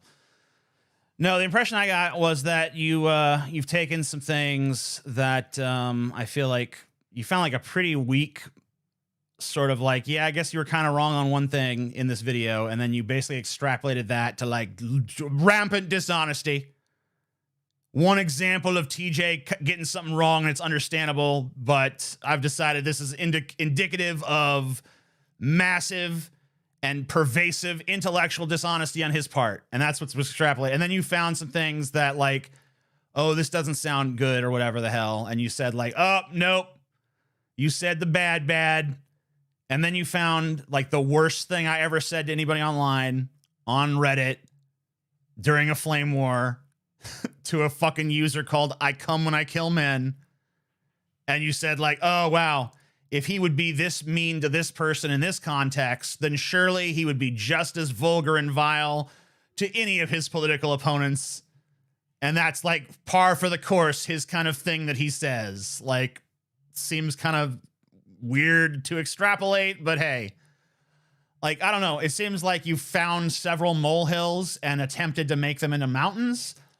Nonetheless, I would say that you're probably among the better of my critics because you at least did make actual arguments. They were defeatable, and I feel like I have pretty thoroughly defeated them, but at least they were arguments. So good for you on that. Anyway. I men when I come kill. Oh, shit. It's pretty exhausting to listen to. Imagine if it was about you. Imagine how exhausting it would be then. Dun dun dun dun dun dun dun dun.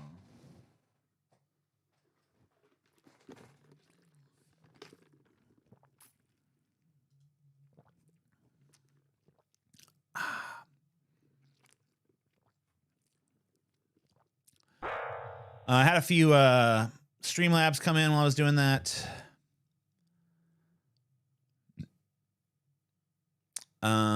I mean, it was federal offense, hard to ignore. I like Rick and Morty, but I don't care if it goes to shit because he assaulted someone. I do. I don't see why one should even have an impact on the other. And honestly, I feel like the same way. I mean, if you feel like he deserves to be gone, then the show should be gone with him. Like, don't try to have your cake and eat it too. Like, we're going to get rid of the creative, we're going to get rid of the co-creator of the series when he doesn't even want to go, who voices two of the main characters, but we're still going to keep the series going. So please still support us. Like, no, not going to do it. Don't think I'm interested. Sorry. And then I know Anita really isn't topical anymore, but do you think she is worthy of a DFF gauntlet? She wasn't ever worthy of that. TJ, offer to apologize if they pay money, minimum $40,000. Yes. You too can buy. I'm not going to, you know what? I'm going to be even more reasonably priced. No matter who you are, no matter what you've done, if I have said one cross word against you for just $1,000, $1,000, I will apologize. I don't care who you are. For $1,000, I will apologize to you. I will say, I am so sorry for the wrongs that I have done to you. Give me that $1,000. Yes, I'm very sorry. For another $1,000, I'll get down on my hands and knees as I say, oh, I'm so very, very sorry. Oh, had I hurt your feelings, I apologize profusely. From the very core of my being, I apologize. $2,000. Who's a taker? It's too late to apologize. Oh, I'm sorry, Scart. I'm sorry, scared faces. You poor soul. TJ, how much does it cost for you to threaten and belittle us? Oh, that's free. Don't you worry about that, you fucking disgusting, reprehensible piece of subhuman shit. That's always free. I love you. Sorry.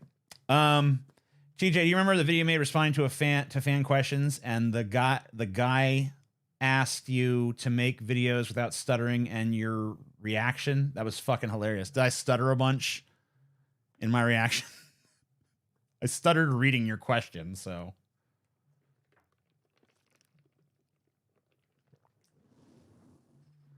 Go for a grim fantasy next book. No, my next book, I already have it planned out. I already know what the next book is. Planet of the Vor Bunnies. Follow-up to Sexbot Uprising. Planet of the Vor Bunnies. Coming probably a really long time from now to a bookstore near you. How much for Apology plus Suck? That's private negotiations there. You know? Did you watch the Orville? I have not. I like the Orville. I like the first 2 seasons. I haven't watched the third. I don't know. Maybe the third sucks. Haven't seen it, but I like the show.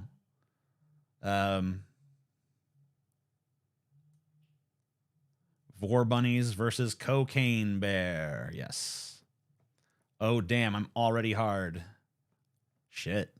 When the title alone does it, you know.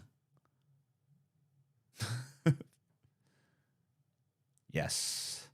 Sexbot Uprising, followed by Planet of the Vor Bunnies, followed by, I don't know, more sex jokes or something. Pitch me a title. I don't give a fuck. I'll write a book. Best title gets a book written about it for the third in the series. Or maybe I'll even move it to second if it's good enough. Is Judy Hop in it? I do not, believe it or not, I don't actually have the copyright rights to Judy Hopps. No, sorry. That book gets made into a movie. Dude, you're speaking my dreams, man. You speak With your demon tongue, you speak the dreams of my blackened heart. Will there be a graphic novel, or so I have to wait for deviant artists to make Sexbot Uprising? I have some artists that I know that could do some stuff for it. I think that it might be an illustrated book, but I don't know if there's going to be like a comic book adaptation, you know? Let's see if people actually like the book before we start putting it into new mediums, you know?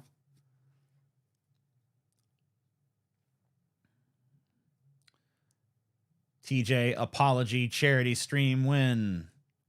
Yes. The night of 1,000 apologies.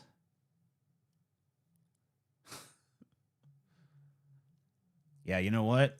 It's time. It's time for an apology, guys. All right. It's time for me to apologize to everybody I've ever wronged. Let's just do it. Let's just get it out of the way. One and done. One and fucking done, guys. All right. This is my heartfelt apology. I want to get you guys off the screen. This is a serious moment. In fact, we need to like make some adjustments. What's the color of contrition? You know, we need to get this color right. What's the color of I'm so fucking sorry? Is that it? No, that doesn't look sorry. Yellow, green. Maybe the blue. Yeah, like I'm feeling blue because I'm so sorry. Yeah. Turn it up a little. Yeah. Oh, yeah. That's the sad color of I'm apologizing. You know what? And you can't have all these adornments and shit. It's got to look fucking sincere, you know? Can't be no pretense to this apology. It's got to be a real, legit fucking apology right now. I think we need to light me. I wish I could get this thing off my head. From the crown. Get off of there, you.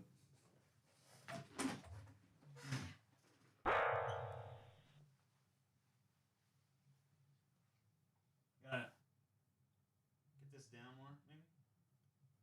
Oh, you know what? I know what we can do. We gotta get this lighting more dramatic, you know? Like, turn this off, maybe? Oh, yeah. And, you know, I got to look more disheveled, let people know that, you know, oh yeah, he's not together right now. He's been worrying. Oh my God. You know,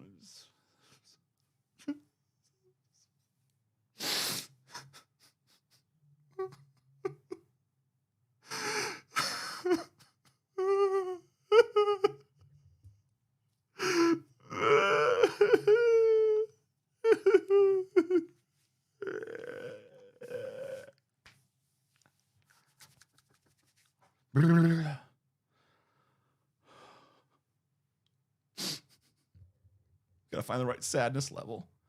We gotta find the right tone for this too. You know, just like,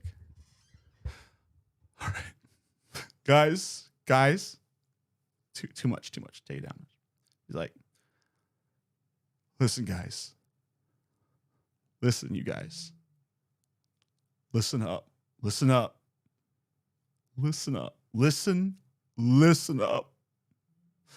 Listen up, everybody. Too much, too forceful. Defeated man. I look hunched over, just like, you know, as, talking down like this in this register, you know. Yeah, like that. Somewhere on this range right here, you know. It's like, fuck, man. It's all so heavy. It's just so heavy, you know, all this stuff that's happened, you know. Yeah, okay.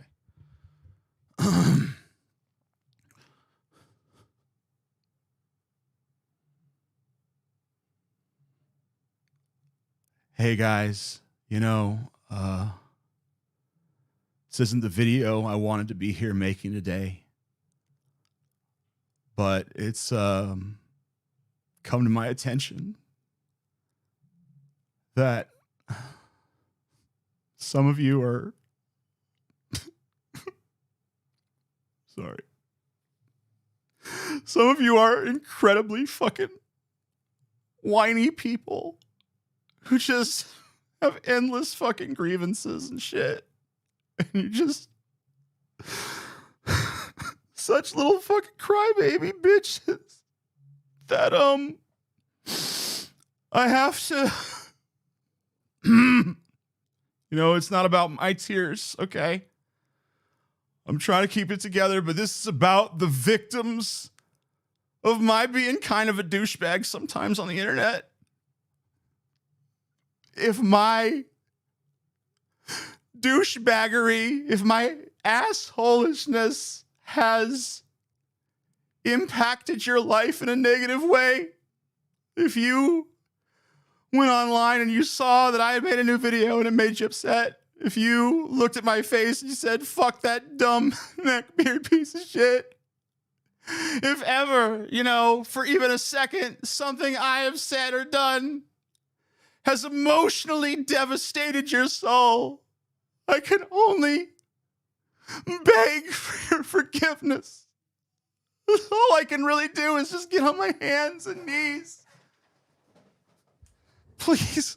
Oh, I have a cramp when I do that, but it's okay. I deserve it. I deserve to suffer because I've wronged you all.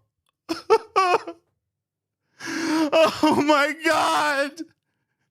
Being slightly a douchebag on the internet is the worst thing a person can fucking do. It's horrible. How the fuck do I even sleep at night knowing that I was kind of mean to some people who fucking deserved it? Oh God. I'm so fucking sorry. Please forgive me. Please. I'm begging you to please forgive me. I was kind of mean to some people. No! No! I deserve to die.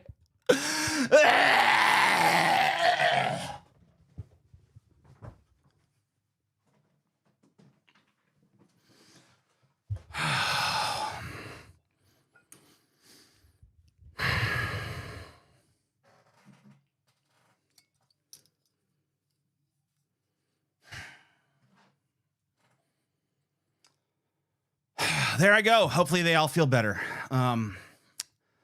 Yeah, they're there. Now they can rest assured. The apology has been meted out. Hopefully they'll forgive me. Has that ever happened? Have you guys ever, let me ask you this. Just like a question. It's okay to ask questions, right? Have you ever seen any motherfucker apologize to the internet hate mob, and then the internet hate mob goes, "You are forgiven"? Like, it's preposterous, isn't it? So why fucking apologize? I don't know. Just something people like to do. Man, it's time for me to fucking roll out my heartfelt, genuine, sincere apology. Oh, I'm so fucking sorry. Oh my God, did I hurt your fucking feelings? Did I do the bad? Oh, I'm fucking real goddamn sorry. And everyone's just like, we don't believe you're a liar. True. They are a liar. They don't who the fuck apologizes? Who the fuck sincerely means a goddamn apology in the first place? Like, has there ever, you know what a sincere apology is? When there's no pressure, there's no guilt applied to you whatsoever, but you just like going over events in your mind, like, man, I really fucked up. I need to say I'm sorry. And you, no one prompting you, no public pressure, decide, I'm going to go apologize. That's a sincere apology. a fucking bunch of people going, burn him, burn him. And then you going like, I'm sorry. And then fucking off to your mansion for 3 years and then coming back like, I'm back. Is that a real apology? Who cares? Who fucking gives a shit? It's just basically, you know what it is? It's just because if you don't apologize, people can ask like, you know, this guy did this shit and he said this and he did that. Oh yeah, well, did he apologize? They say, yeah, he did apologize. That's it. Just so that conversation can go that way in the fucking future. That's the entire fucking reason for any goddamn public fucking apology. Just so in the future, when maybe they can fucking engineer their way out of whatever shit they've gotten themselves into, people who have that conversation can be like, well, he did apologize. Very true. He did sincerely from the bottom of his heart apologize. So what? You know what? My all-purpose apology back there, in the future, if anybody asks if I apologize for X, Y, or Z, you can tell them, yup. It was the most sincere, most heartfelt, warm the cockles of my fucking heart apology you've ever seen. He blew it out of the park. He became, on that day, the apology MVP. He just conducted a master class in fucking apologizing for shit. It was amazing. Not only did I forgive him, I liked him better than ever after the apology. I didn't even care that he killed all those people.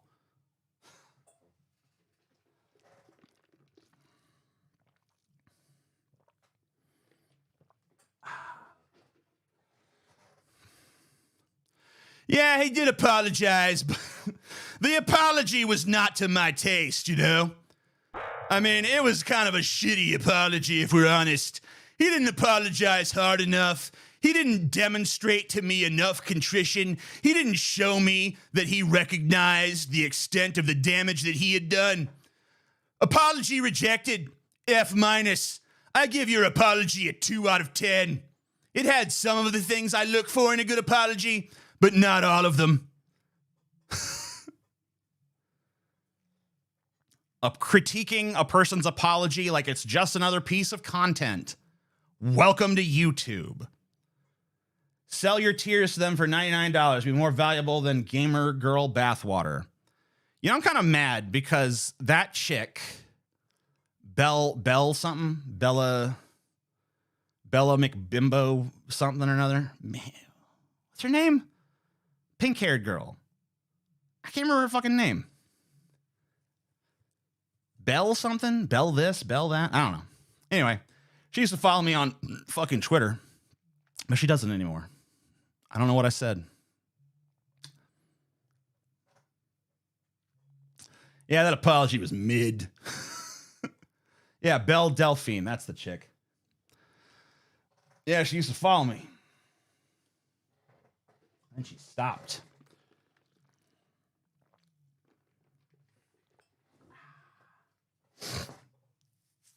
Anyway, I guess I could put you guys back on the screen now.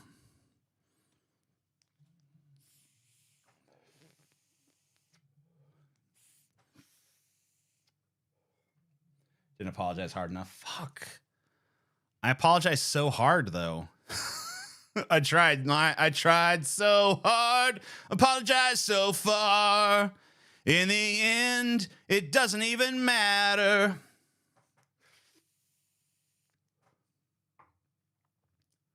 Well.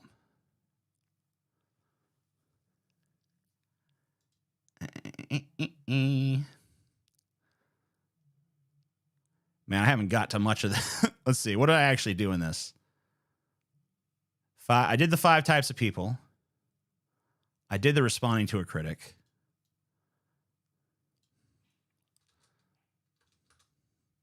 I did just apologize.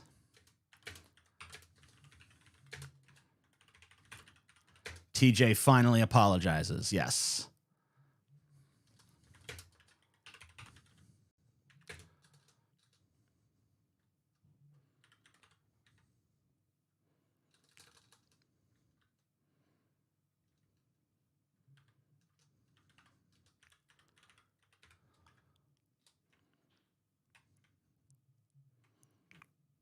Apologygeddon.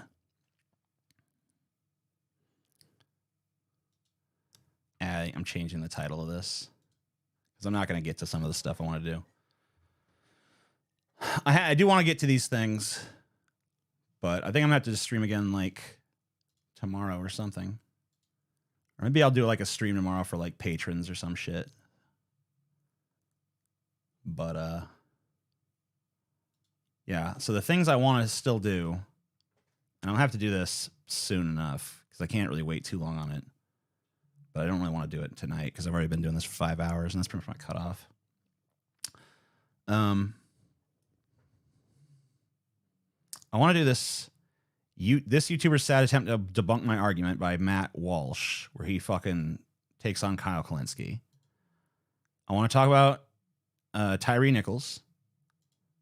I want to talk about this crazy Nazi homeschooling group. And I want to watch my own video, Transgender Bigots Hate Speech, to see if I still stand by that or what kind of amends might need to be made or whatever. Because that is kind of cited often as like the worst thing or among them, I guess. So we'll see what we actually think of it through the lens of 2023 TJ's eyes. Where are TJ moderators? I have a question for them about scam. What? Help, moderators. Moderators, help that man get scammed or whatever. But yeah, I don't know. Yeah, I'm going to have to save those. Tab copy.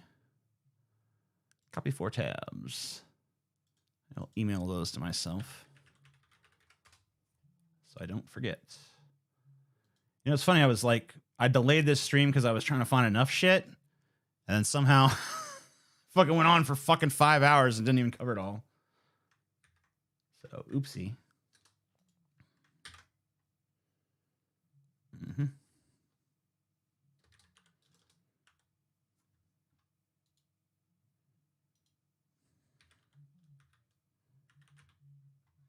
All right. There we are.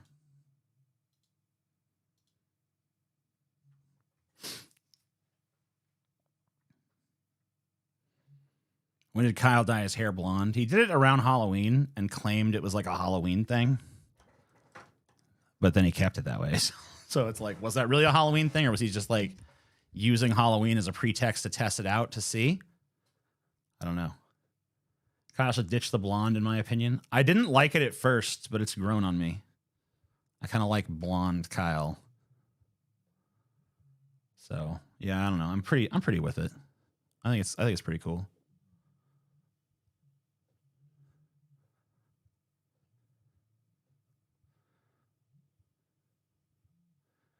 I mean, like, if you go back and watch the Milo video, one thing I do remember is I did use Milo's favorite pronouns. Like, I gave them that respect. And currently, I think Milo goes by they, them. So I'm trying to give them that respect there as well. I'm not saying I should be, like, hoisted up on your shoulders for using the proper pronouns. But, like, I don't know. I think, to me, that kind of signals that it's, like, not some kind of, like, crazy transphobic thing. The two things I remember, I guess I should wait to talk about it until we are actually going to look at it. But, you know. I do remember some of the things people found offensive, and I think they can be defended. Hail to the king! Do you have a video class? I do not have a video class. I don't know what kind of class I would conduct.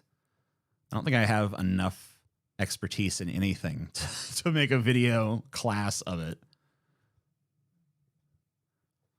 You know, I wouldn't consider myself to be the best at anything. I consider myself to be really good at a number of things and pretty bad at some others. But I don't think there's anything where I'm like, oh yeah, I'm the expert.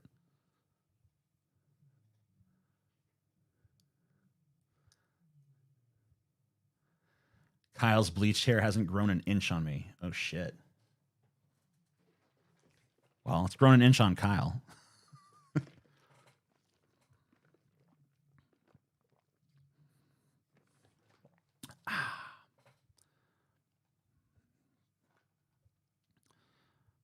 I am very good at seeing rug.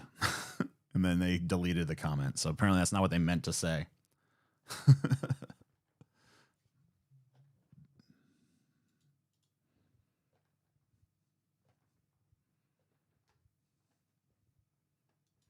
I just thought about Kyle Kalinske and Crystal's names as an acronym. Yeah.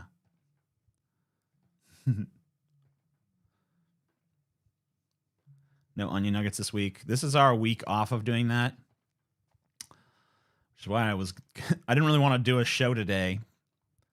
But I was going to do one yesterday, and I don't know, I developed a headache, and it got pretty late, and I didn't think I had enough stuff. I'm kind of glad I waited, because I feel like it turned out better today anyway. But yeah, we got a show coming out on I think I might do another stream for the patrons a little later. I might even do it later tonight. And just cover some of that other stuff. But I do definitely need a break at this point from trying to generate clip-worthy content anyway. I feel like I could still sit here and talk to you guys casually for a minute, but but that's not like the same thing. Oh, Samtar. I wanted to ask you while I remembered. I want to see about doing a song for my book so I can like release it with the song. So I wanted like to see about maybe if you could like help me put together like an 80s power ballad called Sex Bot Uprising to promote the book. Get it stuck in people's heads and shit. But you know, you can write me about that on Instagram or wherever.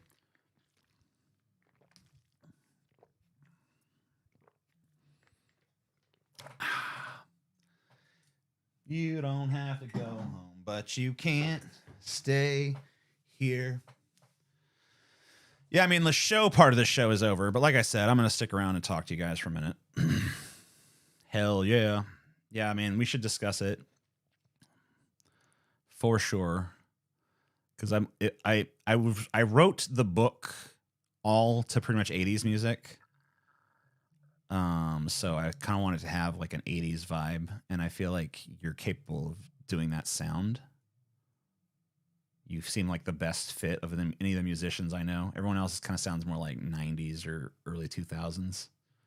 You're the one who sounds like you could be, I mean, you have a bunch of different styles, but you definitely have done some stuff that sounds 80s reminiscent to me.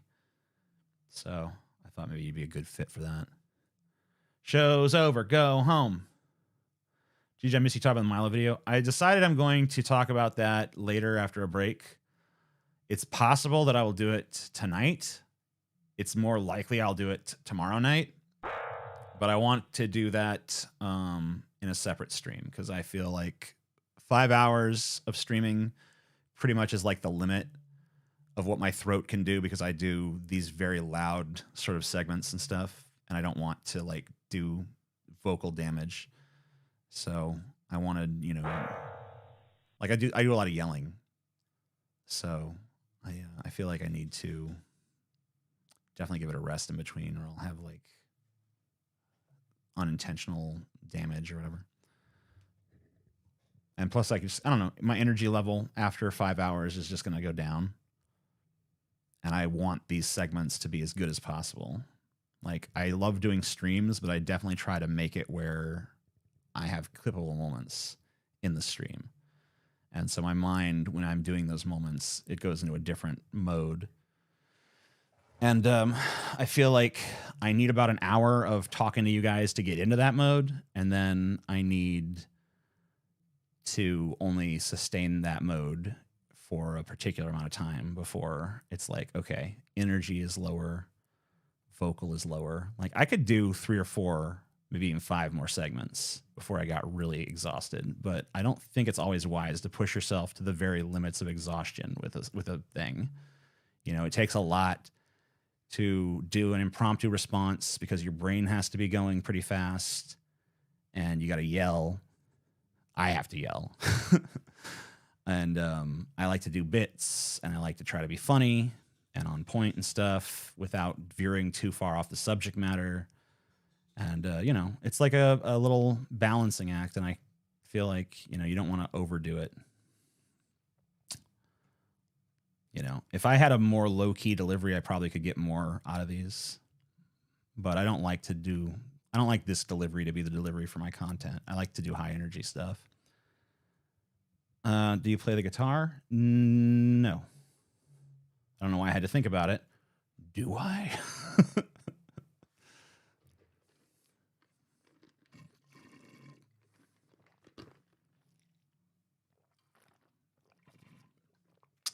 Yeah, I know there's like a lot of streamers out there that can go really long time, and I've seen them, and it's impressive to me. To keep the energy level up for that entire duration, I think it's pretty impressive. You know, I guess, I mean, I've done longer streams before, but it's very much like I can do about 5 hours before I start having to pay a price. If I do a stream that's 6 hours plus, you know, every hour that you add onto that is going to be adding on to like a tab of exhaustion, you know? So I don't want to go to that place. Read my super chats. Trust me, bro. I don't see them. Where are they? There is a video called Brutally Honest Vietnam Vets Debate the War in 1968 at 6:22. There is a time traveling no confidence policy go. Cool.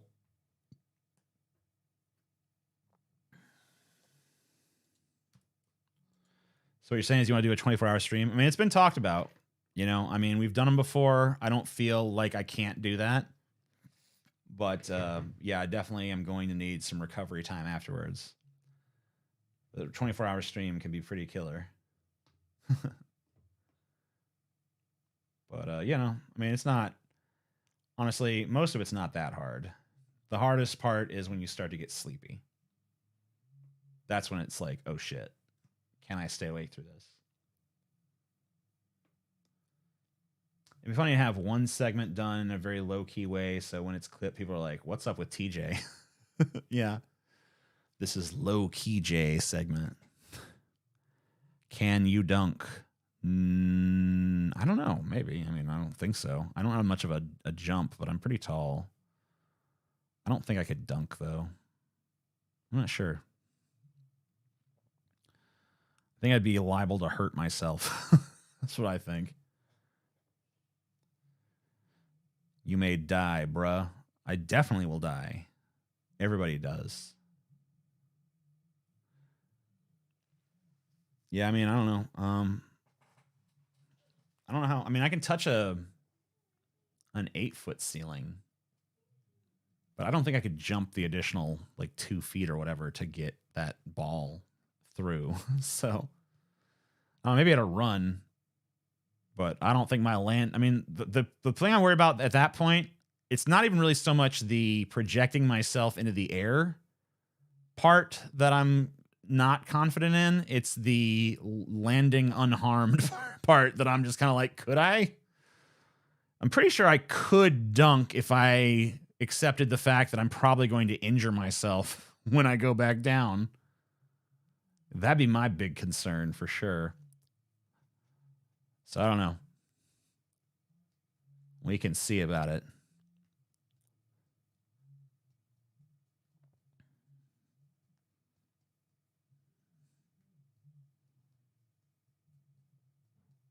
Can you dunk on Matt Walsh? Yeah, anyone can do that.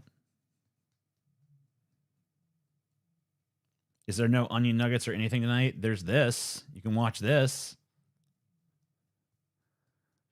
If you don't know if you can dunk, you can't dunk. All right, fair enough.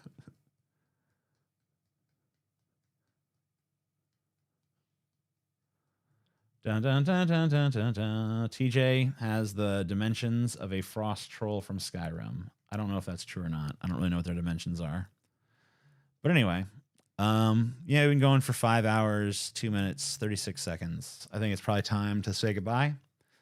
Thank you guys for watching. Thanks especially to those who donated. Thanks to anybody who participated in the chat or didn't.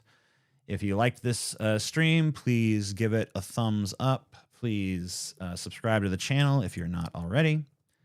And hit the stupid alert bell, even if you are subscribed, so that maybe, possibly, YouTube will let you know stuff.